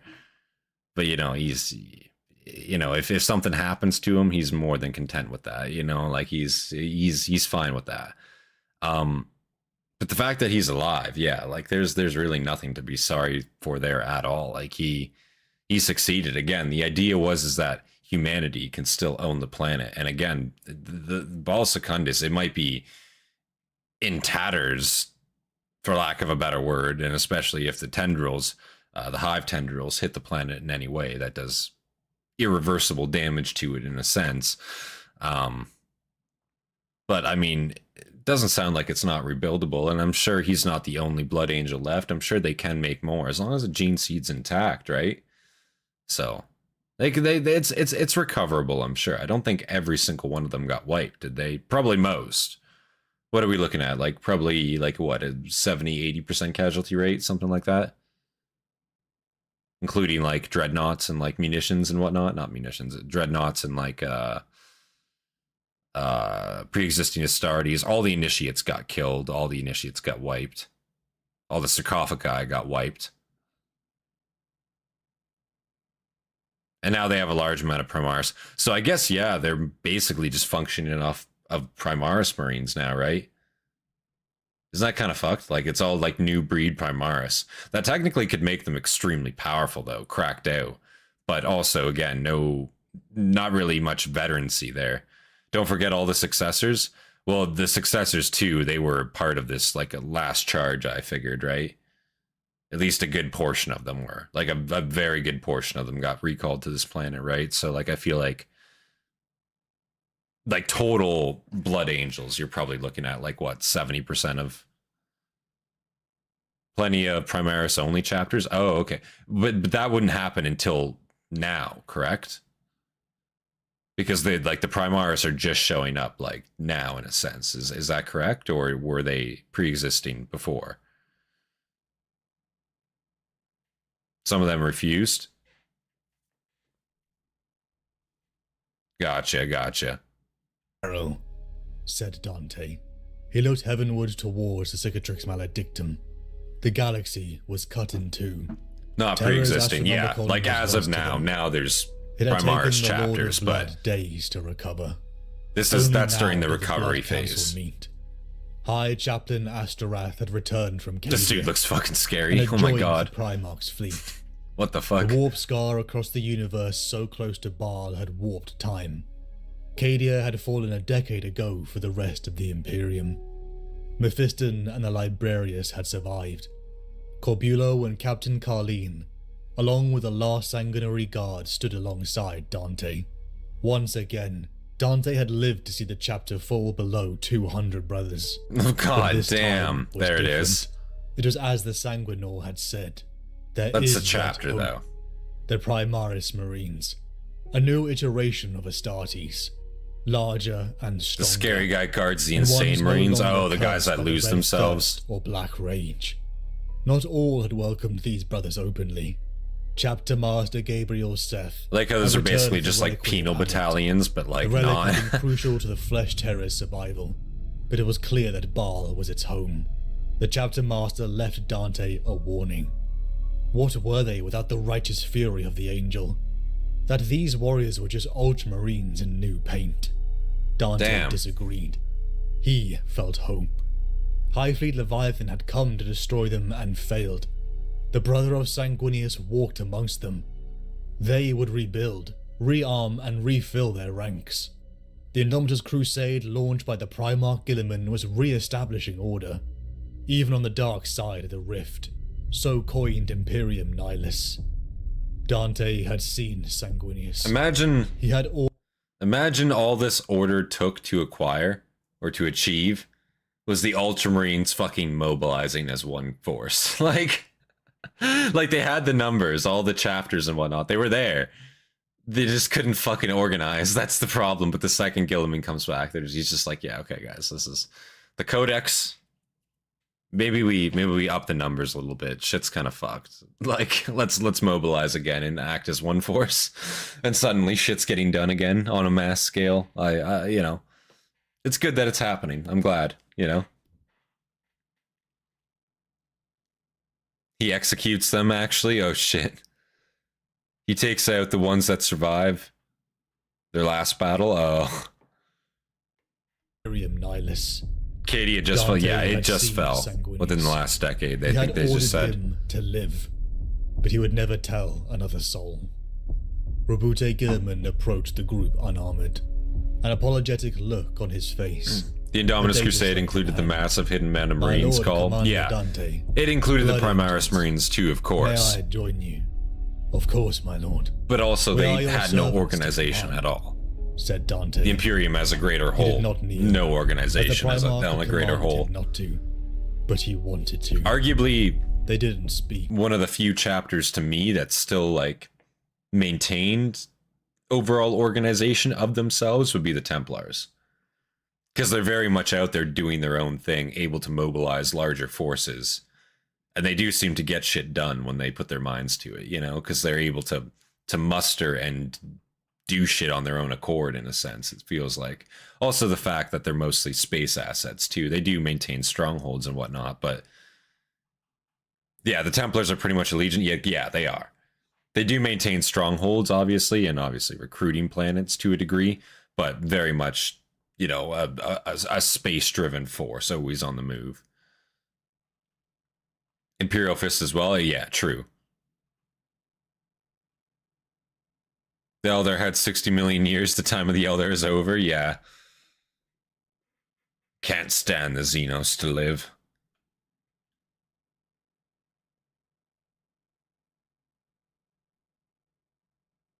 The Crusade arguably couldn't have happened if Call didn't have the Primaris. It would have taken maybe centuries longer to grow that force normally. I suppose, but with the force that they already had, you got to figure how many Ultramarines are still like around. Maybe not like a ton, but the fact that they're not able to mobilize and like organize themselves as one cohesive force until Guilliman gets back, right? And reworks the Codex in a sense. And also is a uniting body to move them under, right? Even with their numbers alone, like they could probably have, you know, mobilized and got some stuff going for them. But the Primaris Marines definitely help a shitload. I'm not going to say they don't. It's definitely probably like 40 to 60% of their force, roughly. I'd say it accounts for probably a good half of their force, essentially, right? But that half of the force otherwise could definitely have gone and like supported their, you know, their fellow like legions elsewhere, right? Mark had commanded him not to, but he wanted to. They didn't speak. Both looked out to the horizon that blanketed everything in a red haze. Below, the work of an empire was rebuilding. Above on Baal Primus, a white rune sat on the southern hemisphere, a towering structure of tyrannid bone that spelled Kabanda. Mephiston and the librarian's efforts had just been strong enough to have redirected the demon from Baal Secundus, sparing them another foe. Dante saw the sorrow reflected in Guilliman's eyes, one of a warrior that had lived long and seen too much. Another you don't come in today. More equipped with a data slate than a sword. I think you don't travel to our planet. The Leviathan, said Guilliman. It has been dealt a powerful blow. This tendril has been wiped out. You have saved billions of lives through your sacrifice. I would say that is enough. I leave this sector in capable hands. You are leaving then, my lord? Asked Dante. Guilliman nodded. Well, I'm sure as hell not staying here. I am glad to have arrived here in time to save you. It'll make my task a little less impossible. He smiled. They shared the joke. The task was impossible. Guilliman turned his full attention on Dante. It took all of the commander's will to hold his gaze. The Primaris Marines, said Guilliman. There are enough of them to bring all the Sanguine Bloodline chapters back to full strength. Goddamn. I appreciate the adjustment for you will be difficult, but they are experienced warriors and mighty. I am in the process of establishing a number of new chapters, also of your Gene Father's bloodline, said Guilliman. We will extend to them the same friendship. We do all of the blood, my lord, said Dante. Guilliman placed a hand on Commander Dante's shoulder and smiled sadly. Listen, son of my brother, you have witnessed much. They're obviously in no position to weariness. reject the Primaris Marines. The Emperor never told me how long. It's just like hilarious to me how other chapters will like receive a shitload of Primaris Marines and just fucking like purge them completely. Just fucking, no, we don't want that shit. That's unclean, you know. And then you have like Dante over here who's like, oh my fucking god, thank you. I like, you know, we were all, we need new brothers, you know, we're on our last legs. We'll take anything we can get, you know. Listen, I'm sure they're great guys. Yeah, we'd love to have them in our organization. And then you just have like the Templars who are like, suffer not the mutant to live. Like, you know what I mean? Like, what the fuck? Like, it's just radical. It's awesome. I sense in you weariness. The Emperor never told me how long the Space Marines were supposed to live, but I suspect he never envisaged any living quite so long as you. I am weary, my lord, said Dante. It is true. but I shall not stint in my service. I do not think you will, replied Guilliman. I know plenty about men being worshipped when they would rather not be. The error is a common one, and it is not yours. You have nothing to feel shame for. I offer you relief, not condemnation. Remove your helmet. Dante took off Sanguinius's mask, exposing his aged features to Guilliman's scrutiny. He felt bare. Dante, he said, I'm afraid I'm going to add to your burdens. The Blood Angels and their successors are needed more than ever. You need no longer allow men to see you as my brother, but I cannot let you retreat from the role of hero. I am going to name you Warden of Imperium Nihilus, commander of all the Imperial forces north of the Great Rift. I must return over the Cicatrix Maledictum soon, said Guilliman. I understand. I will do my best, said Dante. So that's almost, that's obviously not quite War Master title, but like that's pretty up there. That's command of all forces in a galactic sector in a sense. Like that's pretty big shit. I feel like they don't have like a War Master in a sense anymore. They probably obviously have like their fleet segmented in 4 to 6 different ways due to that not being able to happen again. Region of the sector, basically, like that's pretty big shit for just a Space Marine to have. And I guess obviously they'd obviously be doing it themselves for the last since the Primarchs are gone, obviously, but for him to just come up and give him that role just like that, like, hey, you're the man for the job, replace whatever dipshit was in charge before, I don't care, you're the man now, like this is you. Just kind of like it's very big bold. It's quite the promotion. I understand. I will do my best, said Dante. Guilliman smiled at him again. Lord Commander equal War Master, they just don't use the name because of Horus. Gotcha. The Primarch's fingers engulfed his hand, gauntlet and all.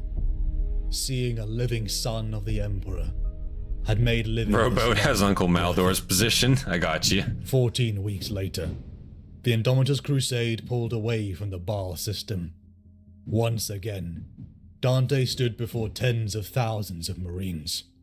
For Sanguinius and the Emperor, he roared, as thousands answered his call.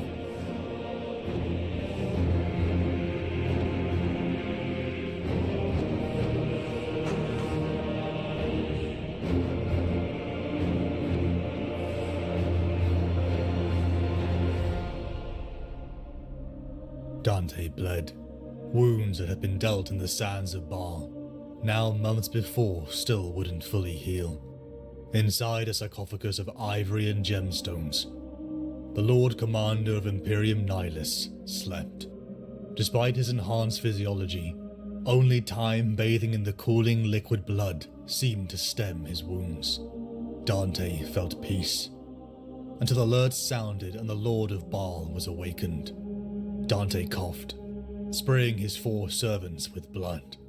They did not flinch, but continued their ministrations, first wiping his eyes so he might see, then gently assisting him, their hands stained in blood.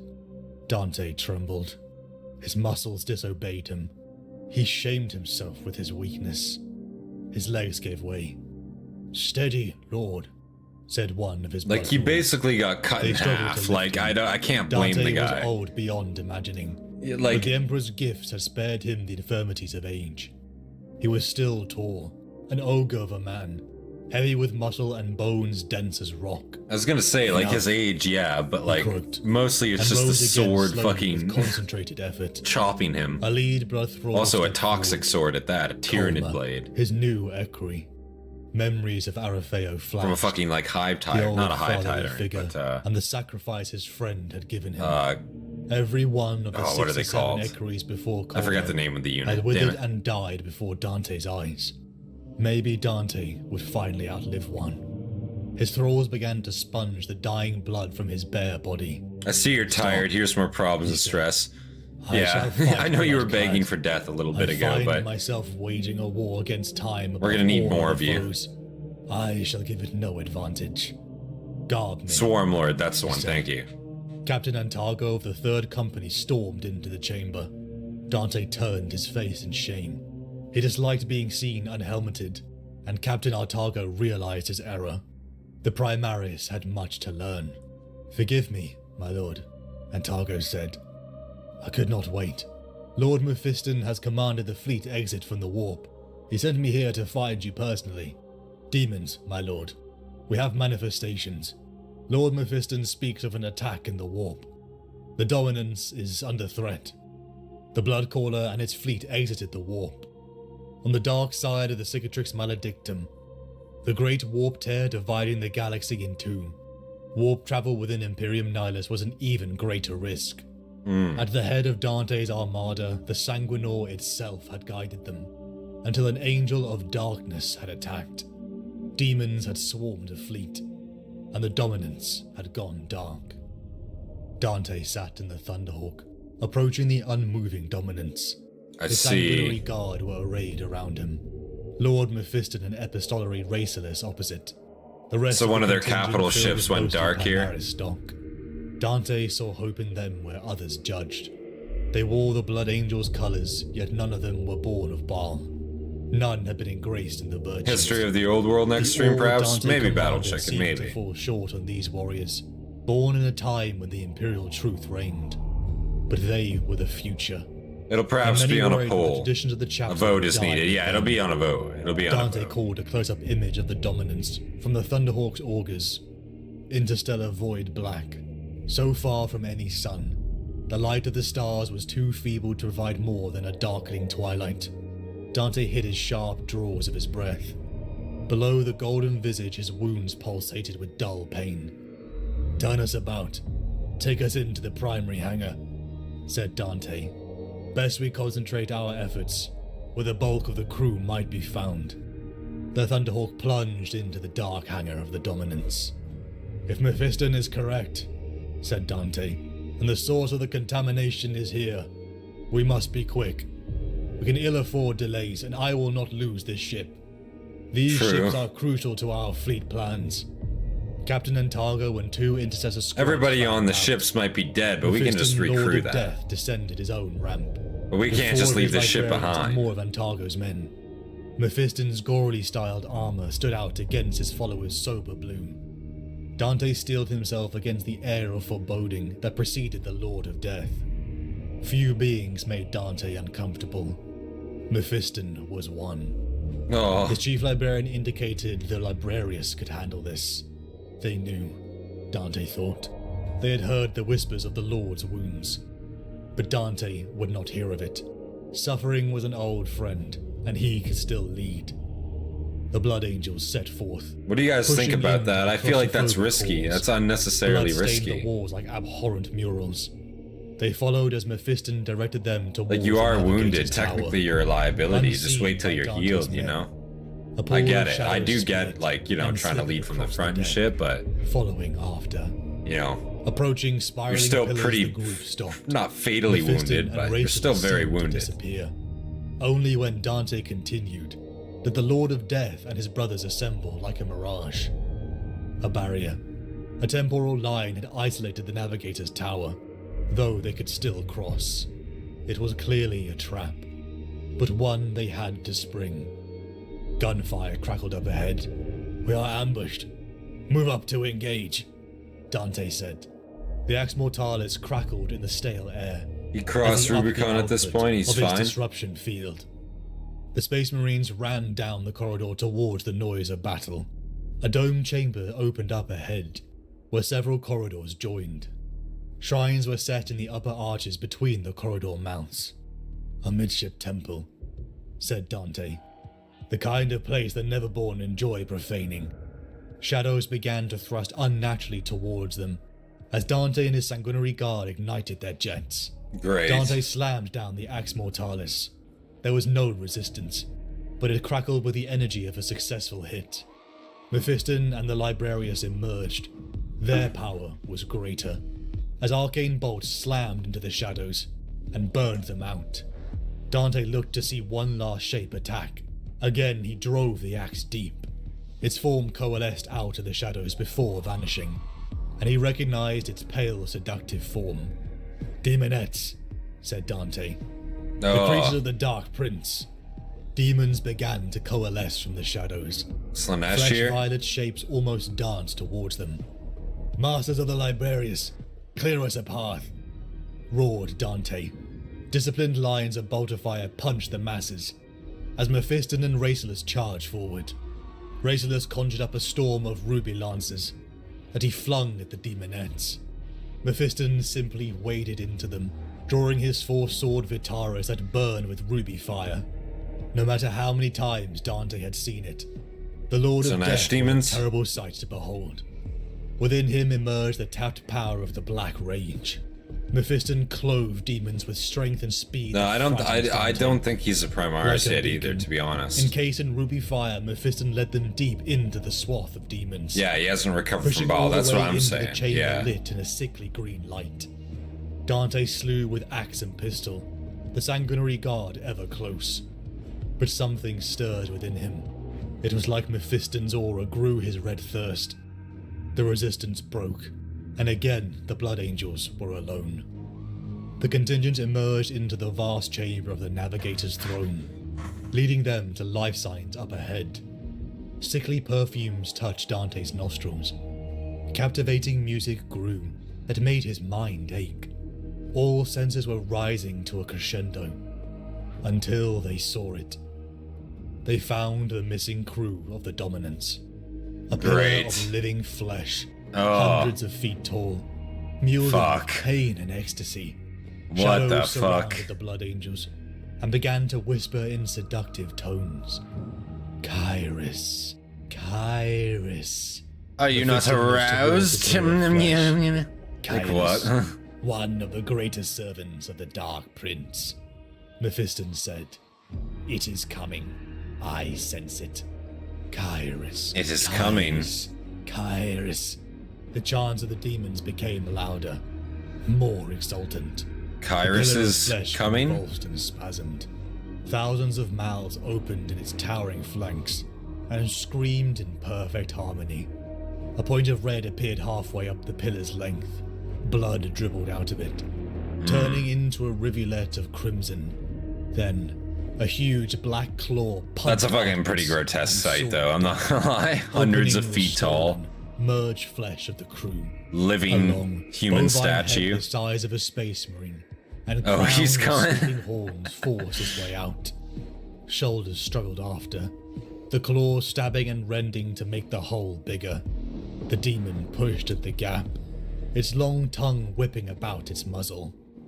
"Open fire," said Dante.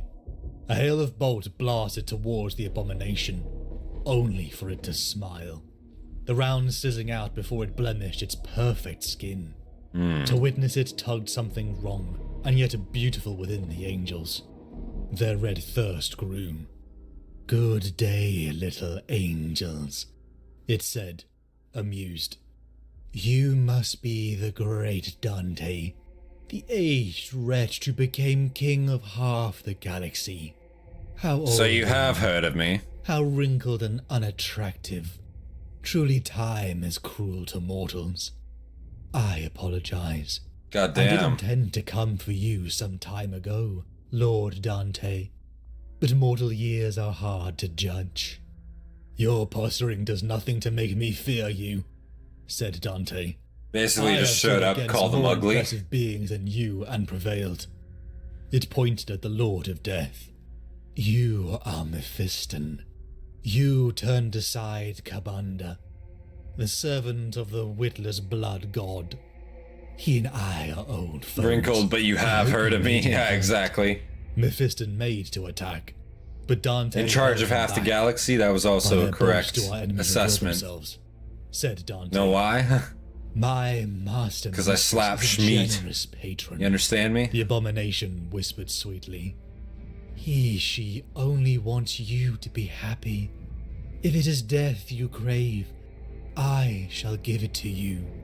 But first, my offer. Kairos stood tall, and spread all its limbs. Khorne is not the only god who covets your bloodline. Slaanesh dreams in his fragrant sleep. How fine it would be to turn you to her cause. You are a brotherhood beset by temptations. The temptations of blood. Goddamn. The temptations of rage. And what is your artistry if not a tentative fumbling for excess? You are natural warriors for the Dark Prince's cause. Become Slaanesh's champion.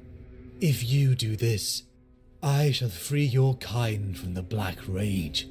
Your Oh yeah, curse will like be we haven't heard lifted, this one before. and when the time comes, you shall rule perfect principalities. In Slaanesh's name. Makes sense If why that Slaanesh doesn't would want them excite, too. Then think of how many Like the Black people you Rage can is save. totally like excess, Not that matters. in a sense. No, said Dante. Or the want to The give field of into his axe excess. flared bright. Oh, you think I want him? The demon laughed. Why would I want him? It laughed and laughed. Oh, I am sorry. Forgive me. Please. It calmed. Sanguinius was given this exact deal? Yeah, exactly. What I want Like where have we is- heard this before? Cyrus God damn it. unfurled a forefinger slowly and pointed at Mephiston. I don't know, I feel like the Blood Angels just in general seem a lot Mephiston's smarter eyes than that. flared and gave his answer in witchfire bolts. Cyrus giggled, then lifted up his hand and clenched. Brother Demas exploded in a shower of blood. Demonettes on Whoa. the outskirts surged all around the Blood Angels. What the fuck? As Cyrus swept forwards, drawing a blade of bone from thin air. A titanic boom thrummed through the space as the Axe Mortalis slammed against Demon Blade. Dante was sent flying back, but rose despite his wounds. Mephiston flew over the demon on wings. Dante, of you're not at red light. 100% right His eye now. lenses blazed. Vitaris roared with crimson fire, and lightning stabbed out of him. And where it hit the demon kind, they screamed and burned. Ah, sighed Cyrus. It licked fluid from its stump. An actual challenge, it hissed. The Lord of Death slammed Vitaris forward towards the abomination. Cackling Ruby Foresword met demonic bone in equal strength. What is happening to him? Shouted Dante. Mephiston overcrackled is psychic broken as force. fuck. He seems He very was strong. stunned. Mephiston's power matched the greater demon and was rising. How long has Matched he the had greater such demon power? and was rising. Dante asked. There are matters we must discuss, my lord, said Raceless. Perhaps not now. The Raceless. demonettes were Holy fitting with shit. every rogue shot the Flesh Tower took. A detail Dante didn't miss. He ordered all the weapons to fire upon the vile creation. Cyrus shrieked and tried to lunge at them, but was held in check by the Lord of Death. Gouts of flesh and blood blasted The from ultimate shaking racist? mass Yeah, as it basically. began to collapse.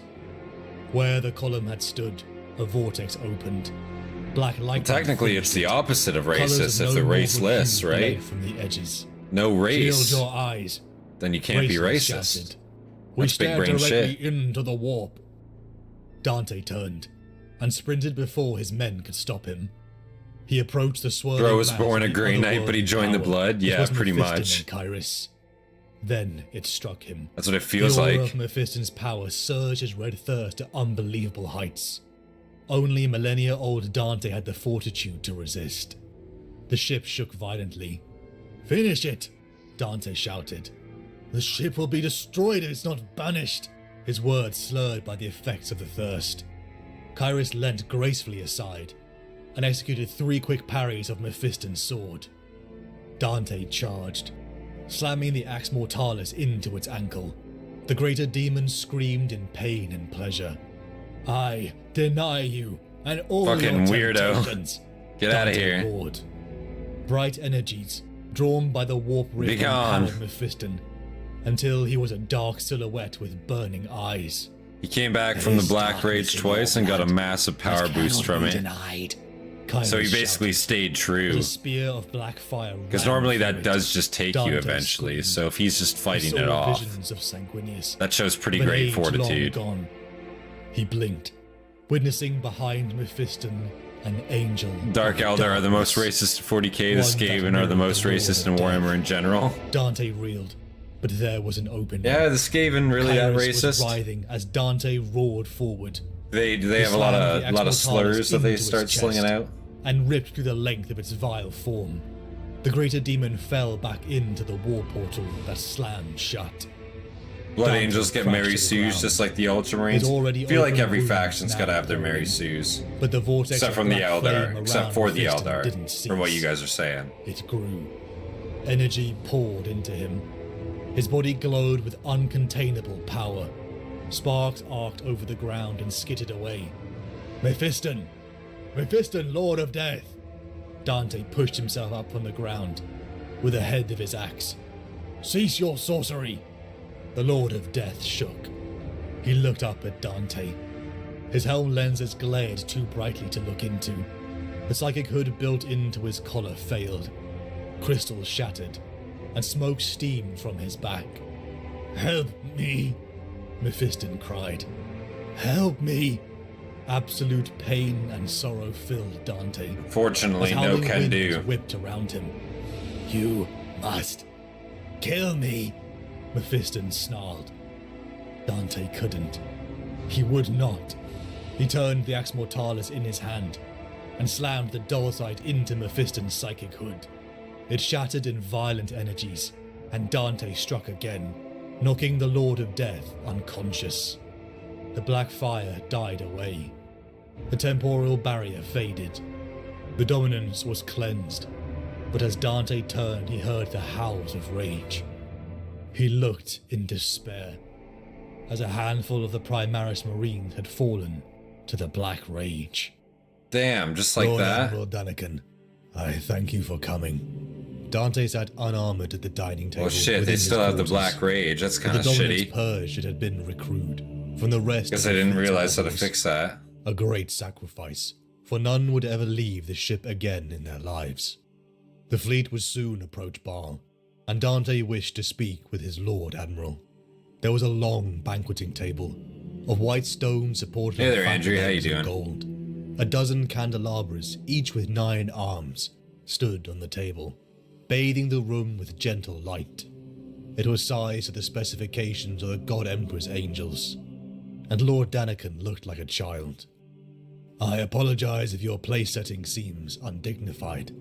We always have this problem when we entertain those who are not Adeptus Astartes, said Dante. The alternative would have been squatting on the floor, and that would be far worse, my lord, spluttered Daniken. I have died in less favorable circumstances than that, said Dante. There is no need for formality here, Lord Admiral.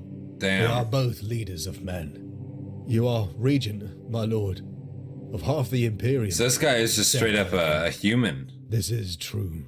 Dante spoke softly. So that's just straight up just like the Imperium officer that was in charge prior to him. Is that essentially what this figure is? Like, obviously Dante was admiral. Okay, so this was the dude in charge before Dante was appointed. Is that essentially it? Dude looks like a badass, I gotta say. From what I've seen of the Imperium admirals or officers in charge of these ships, they do just seem like badasses in their own right. Like, they do just seem like schlingers, you know what I'm saying?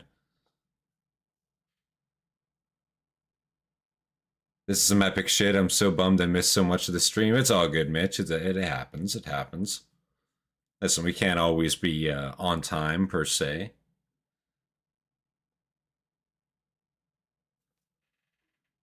said Daniken. This is true. Dante spoke softly. But you have commanded far more men than I for most of your career. I was lord to a mere 1,000, and suzerain of a few Admiral for the inhabited Imperium worlds. Guard. Millions Imperial are Guard. yours to command. It was now that Dante began to notice the man's heart was beating fast. Sweat was beading on his skin and falling like pin drops. It is difficult to look you in the eye, Lord, said Daniken, averting the stare of amber eyes Dante had inherited from his own father. Then grow used to it, Dante said. trying his best not to intimidate the man. "Is everything all right, Admiral?" Dante asked. "I see." Unfortunately not. Daniken seemed to freeze, as if Dante had spoken some great secret. "Tell me about yourself," said Dante. "I would know as much as I can. You will command the fleets of Imperium Nihilus for me. It is good for men who will fight together to know one another." Dante ate, trying his best to appear at ease to give the man strength. The Admiral Now I think spoke of it, his life, his long career I've in gotten victories recommended in the Imperial Voldemort's Navy, vid on all Lamentars. up to That's the another opening one of the Great Rift. he goes in on. It is only when he Yeah, let I'm gonna down have to his check out eyes Lamentars a little that bit the more. angels see the affectation of fear. "These are Chapters bad in times," general. said Daniken. "I have never encountered so many of these warp Xenos, and their ability to take action at distance has increased. Transhuman When the dread is a Xenos on big the thing with the Dominus Blood counterattacked Angels. and slew your Psyker. Such madness coursed through all of us." "They were demons," said Dante flatly. "We had best name them for what they are, or else we will not be able to combat them effectively. I will not have Yikes. those who serve me make war in ignorance." Daniken was wrong. What a smart idea. To openly talk of such things was a risk, but these were dire times. Daniken looked away from Dante. "My lord," the Admiral said, "I must request that you consider another." Dante stopped eating. He wasn't expecting this, not from the commander of his own fleet. "Why?" Dante spoke levelly. "Because I cannot do it," said Daniken. The man gulped his wine, hands shaking. "Lord Gilliman charged me with stabilizing Imperium Nihilus," said Dante. That was basically him not "This that dark long ago half of too. That's the Imperium fuck thing. requires a rapid reaction fleet. The old naval system I cannot is do no it. longer I don't suitable. want it. Until we establish some sort of order. Poor guy. I cannot think of anyone better for this role. I cannot do it, because I am no longer worthy," said Daniken. "I am afraid." Dante knew of what he spoke.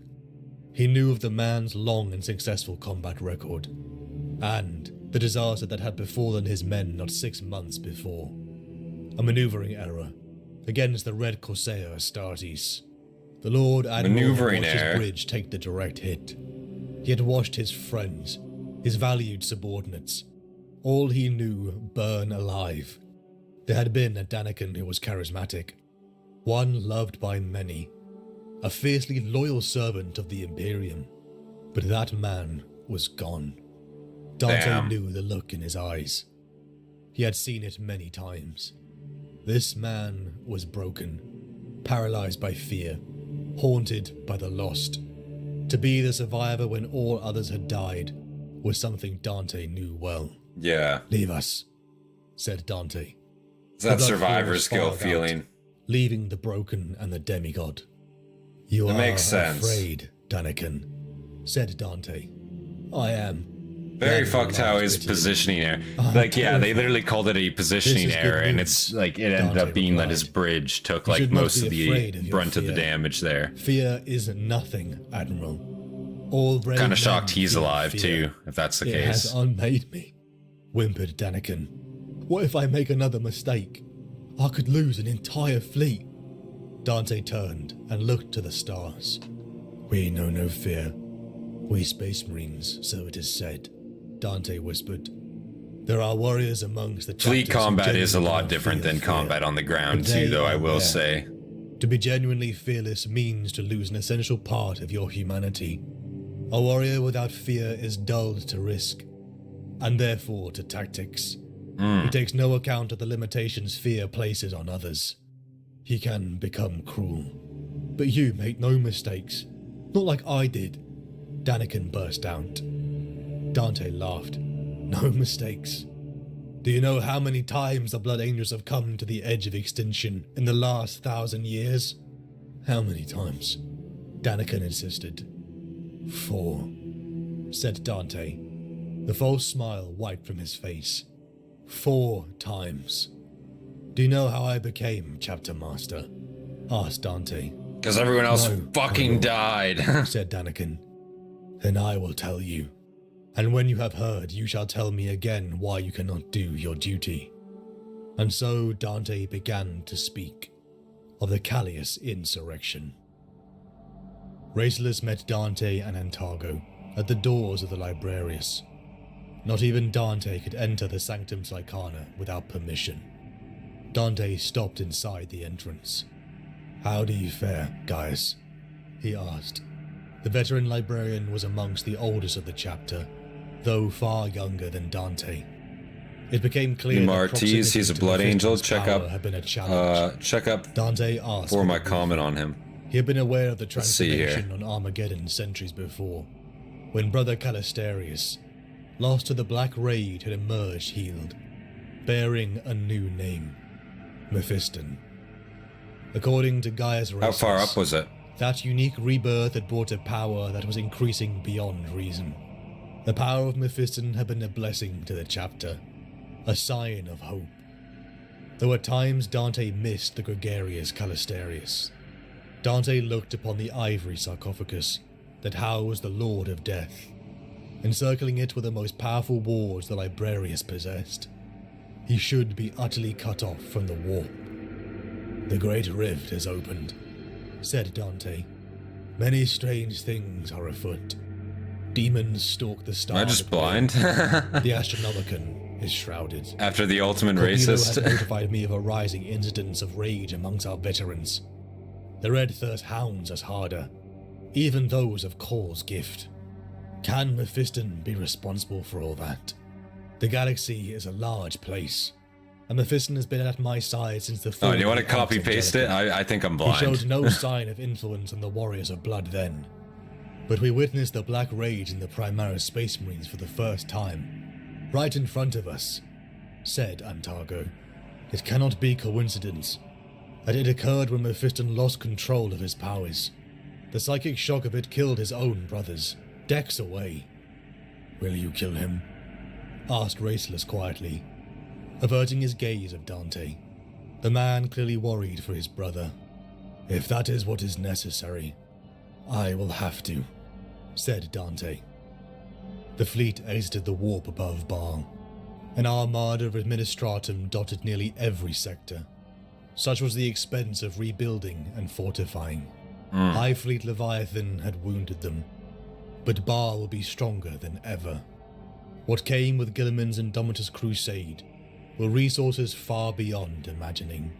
Such that now the Skyfall docks could play host to forces, wielded by the commander. Gilliman just shows up, dumps a fuckload of like resources on them and people, Quiet. From the leaves, veterans to the Primaris. doesn't All elaborate. could not imagine Dante's proclamation. QVO. An Well, adept that's of not true. He Archmagos did very much Belisarius elaborate. had come with an offer. Thank you for Crossing doing the your Rubicon job. Also, Primaris. A surgical take this new operation job. to bring veterans like Dante the gifts of the Primaris line. But the survival rates, my favorite blood angel, because he's not always in counting the in Black factors of Rage the and Blood just Angel's divergent gene line. firms Dante it, would not constantly allow thugging every those second to undergo keep it something together. He himself would not endure. Oh, so he just So like they all constantly is progress. resisting it.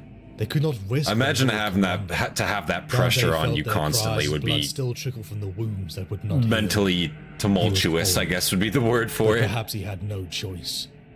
Gaius Raceless rose amongst the cries that echoed in the I imagine it would just hall. make you a My god, lord, like mentally. You are too valuable to risk as an experimental subject. Murmurs of assent went up. But if you would permit me, Raceless said, I have Raceless? a better idea. A procession of men climbed their way up to the Tribalus Victorum. Dante strode at their head, flanked by sanguinary priest Albinus, sanguinary guard, the Blood Angel's Librarius, and at the flank came Astarath the Grim. The High Chaplain had his executioner's axe ready. QVO and his Mechanicum priests wore their white sterile robes. The wards He's the around only one Lord of doing it, Death and is existed the Death like Company rain. chaplain. It should not have been. So he's got one of the skull helmets. It's kind of sick. He's a chaplain too. One of like the He just looks sanguinary badass as battle well then. flashed in the minds of those near.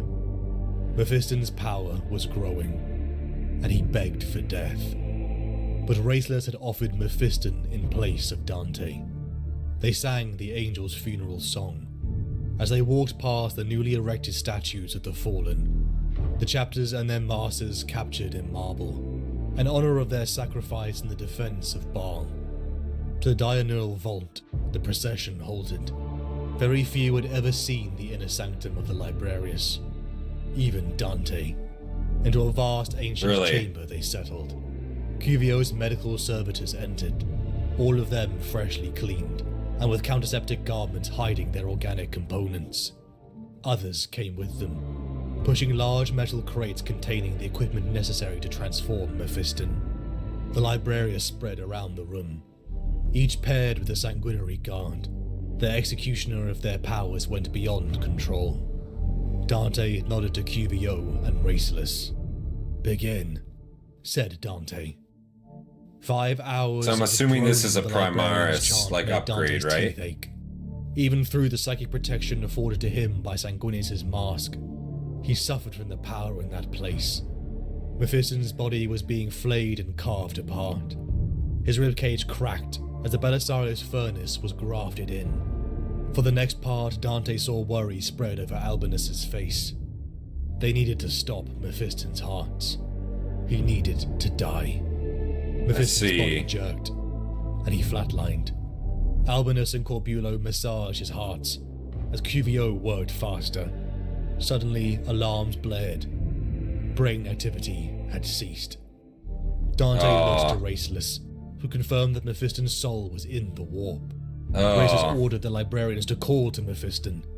As Cuvio stitched up the last wounds, and a blast of charge tried to Come back to us, boy. Come back. "It's not working," No. Albinus said. "Cuvio, do something," said Dante. This operation had a 99% success rate. At least that's what they told me. Mephiston. No, I'm joking. No, he would not die. He could not die. I didn't give him permission to Stop die. it. He's done. He's dead, Albinus decried. "I will not," said Cuvio. "They said Manius Calgar would die, and he did not. Mephiston will live. You have relics in these vaults. I require more power." "Do it," said Dante. Arcane cables and nodes were locked into the corpse, sparking the room with violent blue energy. Nothing. Then a librarian cried out. His eyes glowed with power until his head exploded. Mephiston's corpse began to rise. What the fuck? Great angel, said Raceless. "I feel him. He is coming back." But his face changed from joy to horror. Oh no. Changed. "By the angel, what have we done?" Did his body get corrupted? "We have failed in every way." His body get fucking Mephiston's straight up body rose corrupted? into the air. An explosion of energy roared from him. Oh as Dante and the no. others struggled to remain on their feet. That's fucked up. It was like the heart of a star. Black fire and the image. They killed him and they tried to angel bring him flashed, back, and as his Dante body felt got the black corrupted. rage building within him.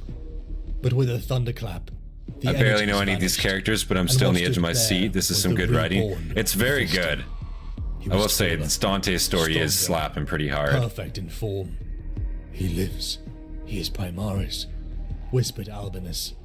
Mephiston knelt and closed his eyes, as if he had shut off a valve. Is he The alive? vision ceased. The beginnings of the rage vanished as quickly as they had come. Wait, is he not? "We should kill him," said Astartes, Just to be safe. clambering to his feet. "We should be done with this. He has always been a danger. Look at this." "Wait," said Dante. Dante approached. He remembered Callisterius, the warm and bright man replaced by a figure that terrified him. That transformation paled in comparison to this. Mephiston. He's only flexing his Dante power said. level. The Lord of Death did not respond. "Callisterius," Dante tried. Mephiston looked up. "Not Callisterius. Not Mephiston. I am something else." I "You am better. recognize me," I am said improved. Dante. "I do. You are my lord and my brother. You are Dante." The Primaris surgery is as invasive Whom as do you possible. serve? Literally all your skin said removed and Dante. pulling the rib plates apart. I serve That sounds awful, man. Primaris. I That serve actually the sounds so chapter. awful. I serve the Emperor. He got to his feet. "I serve mankind." "Raceless?" Dante asked. "It is him, but it is also not him," said Raceless. "Kill him," said Astartes. "Kill him while he is weak.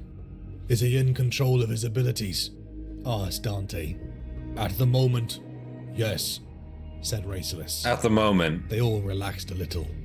Welcome back, brother, said Dante. I serve you, my lord, said Mephiston. If you decree that I must die, then so be it.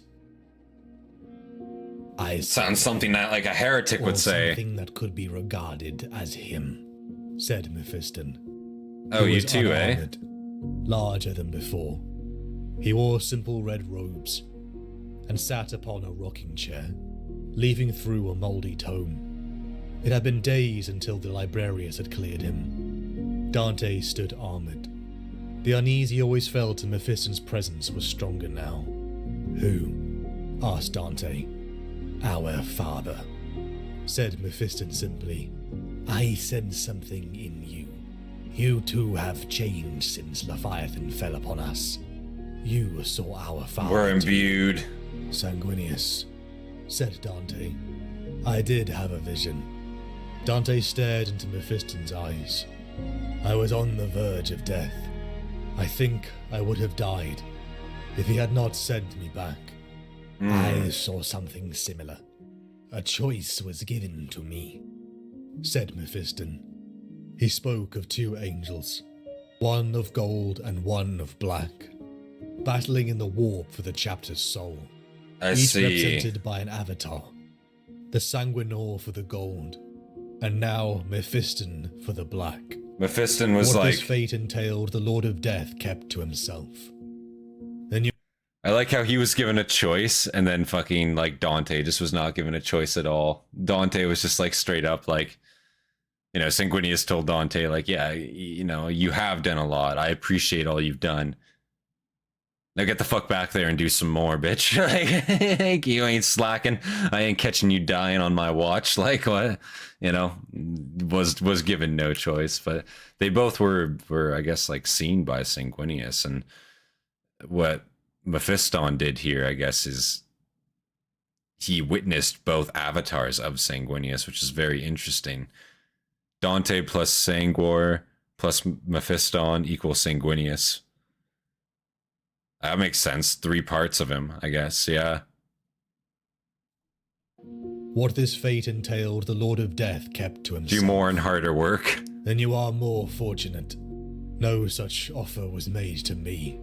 Dante was also given a prophecy that he protected the Emperor on Holy Terra. You are ready to rest. Damn. Said Mephiston. Is that foreshadowing, I guess, for maybe what's to come? Or has he done that already?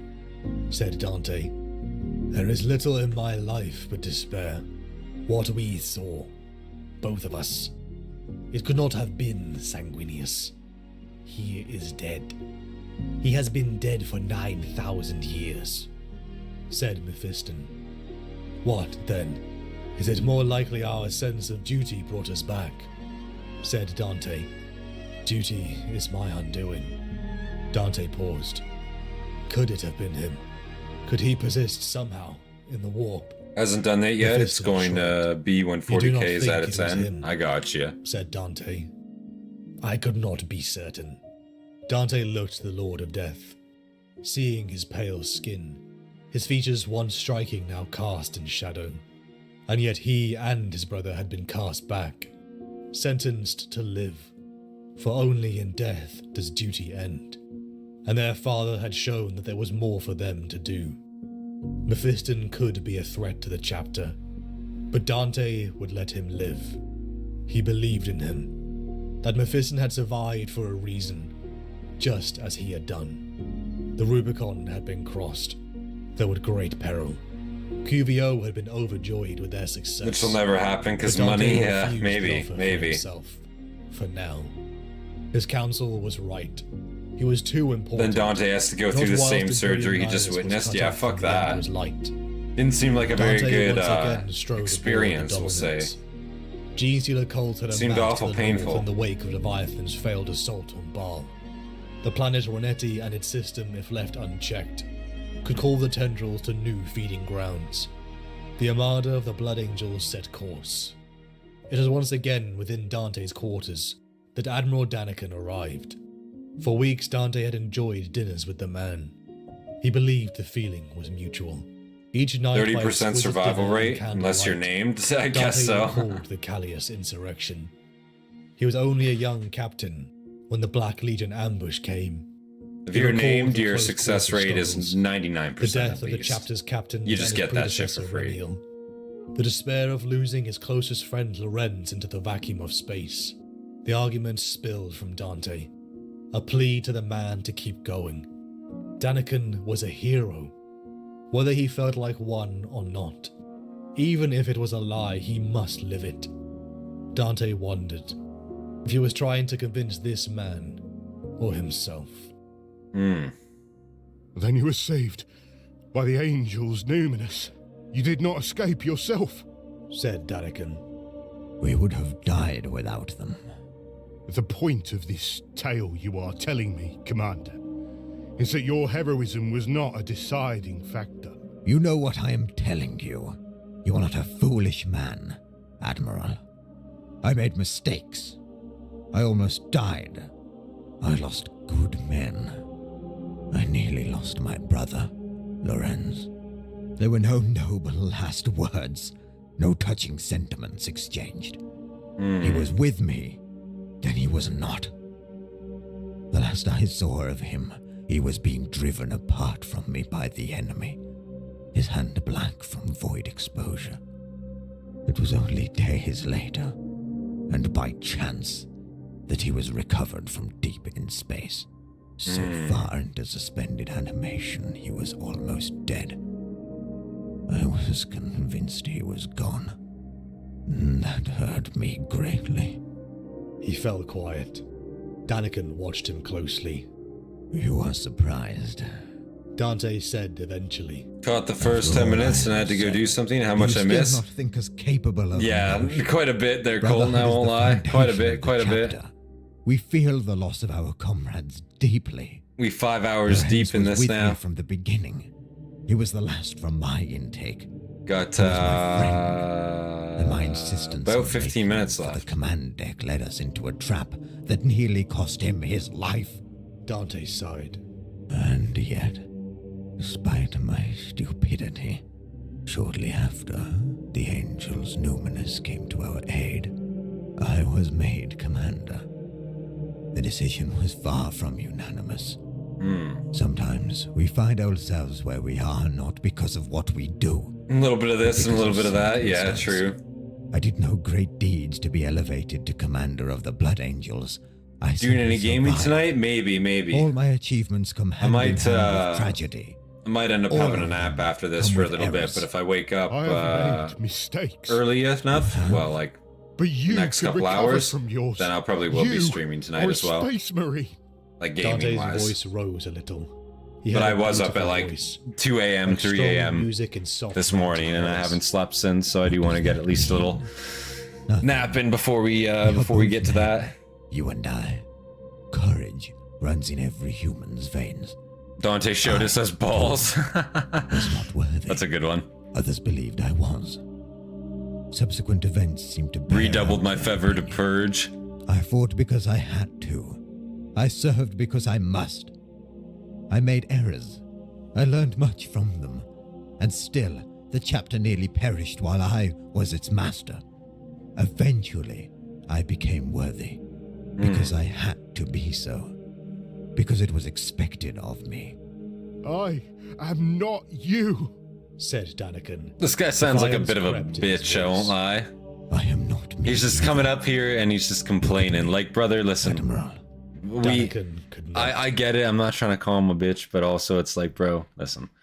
You gotta understand who you're talking to right now. Like, this guy is fucking 12 times your age. And maybe he's not an admiral, but he has been in command of space fleets. He has, you know, I'm sure been in command of ground forces. He's lost a lot of men, same as you. He's been through traumatic experiences, same as you. Mind you, he is an Astartes. But it's also like, bro, like, listen, you know, if you don't have confidence in your command, you know, I guess you are trying to formally step down, but you need to like formally do it. If you do not have confidence in yourself to do this, you know, I guess he's coming to Dante and telling him that Dante really wants to believe in him, really wants to have faith in him. Do you guys think that's the right choice? Do you know, or do you think like if he's really sitting there saying like, no, I can't do it, if you should like maybe not let him do it, you know? Admiral. Daniken could not. He dropped his eyes. I said, look at me. A feral growl entered the back of Dante's voice. The Admiral raised his eyes. Admiral's Navy painfully rank, he won't have commanded Imperial Guard forces in battle. Yeah, I know, but I'm saying like the equivalent, right? Dante? Like they both done Is he the boy from the tribe? wide-scale command in different Is he elements, the right? Emperor's unthinking servant? His executioner and his vengeance? Is he instead a being with thoughts and choices of his own? Not a tyrant, but just a noble protector of humanity? Is Dante a hero? Is he a monster? Does it in fact even matter to those who call out for my aid, who is truly beneath Sanguinius's golden mask? The people of the Imperium do not see me when I come to their worlds to free them or to slay their oppressors. They see our Gene Father. They see Sanguinius. True. Dante is a construct. The stories about me are fabrication. The tally of the foes I have slain grows with every retelling. If you were to read all the histories accounting my actions, you would realize quickly that even with my life being as long as it is, I could not possibly have been to all the places they say, or fought in all the battles I am supposed to have won.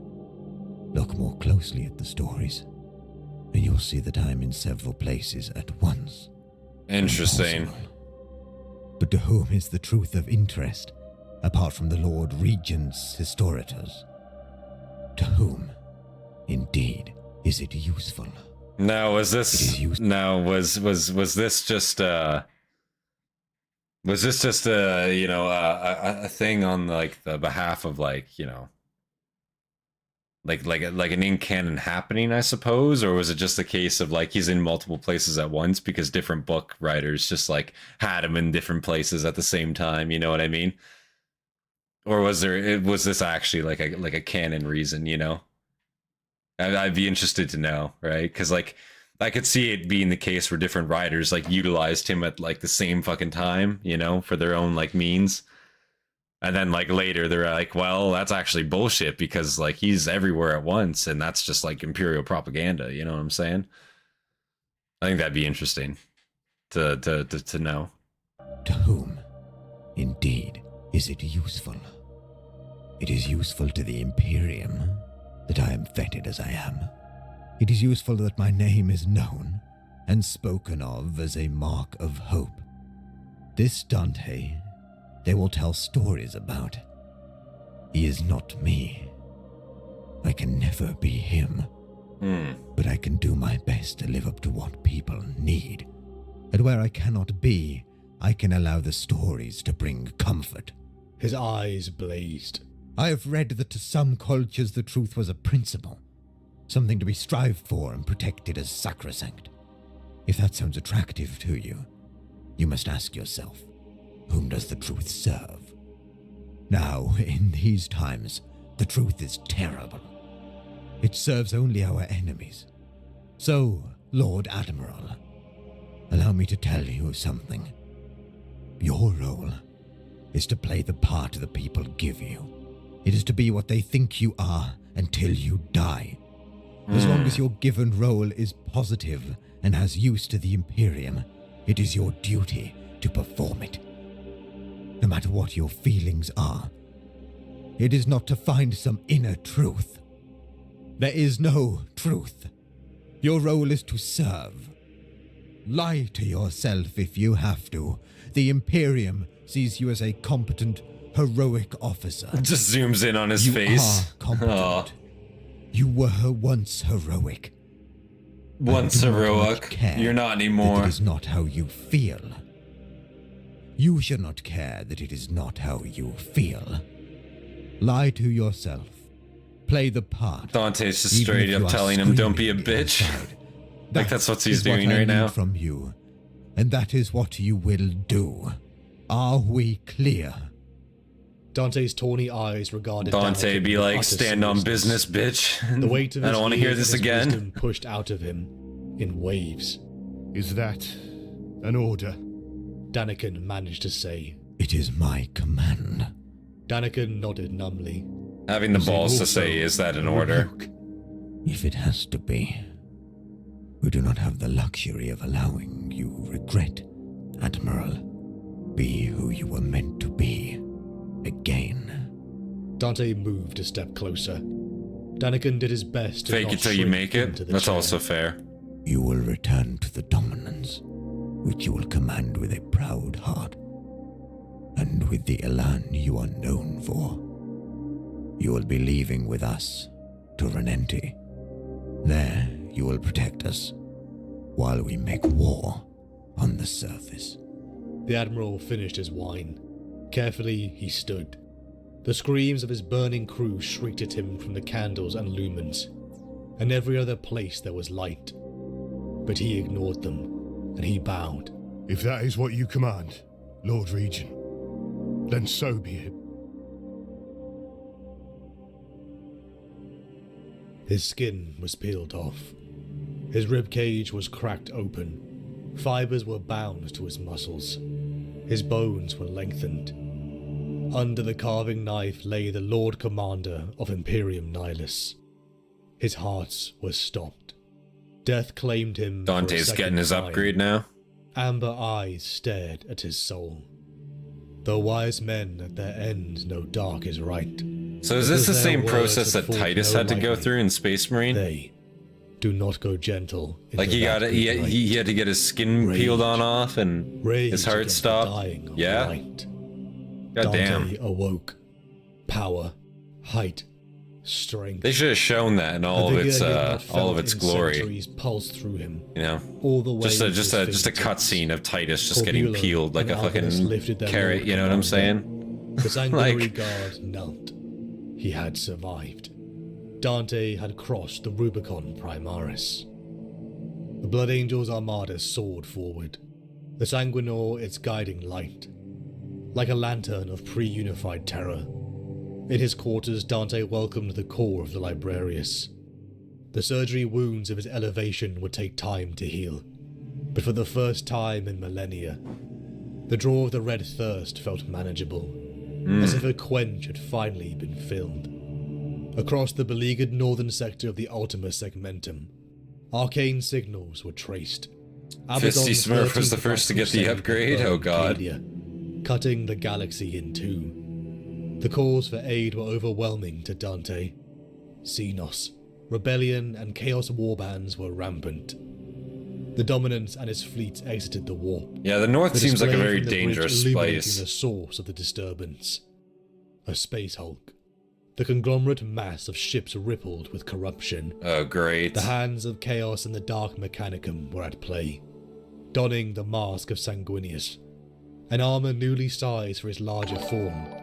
The Blood Angel's Thunderhawk's fleet roared out I would say across the "Don't be a void. bitch" is probably the But main into the theme of oil most slick Dante metallic holes books. they Yeah, found probably, eh? nothing. Corpses Dante, lay everywhere. yeah. Bolt holes A lot of the advice he seems to give, it's literally, it comes down to, listen, look at what I've done. Please don't complain. And he does it in a nice way, too. He doesn't even try to be like an asshole about it, and he's not arrogant about it. It's just like, he really, a lot of what he says can be summed up in, don't be a bitch, do your job, and just do it the best you can. And listen, even if it isn't enough, listen, you did what the people expect you to do, and that's all you can be asked for. I appreciate that donation, though, Colton. Thank you a lot for that, man. holes they found nothing. Corpses lay everywhere. Bolt holes riddled the walls. Best Go Trek quote. Biosigns and matter. Someone be splattered tough enough to strange kill me pools. for a change, like Someone literally. else had annihilated. That's a this pretty threat. baller quote. Human survivors were gathered, and picked feeds were sent to Dante's personal chambers. The stories were analysed, the rough imagery decoded. Figures in black Astartes plate were seen cutting down cultists. A figure led from the front. He was tall, heads Was that the above lion? Astartes. In one hand he clasped a sword larger than Dante, the other a shield embossed with the Emperor's heraldry. A saviour, the humans called him. and with certainty Dante knew who he looked upon. God The damn. Thunderhawk's forward ramps lowered. Is and Johnson warriors getting an armored in appearance in blood red this? descended in unison. Dante stepped forward, leading a host of 60 Space Marines, flanked by Primaris intercessors, Daddy's captains, home now? librarians, sanguinary priests and guard. A towering figure in green plate stood watching Dante, flanked by his own angels. Who are you? The Dante giant really does demanded, just kind of give off Primarch striding aura forward. himself, even though he's The just an assembled blood Astartes. angels who had their weapons held neutrally in parade form brought them up to ready positions, though careful not to aim at the giant. Who are you? The giant repeated, louder and more angry. To wear my brother's face. It was just like before. I The see. urge to kneel. Dante could not believe the majesty. When before This the is avenging right when they're son of finding Baal, Johnson. it was just as intense before another Primarch. Stand down, brothers, said Dante, and the Blood Angels lowered their weapons once more. The Primarch looked old where his brother had appeared young, but the same look was in both their eyes, a lifetime of too much war. Dante removed his helm. He saw shock cross the Primarch's face. He had never thought You all to love see the a Space Alliance Marine as old as personality, but Dante. hate the Emperors when I they're the am closest in Dante, personality. Commander of the Blood Angels. Yes and no. I think it's just because you see more I of greet you. the Lion. L. Johnson, And you don't see Lord of the a lot of the Dark Angels, motivations for and the son Emperor, of which the makes it Emperor. like... The Which Blood obviously Angels is the lost point, one but it makes it a lot more just as smoothly as their Thunderhawks less landed. personal, I guess. The Lion Whereas you can frowned. kind of connect with the You Lion are more, I think, satisfied because you with see my more of his identity, motivations. he said, his voice resonant and commanding. If you will forgive me, Lord, you are older than I expected, Dante said, still on one knee. But to have so readily and You as unprompted well. recognized the face of our Gene Father says much. Besides, I have served the Emperor for over 1,000 years, and I have yet to meet a being with the same bearing as a Primarch, save for another Primarch. The Lion blinked. Wait, he said. Another Primarch? Get up, all of you. Just tell me, one of my brothers yet lives? My apologies, my Lord Lion, Dante said, rising back to his feet alongside with his warriors. I had assumed word had arrived ahead of us. Lord Guilliman of Ultramar was revived, and healed from the status in which he had been locked in for millennia, and has launched the Indomitus Crusade to take back the Imperium from its enemies. He fought his way through the Great Rift, and came to the rescue of my chapter and our blood brothers, and brought reinforcements with him in the form of Primaris Marines, a new breed of warrior developed over 10,000 years. Dante's words had brought stunned silence to the Lion. Johnson be It there became stun clear locked. that despite his old Like what? Barely any time had passed for the first Primarch. Yeah. Despite all this joy, Dante felt a pang of sadness. 2 Primarchs had returned, but their Gene Father never would. Only an echo of nobility and madness was left in their blood. I mean, unfortunately, Aboard the that's Dominance, the majority of the them, though. Primarch of the Dark Angels settled, That's not true, followed actually, by I guess. Astartes he called the Redeemed. I guess the The Salamanders implications got for themselves a Dante were perpetual. shaping again. Russ is still On the red around. sands of Baal, lying at death's door next to the Sanguinius is just we unfortunately could have never fucking predicted that 2, let alone 1, Thanos of snapped, the you know? great Angel's brothers would return to the Imperium. The Lion sparred with his Had to son be him, didn't it? and it was a sight that made even Dante stare. Where Guilliman had always seemed most deadly with a data slate in hand. The reunion between the Lion and was a Rebude must have warrior. been so weird with the The New Age martial difference. aspect of Yeah. the God Emperor incarnate. Yeah, I imagine The so. Primarch joined the Blood Because Council they're again, as like, a new canonically, threat had emerged. or The space chronologically, I Dark should say, the Mechanicum same had been age, raiding but, like, Imperium biologically, no. all under the direction of one foe, Vashtor the Archiphane. Oh yeah, A demon Jagatai who too, he's planned off in the according to webway killing shit, libraries, that's true too, Battle An Chicken. ascension to Forgot become about the him. 5th Chaos God. Just as in the defense of Baal, the sons of the Dark Angels had called the chapters together to stop this threat. The Rock, the first fortress monastery that sat upon the last shards of its world Caliban, had been raided. The sons of the Dark Angels had gathered in vengeance, and were leading a spear tip towards the combined forces of Abaddon and Vashtor. Rumors the say that Somnium stars. Dorn will be the next The Blood loyalist to Angels' fleet return. entered the Somnium system, and Dante Shit, saw I haven't heard their anything about feats. that. Two armadas clashed, one of Imperial Dark Angels and his successors, the other a commune of Abaddon's forces, World Eaters and Dark Mechanicum. Damn. Below, a world turned. One Fucking that Dark rippled with Mechanicum, dark man. Power. One confirmed by the Lion to be a mirror of the long-dead Caliban. I hope they don't To ruin Dante's Dorn and bring him horror, back. The Dark Angels were losing. Their hails went unanswered, ever secretive. The Dark Angels, even in near defeat, refused to answer. This is Lord Dante, Commander of Baal, Master of the Blood Angels, Lord of Imperium Nihilus. Dante hailed. Elements of the Blood Angels chapter and Imperial Navy have come to aid our brothers. Respond. More silence. Sons of the Lion, I bring aid and hope. Aboard my flagship stands your Gene Father, Lion L. Johnson, the master of the First and the son of the Emperor has returned. A minute of silence passed, until the Vox burst alive with noise. Lord Dante, this is Grand Master Necarius of the Invincible Reason. A voice cut through. If you speak the truth, then our chapter owes you a debt we can never repay. How convenient these motherfuckers only answered the hail. Only after. Oh yeah, by the way, we have your fucking Primarch, you ungrateful bastards. Like, what the fuck? like, otherwise they were just gonna let that phone call ring. They didn't give a fuck. They weren't gonna answer that, were they? Like, they're just like, nah. We'll just let that hail ring out. Yeah, you know, it's whatever, you know. Oh, the Blood Angels are back. Ugh. Oh, by the way, we have Lionel Johnson. Oh, fucking pick that up. Answer that now. Like, what the fuck? You know? Like, you pricks. Like, actually. Dark Angel paranoia, I guess May I so. speak to our Lord, he said. Oh, can we talk to him, please? Put him on, put him But the on. Lion and his sons had already left.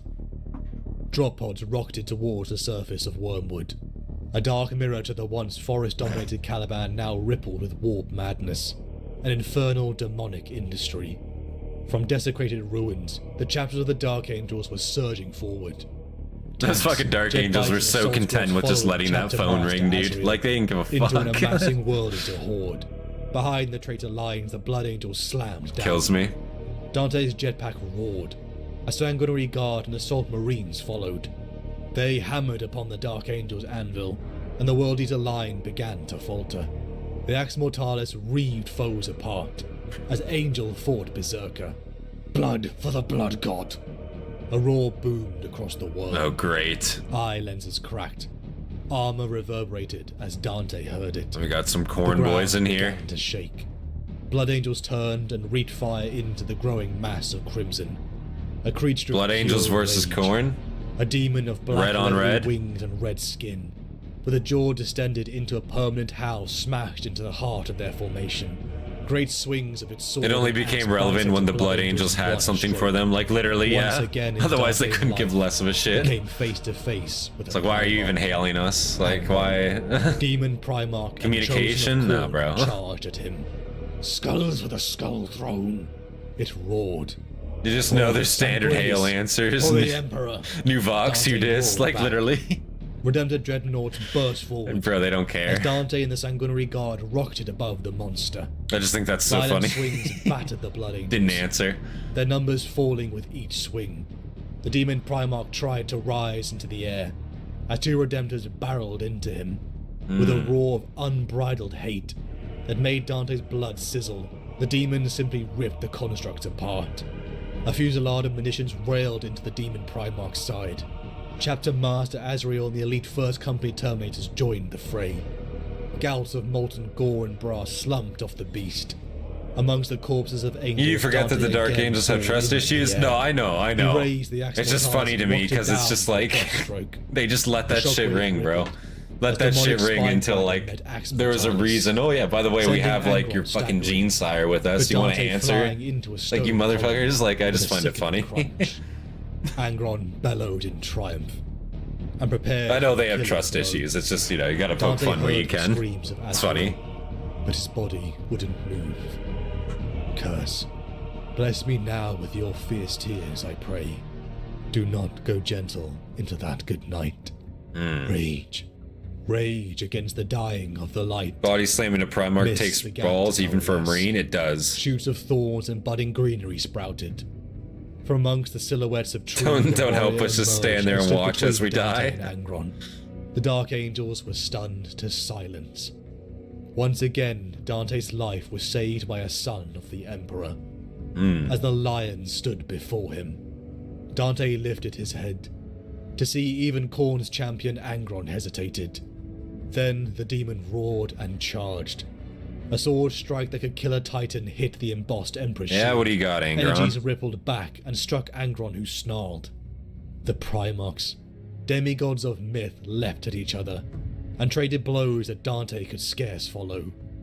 The Blood Angels soared to their lord, the blood seeping from wounds already healing. The benefits of Khorne's gift the only reason Dante lived. Above, the fleets of Abaddon and Vashtor began to part. Their objective seemingly had been completed. Dante was hauled to the dominance, as the news came of the Lion's triumph. The Emperor's shield is the only forces thing of that saved the Blood and lion. Dark Angels evacuated to their ships. As the world Angron began usually to has sink 8 back into the bloodthirsters war. with him. Abaddon Goddamn. and Vashtor's This is like an fleets honor guard escaped. kind of thing. Though the price of victory was heavy, the sons of the Lion were saved. That's why the Dark Angels, To why Dante's we Dark surprise, Angels are such the Lion adorable had no pricks. wish to We may be accept his assholes, sovereignty. but we are assholes He would not lead. to everyone the In same. this Yeah, age, exactly. he would serve. As long as it's like, He was a warrior and humanity. as long as it's like equal treatment, you know? The It's Regency not of just like Imperial a Knights would specific remain hatred with towards Dante. somebody. To Baal, the fleets of the Blood Angels departed. Soon Gilliman would cross the Nachman Gauntlet once again, and with it, Dante would bear the news the Lord Commander would like to hear. Oh, damn, that was an abrupt ending. Wow. Is that it? Oh. No, take me back. Oh, black screen. What's going on? Oh. Opera GX, cooperate? Oh god. Okay, well, at any rate, that was Dante 40k lore by the Amber King. I don't know what the fuck is going on with my Opera GX. Holy shit. Shit's got the clap. Oh. We're back. On his cheek. Okay, yeah, that was Dante 40k lore by the Amber King. I don't know what the fuck was going on with Opera there. That was odd, but yeah, no, that was a great video as always. Man, the story of Dante, very, very interesting, and the Blood Angels too, man. Again, I don't know. I have so many like, you know, like ideas for what I want to paint now, because now I'm fucking with the Blood Angels too, man. I don't know. I'm so indecisive. Too many choices, man. I don't know. Too many choices. All of them fucking seem cool, you know. But again, Raptors, fucking Black Templars, now Blood Angels, and now I have to look at chapters for Blood Angels. God damn it, you know, I'm so indecisive when it comes to picking stuff. That's why, like, when I go to a restaurant, bro, like, it's almost worse for me when a restaurant has like a fucking huge menu, because all the options sound so delicious, and it's like, what do you pick, you know? I'm just indecisive as fuck when it comes to that type of stuff. But no, this was a great video by the Amber King, and again, the narration was fantastic in it. It sounds like they had some I don't know if it was new narrators in there with this video, but definitely some different narrators, I think, there, and it sounded really good for sure. Can we check out a 2-minute 18 video on Gotrek quick, please? I don't know, Battle Chicken. That's not really on topic, man. I'm not gonna lie to you. Tell you what, send it. I'll humor you, and I'll make, listen, just for you, Battle Chicken, just for you. If you have some short videos you want me to check out, you post those in the Discord. Even send them to me personally. And I'll make a video for you just with those shorts that you want me to check out, Battle Chicken. How does that sound? How does that sound? Can I placate you that way? Can I placate the chicken that way? That was a more stunning ending than a 60-year-old man betting a hot 20-year-old. Yeah, dude. I don't know. I was expecting like some credits or like, you know, some like, you know, thank yous or something at the end there, but like, no, that was just like a fucking And we're done. It's over. It's like, holy shit, okay. No, a very abrupt ending there. I don't know what that was all about, but no, I thought that was fantastic as always. Again, this was the most recent Amber King video that he uploaded 1 month ago. Can't complain about that at all. I thought that was really good. Really enjoyed the story of Dante there. I really did. And we're done. Like, yeah, peace, guys. See you in the next one. No, like, no. When the video ends, stream ends too. That would have been the most abrupt shit. Oh, and I guess we're done. See ya. No, fuck. But no, guys. Yeah, if you guys enjoyed the video, if you guys enjoyed the stream, make sure you leave a like, subscribe for more content from me, and of course, leave your recommendations down in the comments below. Post them in the Discord if you're in the Discord, and if you're not, you're missing out. Come on down, join our Discord, guys. It's awesome to see you guys there. And yeah, you can be a part of our discussions, be a part of our community there. It's awesome to see you guys there. So come on down, join the Discord. And yeah, big shout out to all of our members, all of our Hastati, all of our Principes, Fear and Dagenhart as well. I appreciate you guys. You guys inspire me to make more content for you guys every single day, of course. And yeah, guys, I think without any further delay, we're probably going to call it here. Yeah, we might be doing some more gaming later tonight. I'm not too sure. I'm probably going to try to have a sleep here for a little bit. And if I'm up in a couple hours, yeah, we'll be doing that. So thank you guys for tuning in. I appreciate it. And I'll see you guys in the next one. Peace, guys.